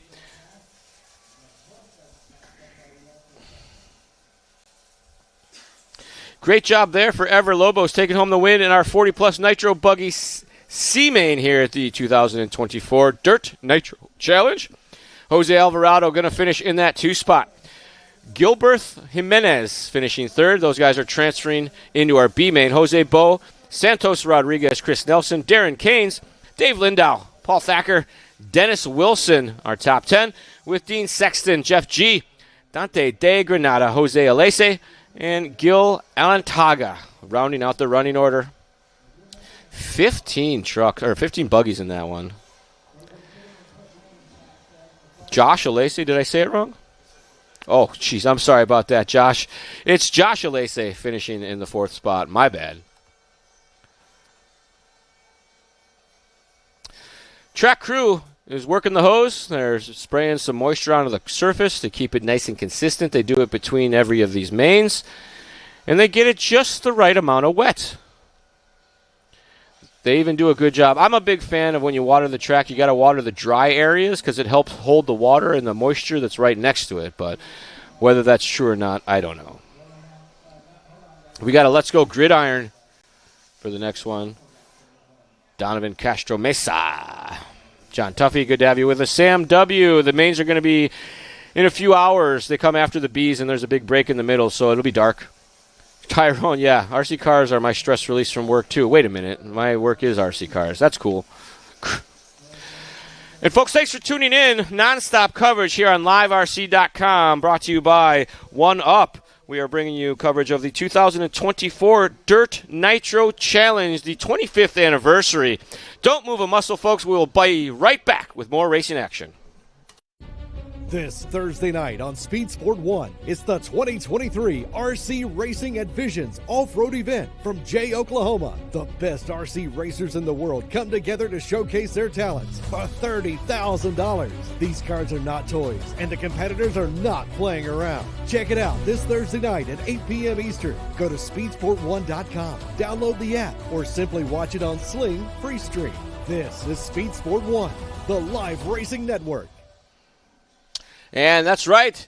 Next Thursday, Visions Race will be on Speed Sport 1, and you can tune in. You can download the Speed Sport with the #1 app, or you can go on, what did they say? Tubi, something. It's free on one of those free streaming services as well. We'll get it in the next commercial. My apologies. But Speed Sport 1, download the app and pick up all the action from the Visions RC event that happened at the Midwest Motorsports Complex. Beautiful facility, amazing track, great racing action. And they almost threw down the fisticuffs.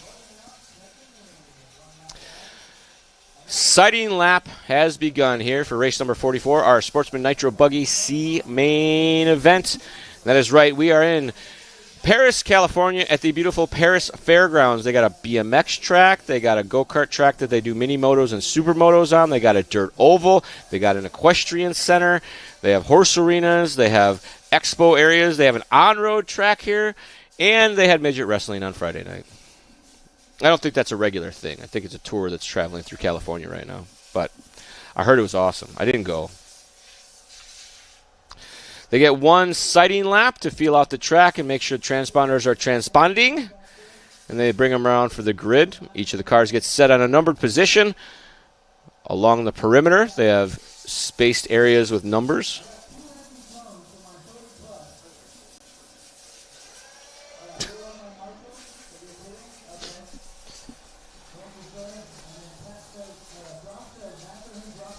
Chelsea we have. The problem is there's turn marshals out there, and we want to cut their faces off. But for practice and stuff like that, that's something we definitely need to work on. Donovan, first and third Friday of the month, you can get a freshly squeezed episode of RC Stuff powered by Hobbywing. Thanks for asking. We give away a free Hobbywing combo every episode. Look up RC Stuff on your favorite podcast service. About to get underway here, the grid being organized. I believe that's Nick Watlett's better half, Caitlin, if I'm not mistaken. Laying down the law. You can't have your starter box on the track, bud.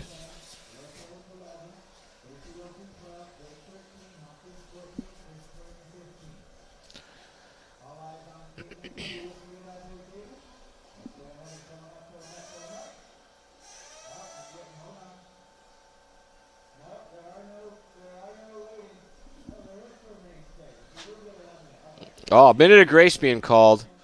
They were almost ready, and then they weren't.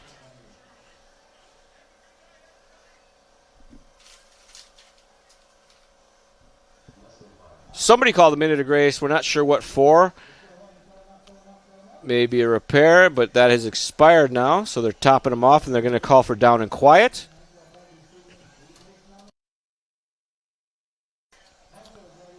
Sportsman division. About to get underway here. C main action. Top three going to make it to the pre-show, the B main. And we are off. Oh, some contact at the front before they even get to the rhythm section. One racer coming up short there. Rhythm. Top spot trying to run away, but hooks up a pipe, falls down to fourth. Oh, man. That's a C-. Down the hill they go. Only one of them getting away. And that's the blue with the yellow wheels. And giving back that cushion now. Oh, so tricky to keep your lap clean out there. You want to push hard, but push a little bit too hard. And next thing you find yourself in those option lanes trying to deal with white piping. Or worse. Inside move there. Third spot being held on to now. A couple more cars going off. Side by side for our leaders. At the top of the hill. Coming around this time by. Who's going to lead the opener? That is Kakela. Robbie Kakela from third on the grid. Fricker in the 2 spot. Soto going to be running third.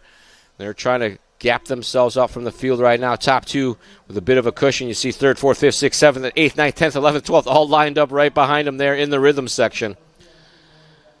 Down the hill they go. Here's the battle for 3rd and 4th. 3rd spot right now is Moreno Soto. Up and over he goes, nice and clean. James May wants a piece of the back door. Soto with a bobble to the inside. Back in front, but lost some valuable time. May sizing him up now. Looks to the inside, trying to make it stick. Comes down the hill, hipping and hopping. Gets it a little buck wild there, but so does Soto. May gets it wrong on the double. That's going to let Callis into the mix. Off the track they go. Keep it between the pipes. Sportsman racing at its finest. Kakela and Fricker across the line. Who's going to be third? Nobody wants it. Going to be James May. May, Niemeyer, and Awad now our top 5. Kakela, Fricker, and May at the top. Oh, big bobble there. I believe maybe that was Kakela, as I think that's May with the red and the white. Coming through the downhill section. They climb the top of the mountain, and they slowly roll back down. The roller in the way. Nice and clean on the doubles. That's 5th and 6th. So that was Awad and Moreno switching up back there. But maybe dropping down. Our leaders at the top side.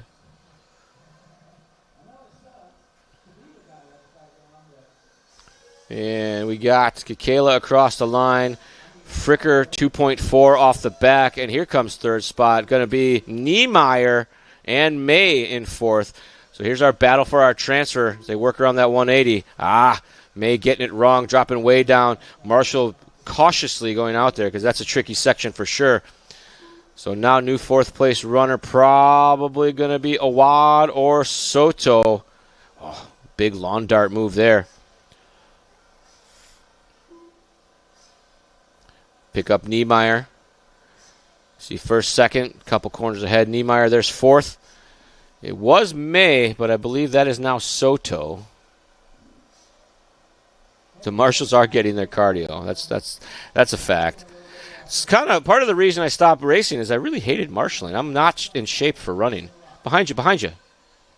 Oh, no. Man, that's a rough lap there. Oh, I don't know that that's allowed. It must be allowed.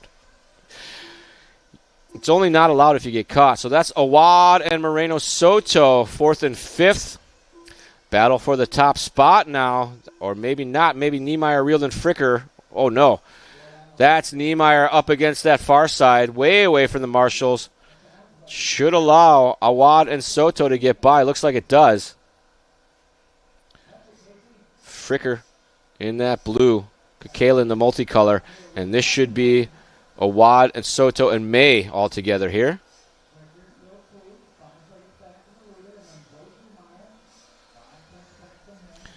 Up and over they go. Oof. Semi-clean landing. They work their way through that backside section. Is it Awad? Is it Soto? Is it none of them? Awad and Niemeyer. Awad up and over. Niemeyer right with him. Niemeyer started 13th on the grid, one of our transfer drivers, up in the mix here. Just about 5 minutes off of this 15-minute race. Battle here now as Fricker falls back into the clutches, loses a spot. Might fall victim to Niemeyer next, but starting to hit his marks now. Comes up a little short as I say it. It's going to allow Niemeyer around. So now 2nd and 3rd with Fricker down to 4th. All it takes is one bad lap. Oh, no. Niemeyer coming up a little short there on the big double. Double nose bonk. It's coming across the line this time by order. Going to change. Fricker still in 2. Niemeyer in 3. Treviso now to 4.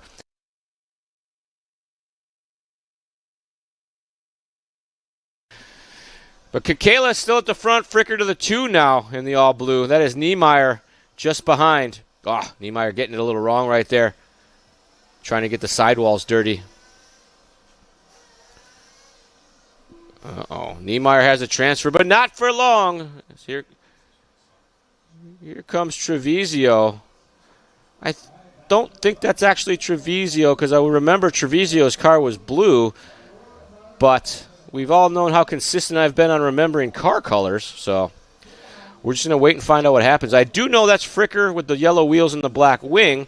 This is either going to be Treviso or not. It's Awad, not even close. So Fricker to 3rd. Awad pacing through to the 2 spot now.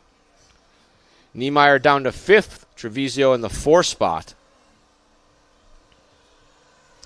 So Treviso has blue with white wheels. Fricker has blue with yellow wheels. Awad is a orange-white car with white wheels, white wing.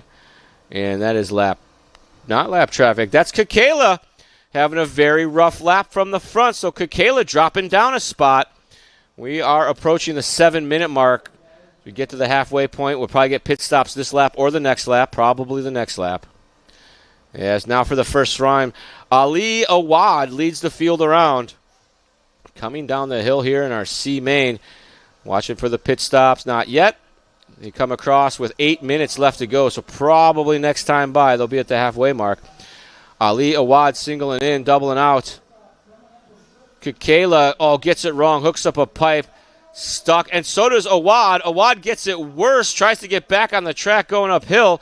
The buggy said no thank you, gets it wrong again, and one more time, Awad maybe dropped his radio on the driver's stand. We're not sure, but not getting back on the track very easily. That allows Kekela to move back to the lead. I agree, not a great re-entry. Pit stop start coming in, and they are issuing a stop and go on Awad. So there we go. Race karma and the race officials stepping in. So this should put Kekela back to the front, and I'm willing to bet coming into the pits. And we get Kekela in the pits for gas. And they do the stop and the go in the pits, I guess. It looked like he pre-stopped a little bit, but...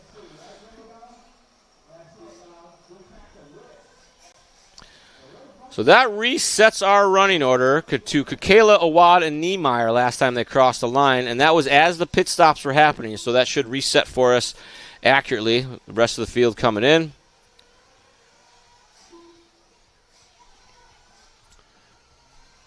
Christine Wilson on the gun for, I believe that's Casey Wilson. I hope I got that right. Yeah, Donovan, I agree. That wasn't. They did. I heard him say it over the PA. Stop, okay, go, and then he touched the car. So it was a pretty soft stop and go. It was a pit stop and go.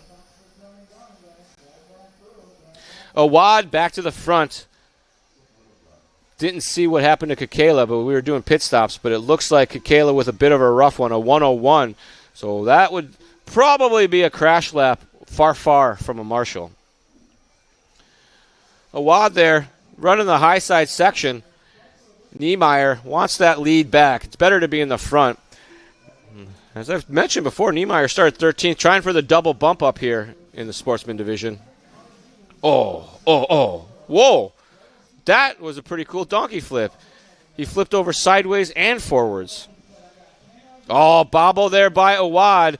You see when they start to tumble like that, a lot of times they'll get on the throttle, and as the tires touch the ground, it rights itself.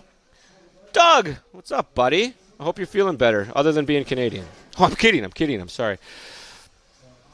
Ali, Awad, Niemeyer, Kekela now, and it looks like Kekela and Treviso dealing with each other.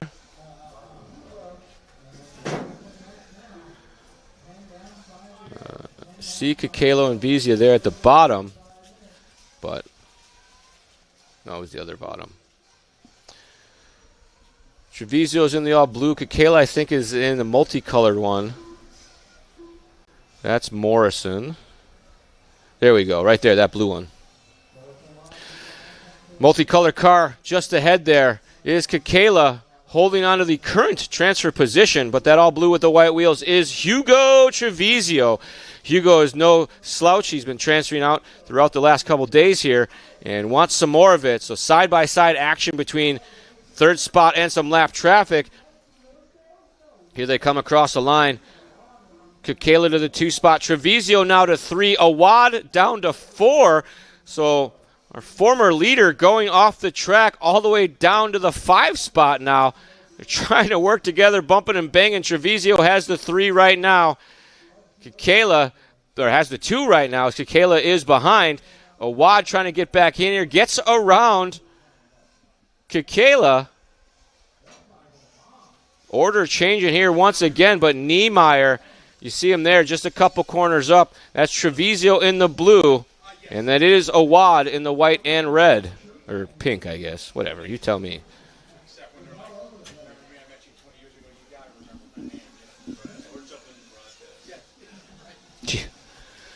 Down the straightaway, side by side.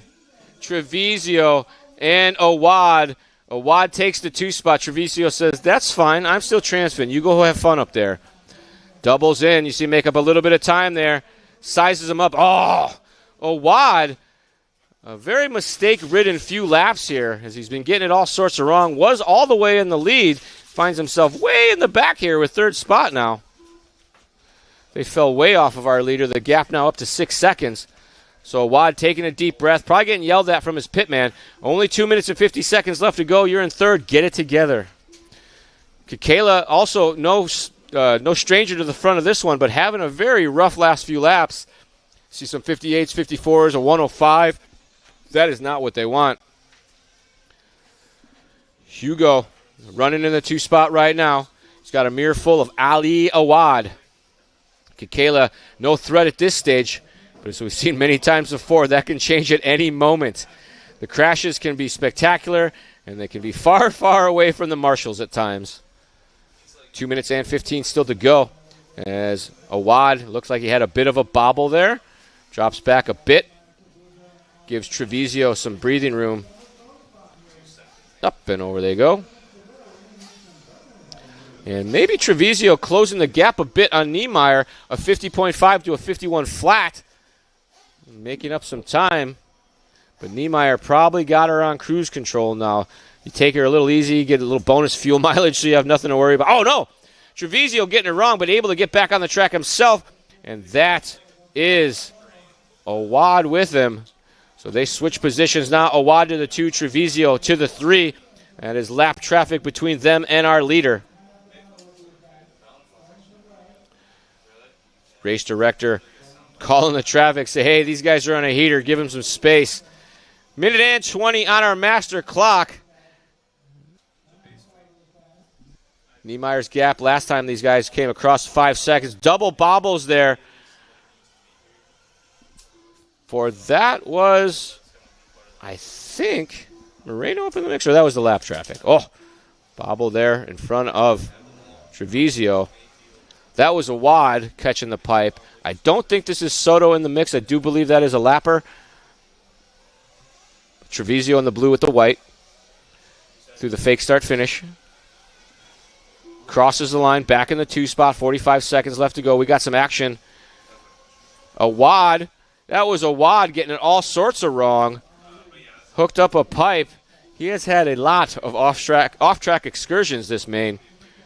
But still holding on to the 3rd spot somehow. Niemeyer going to be our 2nd double transfer driver of the day if he can keep this. I don't want to jinx him, but 20 seconds left to go. They should make it around for one more. Maybe not. Trevizio. They're scheduled to go 17 and a 03 and an 08. That seems like a hot lap. Time has expired. Finish the lap you're on. Niemeyer maybe slowed it down on the last lap to take the easy win. Will drop back and pick up a wad there in the white at the top of the screen. Looks like he's clean from traffic. The way it was going for him, though, could have been any sort of number of crashes. And a wad comes across in that 3rd position to secure his transfer. Still waiting for the rest of the field to finish. And some sloppy final laps here in our Sportsman Nitro Buggy C main. But, oh, could have tried for the pass, went for the bump and run. So here, you need a little better lap time. I'll push you. That was Callis and Gridiron.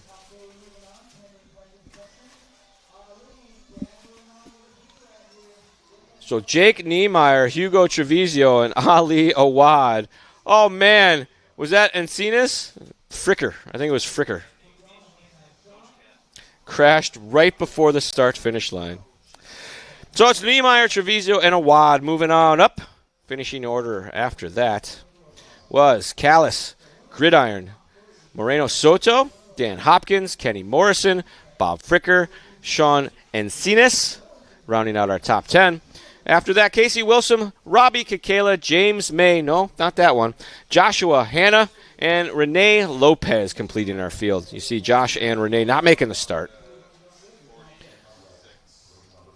Up next will be our 1A scale Pro Nitro Buggy, or no, check that. It'll be our A scale Intermediate Nitro Buggy C main event.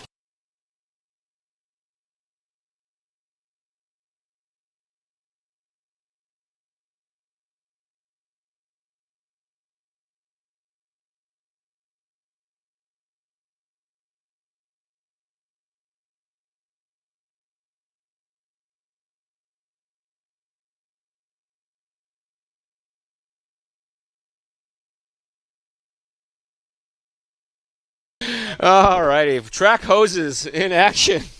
You're going to get me started. I don't want to get started. Track crew is handling the hose, making the surface moist, and making sure the consistency remains at least similar throughout the day. And as they did the, what do they call it? The Zoom Groom earlier. The track is shaping up, and there's been a lot less very, very strange things going on. Michael Mattis, welcome to the show. Gruined, welcome to the show. JG, good to have you with Akeen. Crafting A. Riera, thanks for tuning in. Pascal Morin, thank you. Sasolua, I don't know what that is. Doug, hello. Donovan, thank you, sir. Good to have you with us. Mike Kaz, what up, guy? JPV331. I think I had mentioned that earlier, but it's in the evening. Dark o'clock. Grun's name is Corey. Well, that's easier. Oh, man, I looked up at that beautiful shot. I'm like, that looks like snow all of a sudden. But no, that is the moisture, the dampness. I'll take his if I need it. I'll punch him in his kidney and take his water. Hi, everybody. I'm back. Damn it. Thank you, sir. We're doing a bunch of interviews, chatting with everybody. So I'm sorry for stepping away, but I'm sure the peace and quiet was just when we started getting warmed up in here. Scotty comes the show back. was going good and everything, and now I'm back. So sorry about that. Joel folks. Dennis, hello. Paul Knapp, oh yeah. More C-Main action. After this, there's one more C-Main, and then they take a break, I think, for the A-Main warm-up practice thing. That happens before the Bs, if I remember correctly. They said race 46, or 47 rather, there was a break. I heard Jimmy. The track announcer is the world-famous Jimmy Babcock, host of the JBRL, owner-proprietor of Hot Rod Hobbies in Santa Clarita, California. They have weekly races. They got a dirt oval. They got an off-road track. Super cool place. So if you're ever by Great America, you go to Great America Six Flags, bring your RC stuff. You go racing. Hit them up about their schedule. I love Jimmy. He's been around a really long time. He used to be a pro racer and then decided to go crazy and bought Hot Rod Hobbies from the original owner. So cool stuff. Craig Gill, hello. Jeff Guest. You're a jerk. 2. Jeff Ernst, Boomer. What is up, my man? Long time, no see. Hope you're doing well. Your brother's a tool. That is my bro. What's up, bro? I mean, I was talking to him. You're the tool, not him. Let's be careful because Boomer will crush me. Crush me. He won't mess around. Thank you, Jeff. Thank goodness Scotty is back. At least I got one fan. Jeff Guest is trying to start a fight with me, I think. It's fine. Me and Jeff go way back. Oh, way back. Exactly. So there's another pork chop in the RC industry. There was. And we were at a race doing a live stream, and that gentleman had passed. This was years ago. I thought it was Jeff, and I I shut off the mic. I'm like, "What, dude? Like what?" And started crying a little bit. They're like, "No, not that one." I'm like, "Oh, okay, yeah." There's only one in the. I travel the planet, and there's only one guy that I know that goes by. Well, there was another nickname. one. I guess that was not nearly as well known as the real pork chop. Exactly, he's the OG. I want to say this happened when the A-Scale Nationals were at Texas. And I suffered heat stroke multiple times a day in the trailer with no AC and no shade. Scotty doesn't know. That means you were telling stories when I was gone? I don't think so. They've been saying that the whole time. All right. I think it's like a song. Scotty doesn't know. Oh. That doesn't count as singing. I told them I wouldn't sing anymore. So boy, Charlie, you get this guy in karaoke, forget about it. Well, a couple in and then a karaoke. That is a lie. Yeah, he's kind of a big deal in Japan when we go all the bars and they love karaoke over there. That is a lie. Man, they love when he gets on stage. I went for the time zone race. Yep. No, it wasn't the time zone race. They flew me up to announce one of their big weekend races that they had at the carpet track that they host up there at the school. Sure. That's Rose City. Yeah, Rose City. Thank you. They flew me out to do a race weekend, and it wasn't a huge turnout, so we got done pretty early, ran some practice, and then we all went to the local Yakult downtown area, which is a very small town with like a tavern, a post office, and Ace Hardware or something like that. And they had karaoke. And you guys, Dave Ehrlich, you know Dave, right? Of course. A lot of people know Dave Ehrlich. Oh, yeah. And they're trying to get me to do karaoke because it was my birthday weekend, too. So they actually flew me out for my birthday to pay me for my birthday to come out and party. It was awesome. I had a great time. Wayne Ray came out and visited me, one of my old-time racing buddies, one of the original dudes that ever got us racing, came out. Really good time. But point of the story is karaoke. Dave's like, I'll karaoke, dude. And he goes over to the machine. He puts in tequila. the Pee Wee Herman, shoe song. Yeah. So the whole song plays, and you say tequila twice into the microphone, and that's it. I'm like, well, that's the move. I'll gladly do karaoke, and my song choice is tequila. So there you go. You will sign up for that any day of the week. Brian, you know what? I'm sorry. I have no clue. This was many, many, many, many moons ago, so I apologize. I think I still worked at Novak when it happened, so I'm not sure. All right, so let's hope we have a better grid. How have the starts been? Have we had any A's? No. Bad? No, I think we had a solid B from the pro buggy. I think that one was pretty good. The guy in the black hair, he was wiping the dirt, or a lady there, she was wiping the wing off, make sure you got to have that clean appearance. I think she goes by B. That's Nick Price's better half. Ah, okay. Yeah. Or Ryan Prince. Sorry, Ryan Prince. Ah, How okay. did I get Nick? What the hell? I don't know. All right, here we go. What do you say? Some of the Arizona racers. That's what I was. C main intermediate.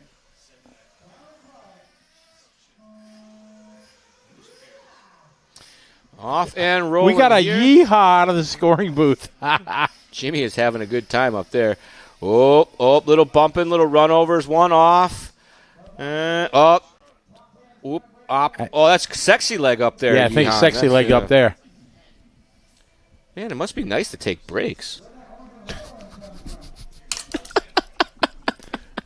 Scotty doesn't get to go on break. Like when we do lunch, they make him do stuff the whole time, and he comes back and has a granola bar. Meanwhile, I'm out there socializing, hanging out with Truey, looking for beers and stuff. It's great.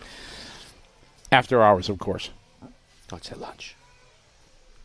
All right, 15-minute final for the C-Mean. Only 3 spots are important as they cross the line, complete lap number 1. It is across the line. A good start there for Jose Alvarado. Earning the top spot and keeping it here on lap 1. Travis followed by Lance, Anthony, Drew, Curtis, Deanna. Big movie here from 10 to 7 on lap 1. Followed by Nathan, then Ryan, then Brendan, Trevor, Jeff, Eric, and Katie. I'm having like a little mini stroke here because I could have swore Alvarado was in Sportsman, wasn't he? Like he just got done transferring out of something. Oh. Maybe it's a different Jose Alvarado. Maybe. Looks like the same car. Can you run Sportsman and Intermediate? I feel like that shouldn't be allowed if it is. But I like entry fees too, so I get it. I don't know. Is it Mrs. Prince? Did they get married? I didn't think that they. Well, good on them.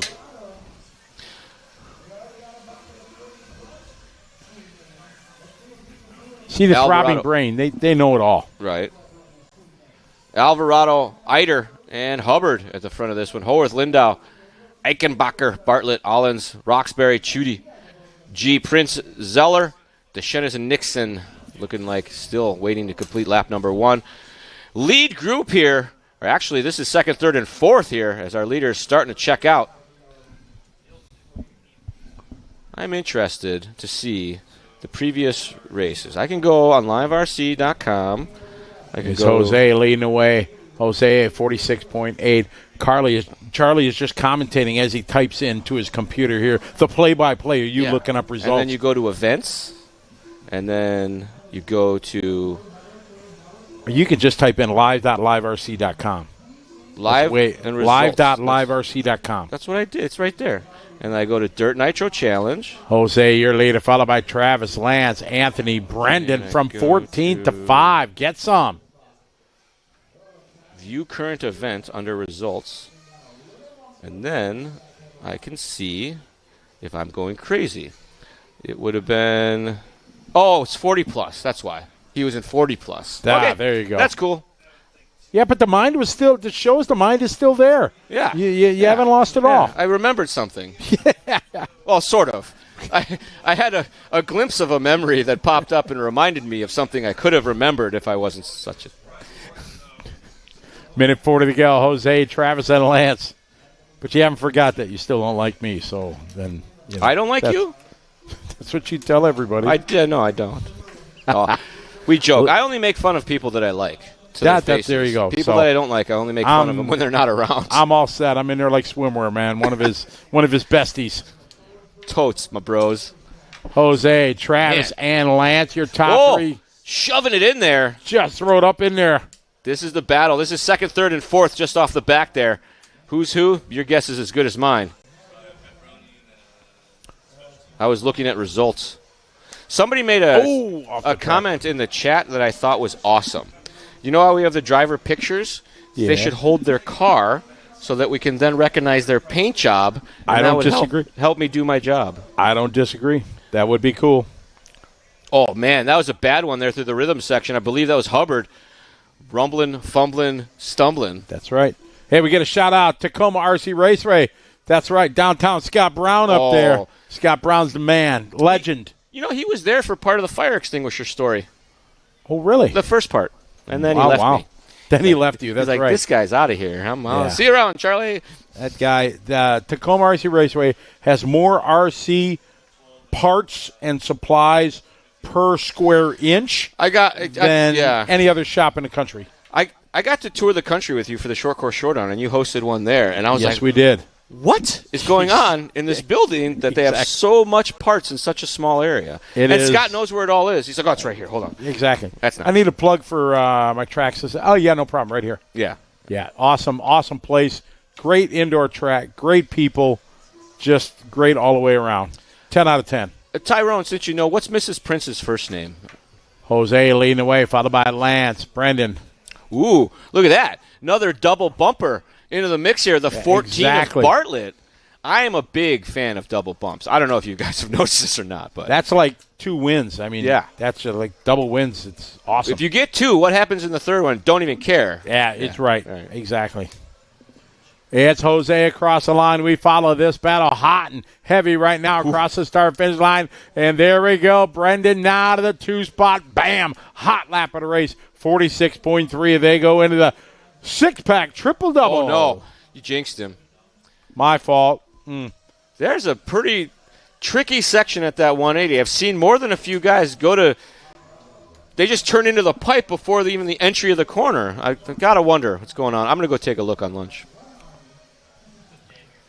Jose, Brendan, and Lance is the order. You know what the other thing Tacoma RC introduced me to? The practice recording. Ah, yes. Scott would record a 3-minute thing that said, 3 minutes on the open practice, 2 minutes to go, 1 minute to go, drivers clear the stand, and then you just let that play, and it was like he was up there telling us stuff. It was pretty cool. Look, I think he did that before we did at that track. He definitely did it before you did. That's why I really do. I think that's probably. So I'm at trackside for INS, and Craig O'Brien. Craig's voice, yeah. It's the most thorough recording of what to do and not to do. But it's too much. Like, it's kind of like over the top. I'm like, all right, dude, I get Marshals, it. Don't walk grab on the your jumps blowers, unless you blow absolutely your have area of to. the track. Don't walk away without blowing track. That's great. Craig O'Brien. He's meticulous. So if you guys don't know what we're talking about real quick, we'll get back to racing. On the 10-skill indoor tracks, we run on the big events, you just run 5-minute practice. 10 guys on the stand, and you make a voice recording. Scott Brown was the first one to do this at Tacoma. And you make a voice recording saying, okay, drivers leave the stand. Yep, do that. And then Live RC kind of incorporated that into the scoring software. And now you can add that and run it with your race, and it's wonderful. All right, halfway there, first round of pit stops, only round of pit stops. Lindo was in and out in a quickness. Oh, look at that. They're just poised with the gun. That's Ollins. Freeing up the watcher. Look at that. See him getting the wrist action there, limbering up, doing the Masami. It's important. You got to get your heart rate up. That way you don't get nervous. Oh, that's a wow. Oh, is that Wally Builds? That's Watt. That was factory right there. Wally Builds. He knows all about it. You know, you can hire him to be your mechanic for the weekend. They work on the car and you just drive. I think I would try that. Oh yes, yeah, for sure. Well, that car has no body. No body. It looks like it had no body. See, it's no black. Body. Oh yeah, you're right. Come on, guy. I bet you Sean didn't see that. Slap, slap, slap, slap, slap. Yeah, that should not be allowed. I'm sure Sean doesn't see it. He'll see it. Or there'll be a protest. Maybe it just happened and they were coming into the pits. Maybe they're coming into the pits, correct. Yes. Travis Eider, HRCR? HCRC. HRCR. Thank you. From Idaho. Idaho. Great group over there. Yeah, I got to go say hi.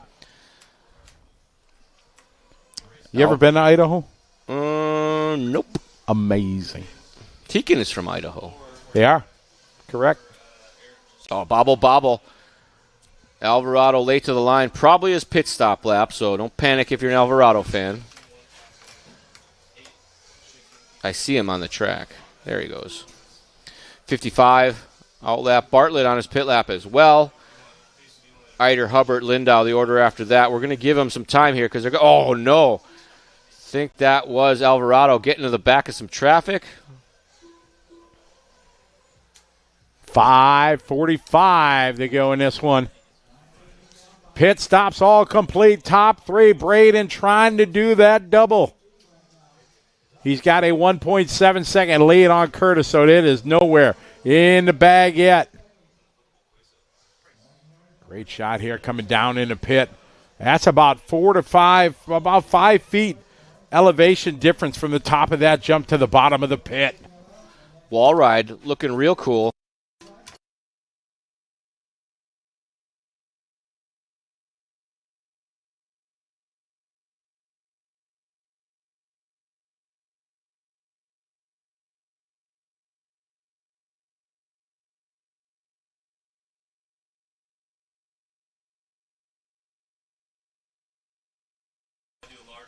Five minutes left to go in this one. Alvarado, Hubbard, Bartlett, our top three. As I believe we move around the track with Bartlett and maybe Eider here. I'm happy to put in for it. So I'm happy to put money in. So. Alvarado's taking the lead from this one early on, still has it. Bartlett's still holding on to that double transfer possibility. You see the 14 number plate for him. Well, you guys don't see it, but I see it. Charlie sees all. That's why I squint all the time. Brendan, Travis, Curtis, all bidding for that last transfer spot, half a second. Brendan Bartlett. All right. Cross the start-finish line with it. Go ahead. This is second lap and third right here. That car in the middle is a lapper. Bartlett in the yellow and red. Lap traffic in front of him, if I'm not mistaken. But it wouldn't be the first time I've been wrong, and certainly won't be the last. 4 to go in this 15-minute final. Jose out front, dare I say, dominating. 12-second lap run over Lance. Brendan, 1.2 back. Brendan with a 4.6 second lead on the transfer challenge of Curtis. Jose's nephew, he used to rock crawl with us back in the day. He lived up in NorCal for a while. See all this information you learn here on the broadcast? Useless, but information nonetheless. You never know. Hey, I met you. Hey, aren't you the guy that rock crawled with Charlie for years? Yeah. He moved to SoCal, and he's working on one of those shops that build race trucks for the desert racing scene. Pretty cool. All right. Jose out front, followed by Lance, Brendan, Curtis, and Trevor. Oof.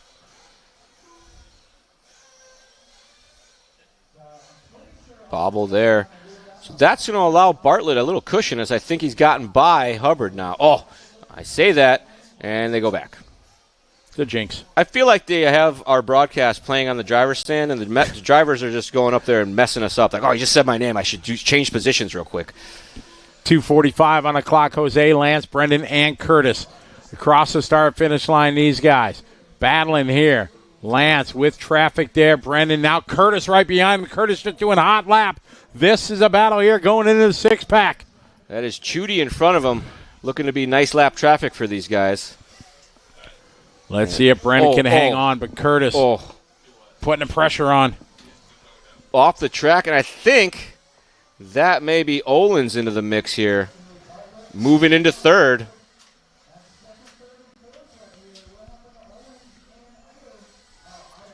Inside interlock is a very frustrating section to be with a car right in front of you. You're like, I want that line. Get out of my way. 2 minutes, to go in this one. Bit of a bobble, gets it up on the bicycle, slides it down the hill. New order going to be Lindau to 2, Hubbard to 3, Bartlett off the bump. Bartlett is not going down without a fight, though. Transfer position on the line, yellow wing versus the black wing. Bartlett now by. He's going to hope to gap out a little bit from Hubbard. He sent it through this six-pack there. Nothing to lose. Oh, no, Hubbard with a big bobble on the back. That's going to cost him. It's going to let Olins close the gap as well.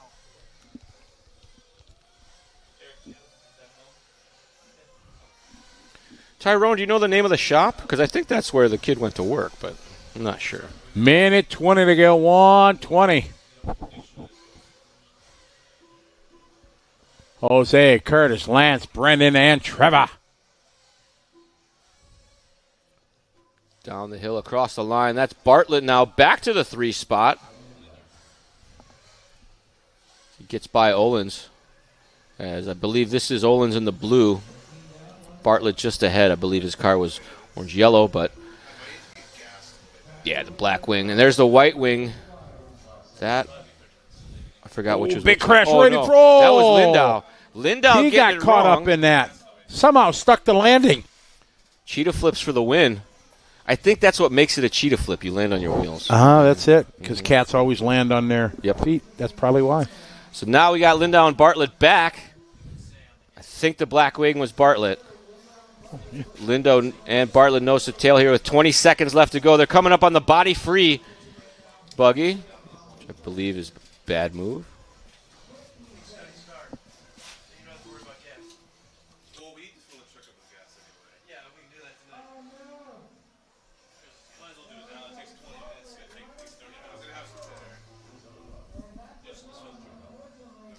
All right, Alvarado still at the front. Lindau and Bartlett. We pick up Alvarado coming down the hill. Little wing high there. It's closing stages. Master clock has expired. Who's going to get it, Charlie? It looks like they gapped out a little bit over fourth spot, but is Alvarado Bartlett out on his victory lap. Is Bartlett going to be able to do the double bump? That's not Alvarado. It's the wrong blue car, I think. Alvarado's already done. Oh, no. Bartlett. Coming to a stop. No. Almost double transferred. Oh, ran out of gas. Word from the pit lane was a fueling problem. Meaning lack of fuel in the engine area, also known as the gas tank. Where's his car on the track? I don't see a marshal with it, so I don't know. It's tough luck for Brendan there. I always pull for the double transfer. McMillan Racing. Thank you, Tyrone. That's tough.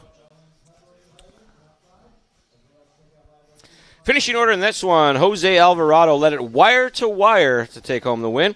Curtis Lindau going to finish in the 2 spot. Trevor Olins with a gift from the RC gods on the last lap. Going to take home the 3rd and final transfer. Hubbard going to finish 4th. Bartlett, after the fuel out, going to finish in the 5. Zeller, 6th. Travis Eiter in the 7th spot. Anthony Howarth in the 8th spot.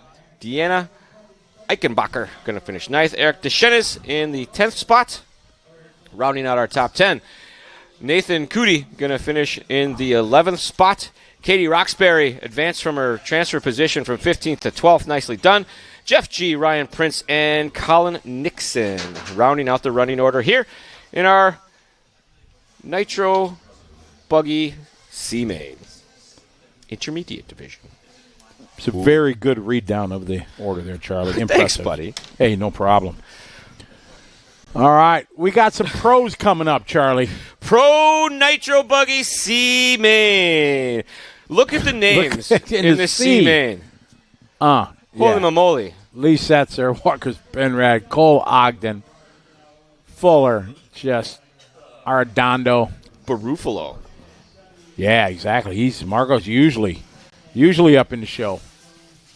But with, this is the deepest field. I mean, you think about the top 25 in the world.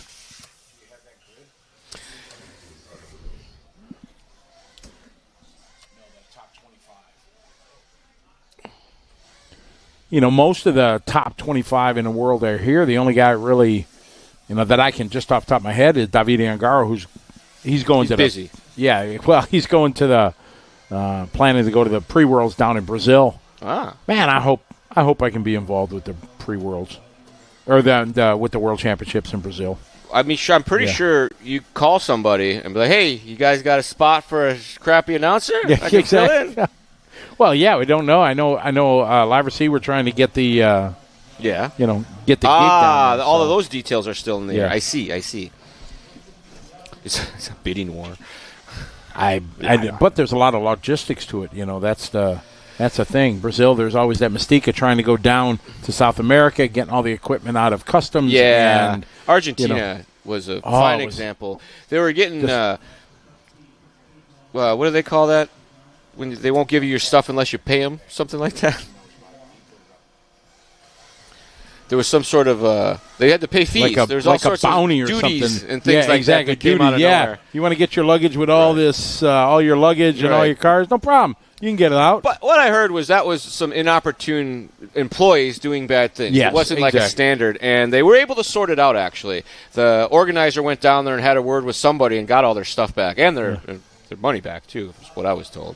So that was a happy ending. Whether it was true or not, I don't know. But I think I would have heard if it wasn't true, type of thing. So I've talked to enough people about that race that I feel like something should have happened. Deja Jones, how you doing? Oh, boom, just like that. Talk about top 25. There you go. You look at the ranking there. Dakota Fenn, Mayfield, Juan Carlos. He's here from over in your Elliott Boots. Your TQ, Mason Fuller, Spencer Rivkin, David Ronnefolk, Ricardo Berton. All these guys are here. 2 or 3 of those guys in this C-Main coming up next, too. Yeah, exactly. You know, Bornors, Van Dalen, Brandon Rose, Cavalieri, Lutz, Ogden, Daniels in this one. There's Barufalo, Spencer Hecker, Tato Sante, top 20. What is it? So everybody's here except one. Davide Angaro. Is he 7, number 8, 1? 9. Oh, I don't know who 10. Why is there no number 1? Because he's not here. These are the drivers that are here. So, all right, I don't know who 10th was. 10th and 12th are not here. But pretty much 90% we'll go with of the world's top 25. How awesome would that be to be in your profession and be in the top 25 on the planet? Well, in the customer service department, I am totally in the top 25%. Well, this is true. You're very, very true. You are. You're not even in the top 25. You're at number 1. No. Hi, welcome to Hobby Wing. This is Charlie. How may I help you today? I guarantee you there is a lot of customers out there that will tell you very different stories than that if they've called up and caught me on a bad day. I can explain it again, but I cannot understand it for you. Wow, that's a line you used? Never. No, yeah. Never. Clay Keats in the house. What's up, Clay? I hope you and the family are doing well. Deja Jones, cheers to you. Tim Long, following along. What's up, Tim? When I grow up, I want to be like Tim Long. He is good-looking, rich. Does it right. Mad talent. Still plays with toy cars. He does. Exactly. He has a tiny little iPhone with no case on it and giant text on the screen. It gets you 1 letter per page as he reads does he got text. like a iPhone, the smallest one, the mini or whatever? The 12 mini, I think. All right, Tim, you need to step up your phone game there, buddy. We had this conversation at the Worlds. He doesn't like it. It's too big for his pockets, so he likes the little phone. I got the first iPhone when it first came out with the big one, IMAX 11 or whatever. I right remember. Before we went to Italy, remember? Yeah. I was a rock star there. And he still has it, folks. He's not a guy that upgrades his tech very often because he squeaks when he walks. Wow. He has I'm frugal. He has a whole family of spiders that live in his wallet that never gets opened. Frugal. Anybody throwing it out in the middle? Look at the reach. Oh, yeah. All right, Pro C-Main, ladies and gentlemen. Get them ready. A lot on the line here in the C-Main. All right, we're going to have our first A grading start. We had a B yesterday, and we had a B today. This so far looking pretty good. We got one off the track. He didn't come back and hit anybody. Okay. Oh, that white car just set. Oh, you guys man. ruined it. It was an A up to that point. That white car was not lifting. Even though the road was getting narrow, he was not checking up. Here's what do they say? Drive through the smoke, Cole. That's it. Oh, my. What do we got? 3, 4 white cars out front. Great. Oh, they got their race schemes on. They got white with white stripes and scallops and white flames with white highlights and white decals as well. On white wheels with a white wing. Right. All right, here we go. Leading this one across the line. Yeah, Ryan rocking the Sparko. Brand new car on the market last year. Ryan's going to be racing a whole lot with us. Going to the Philippines with us in a couple weeks.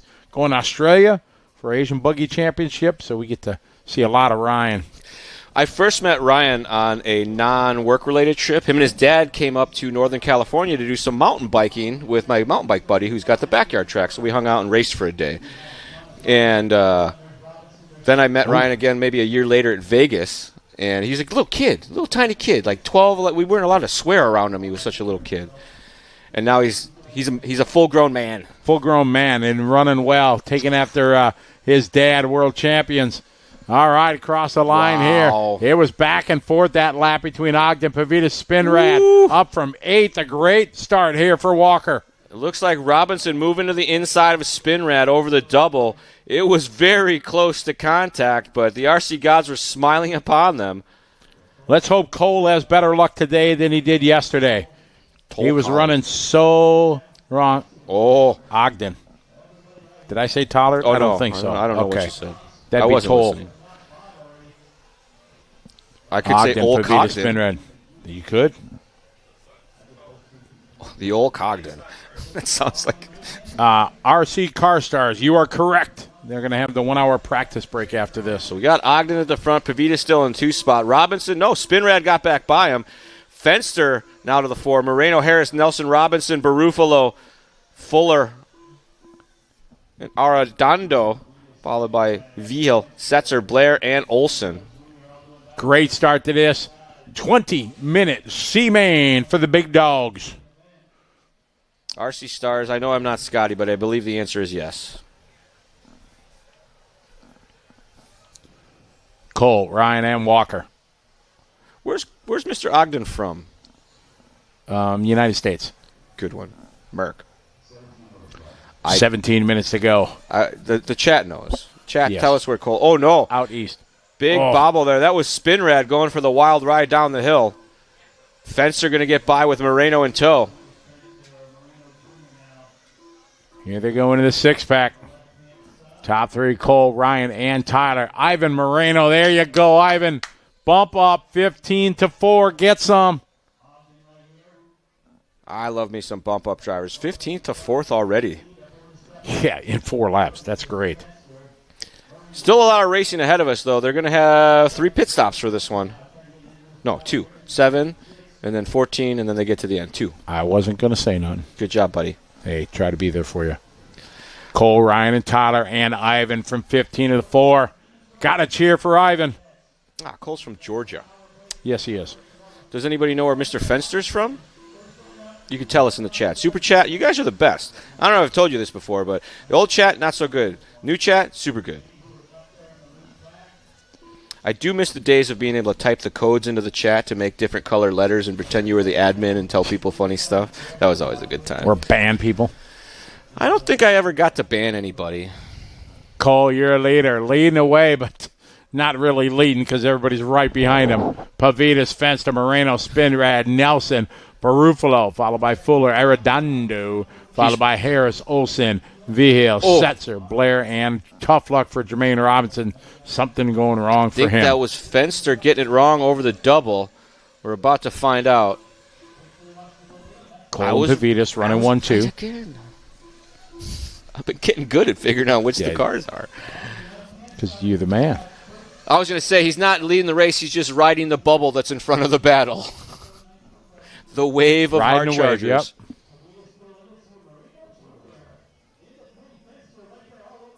Fenster local here, Tyrone said. From the Saugus area. I like that.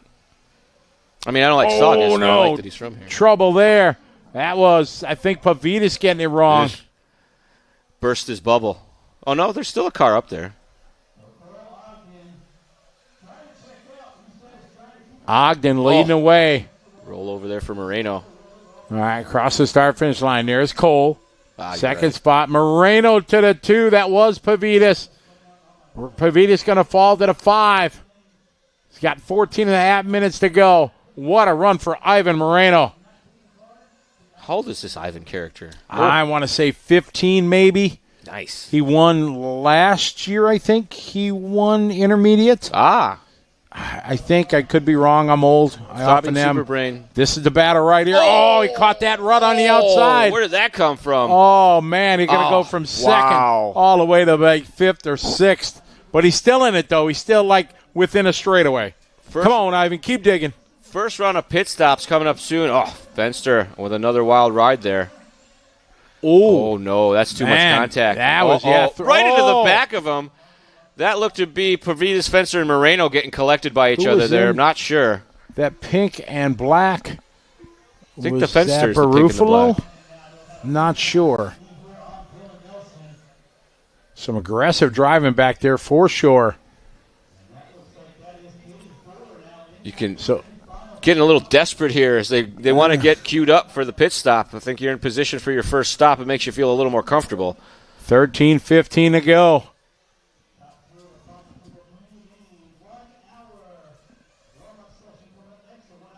Cole Ogden, followed by Dylan, Caden, and Marco.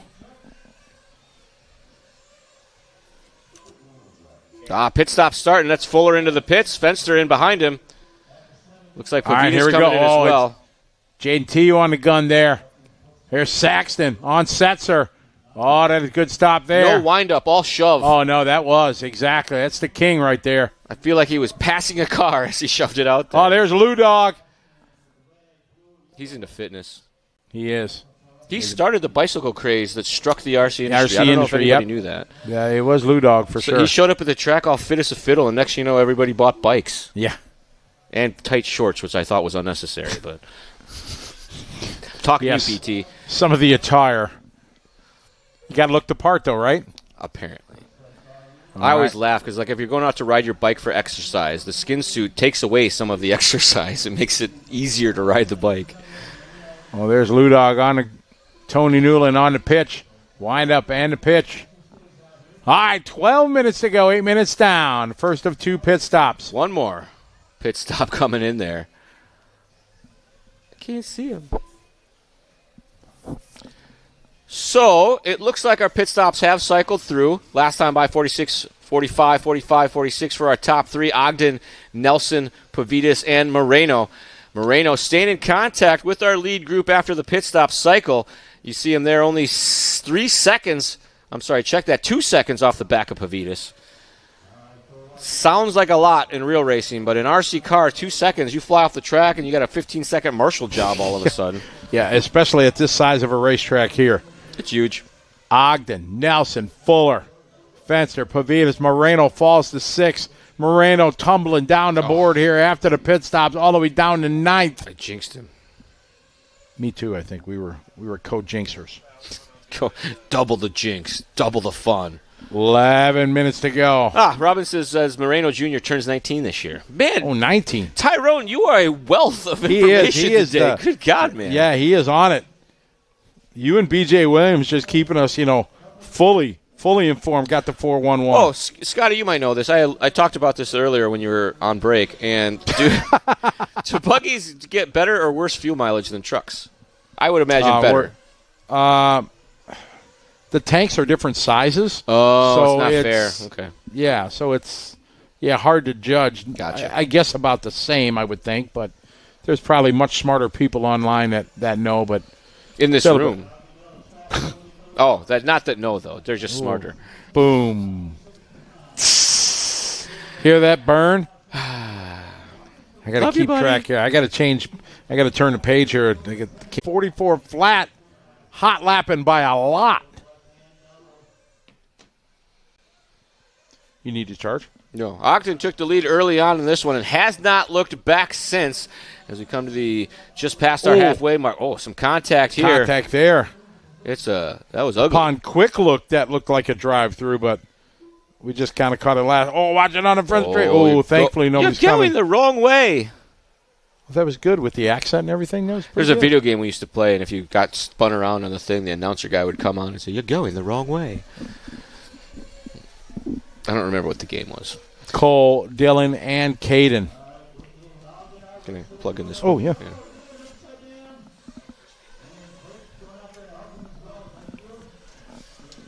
It's Ogden out front. 8:10 to go. Expect to see the next round of pit stops anytime after the next minute.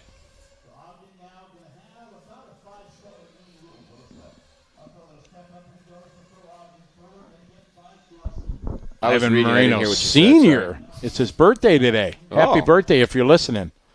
From the live RC crowd here. Ogden, Nelson, Fuller, top 3.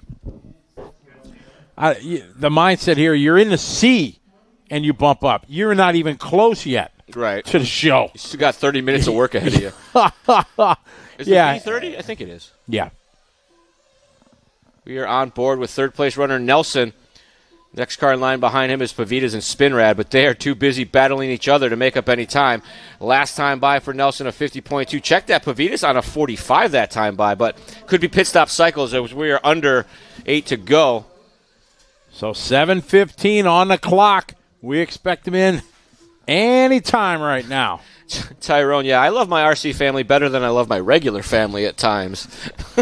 My RC family is my family, and my family is the RC family. The RC also, yeah. Exactly. You broke it.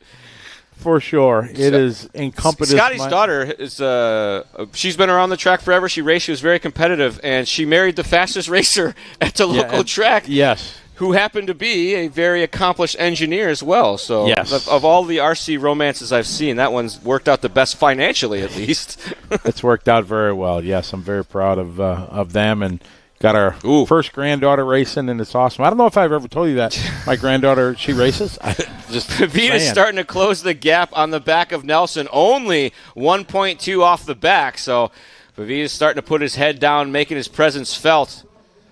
6:20 to go. What colors is Pavitas' car? Usually a white with some red. I think that's him there. It depends. Yeah, they're should through be the battle here. 6 minutes still to go. Looking at lap times, I don't think they did pit stops. Here they come together. Oh, man, Nelson, it's on the mechanics right here. It's a race in the lane. Oh, come on, Lou Dog. 3 of them into the pits. That was Fuller with him as well. Sexton just with the launch, just threw it to the ramp. Yeah. That was styling and profiling right there. Just hard, just slid it right. Oh, I like it. That was style right there. It is Ogden, Nelson, Pavitas, Fuller. Caden Fuller, talented kid, the whole Fuller family. There's another one, just completely racist. It's awesome. Mom over there helping out. Great family. It's a family affair, as they say. It is. Fuller now to the 2 spot. Pit Nelson stop cycling through here. Let's see how it all works out. 5 minutes to go. It looks like Fuller did his pit stop. I see a 51 the previous lap. Ogden's still out front, though. His out lap of 51. Fuller just checked in on a 45. Nelson on his out lap of 50. Pavitas' his out lap of 51. Spinrad of 45. So it's Pavitas and Walker Spinrad duking it out over that 4th position. Up and over they go. A little nose high coming up short there for that's Setzer, I believe, in the green. So Setzer pushing hard, making his presence felt here in the closing stages all the way up to 6th. Oh, Dylan Nelson hot lapping right there on lap 20, 43.8. Battling there with Pavitas. Pavitas 2.6 seconds back. 2nd and 3rd, Caden Fuller and Dylan Nelson trying to work together. Fuller been putting on a charge. Started 3rd, had some rough luck, but back up to 2nd now. This is the battle right now for the 2 spot. Caden Fuller. Looking sharp, battling here with Nelson. Then Pavitas Spinrad. It's Setzer behind him. Barufalo just hot lapping on lap 20, 43.3. Oh, a little bit of gap there. Looks like Nelson lost the tempo just a bit. Fuller putting his head down. Likes a bit of cushion, as we all do.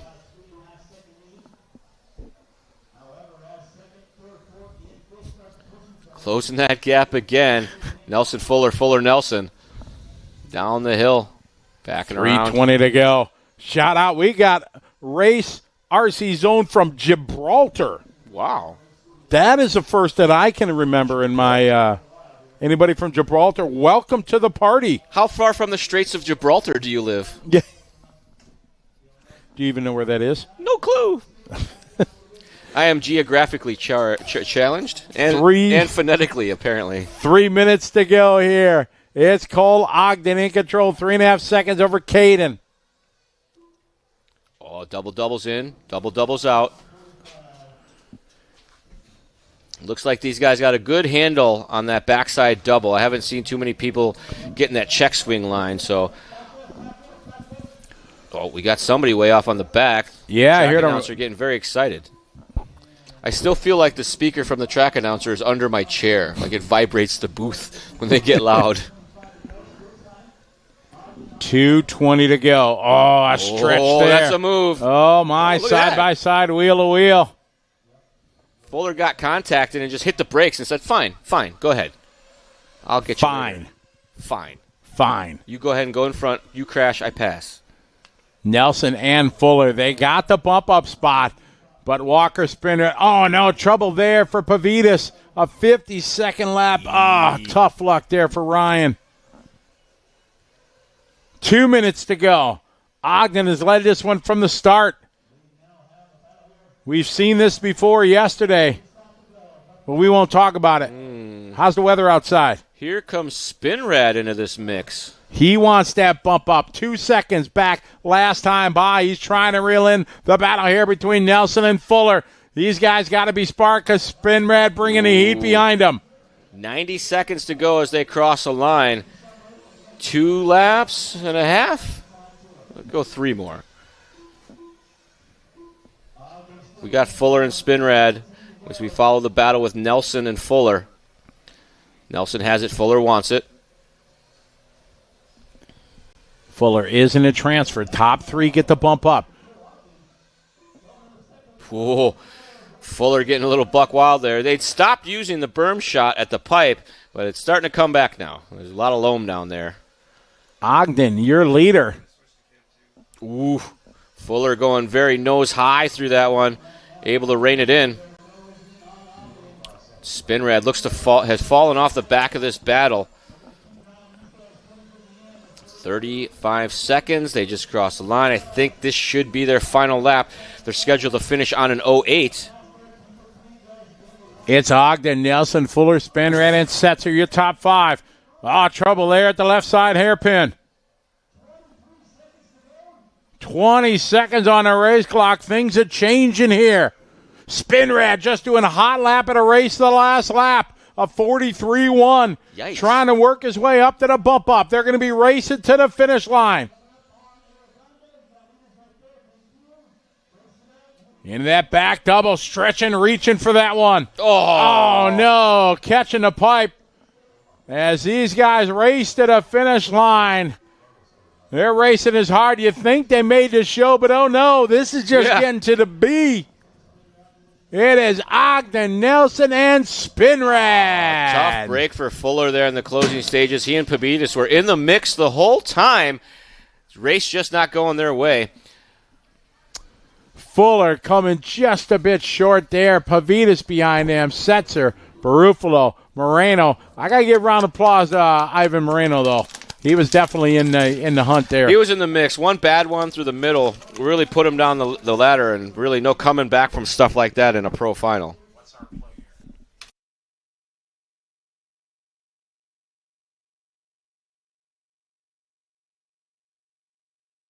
Thanks for tuning in, everybody. We are continuing with our nonstop coverage right here on liverc.com of the 2024 edition. 25 years of the DNC here in Paris, California. Hit the like button. Push the like button. Give us a thumbs. Tell your friends. Share the link. We're going to pause for just a moment, and we will be right back.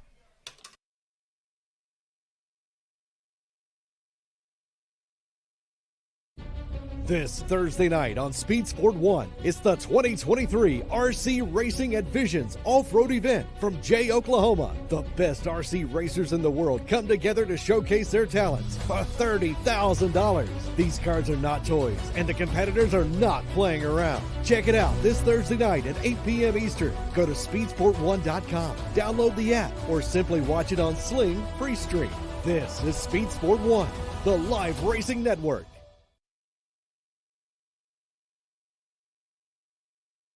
All right, so make sure you make plans to watch that. It's going to be a pretty cool show on Thursday the 21st, Speed Sport 1. You can download it on the App Store and watch it.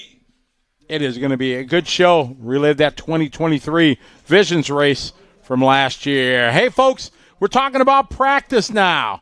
So here at the DNC, all the A-Man guys get a short practice session, 7-minute session for all the categories. So we are going to go to our static camera, give her a chance for our cameramen to get a moment to have a bit of lunch here before they get ready for their grueling afternoon and evening.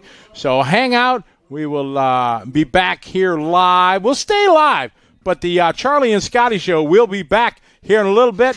Talk about some practice right here. The 25th running of the Dirt Nitro Challenge presented by 1UP Racing and Live RC Bonus Lap membership will be back. Continued coverage here on liverc.com.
Sportsman guys, as soon as you have a spot to drive from, you can roll out your vehicle.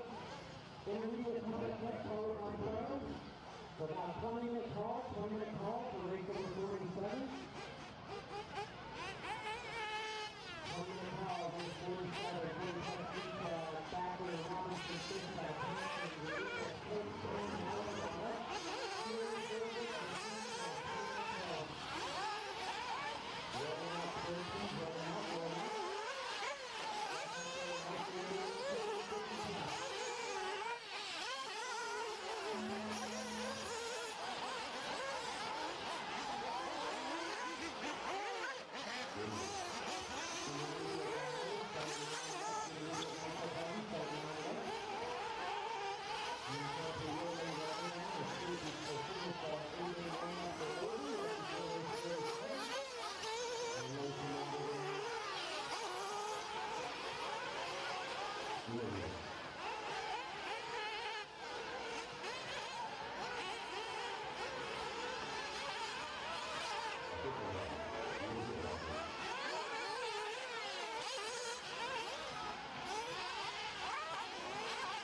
Good news, folks. We don't have to talk about practice. Practice is completed. We're going to restart the stream, check the ones and the twos, make sure all the plugs are nice and tight. So this is going to close, and there's going to be a new one that opens up. Make sure you come find us, youtube.com. Look for Live RC. They're watering the track, getting ready for our first round of B main action. We will be back on a new stream in just a few minutes. Don't move a muscle as continuing coverage of the Dirt Nitro Challenge 2024 edition continues right here on Live.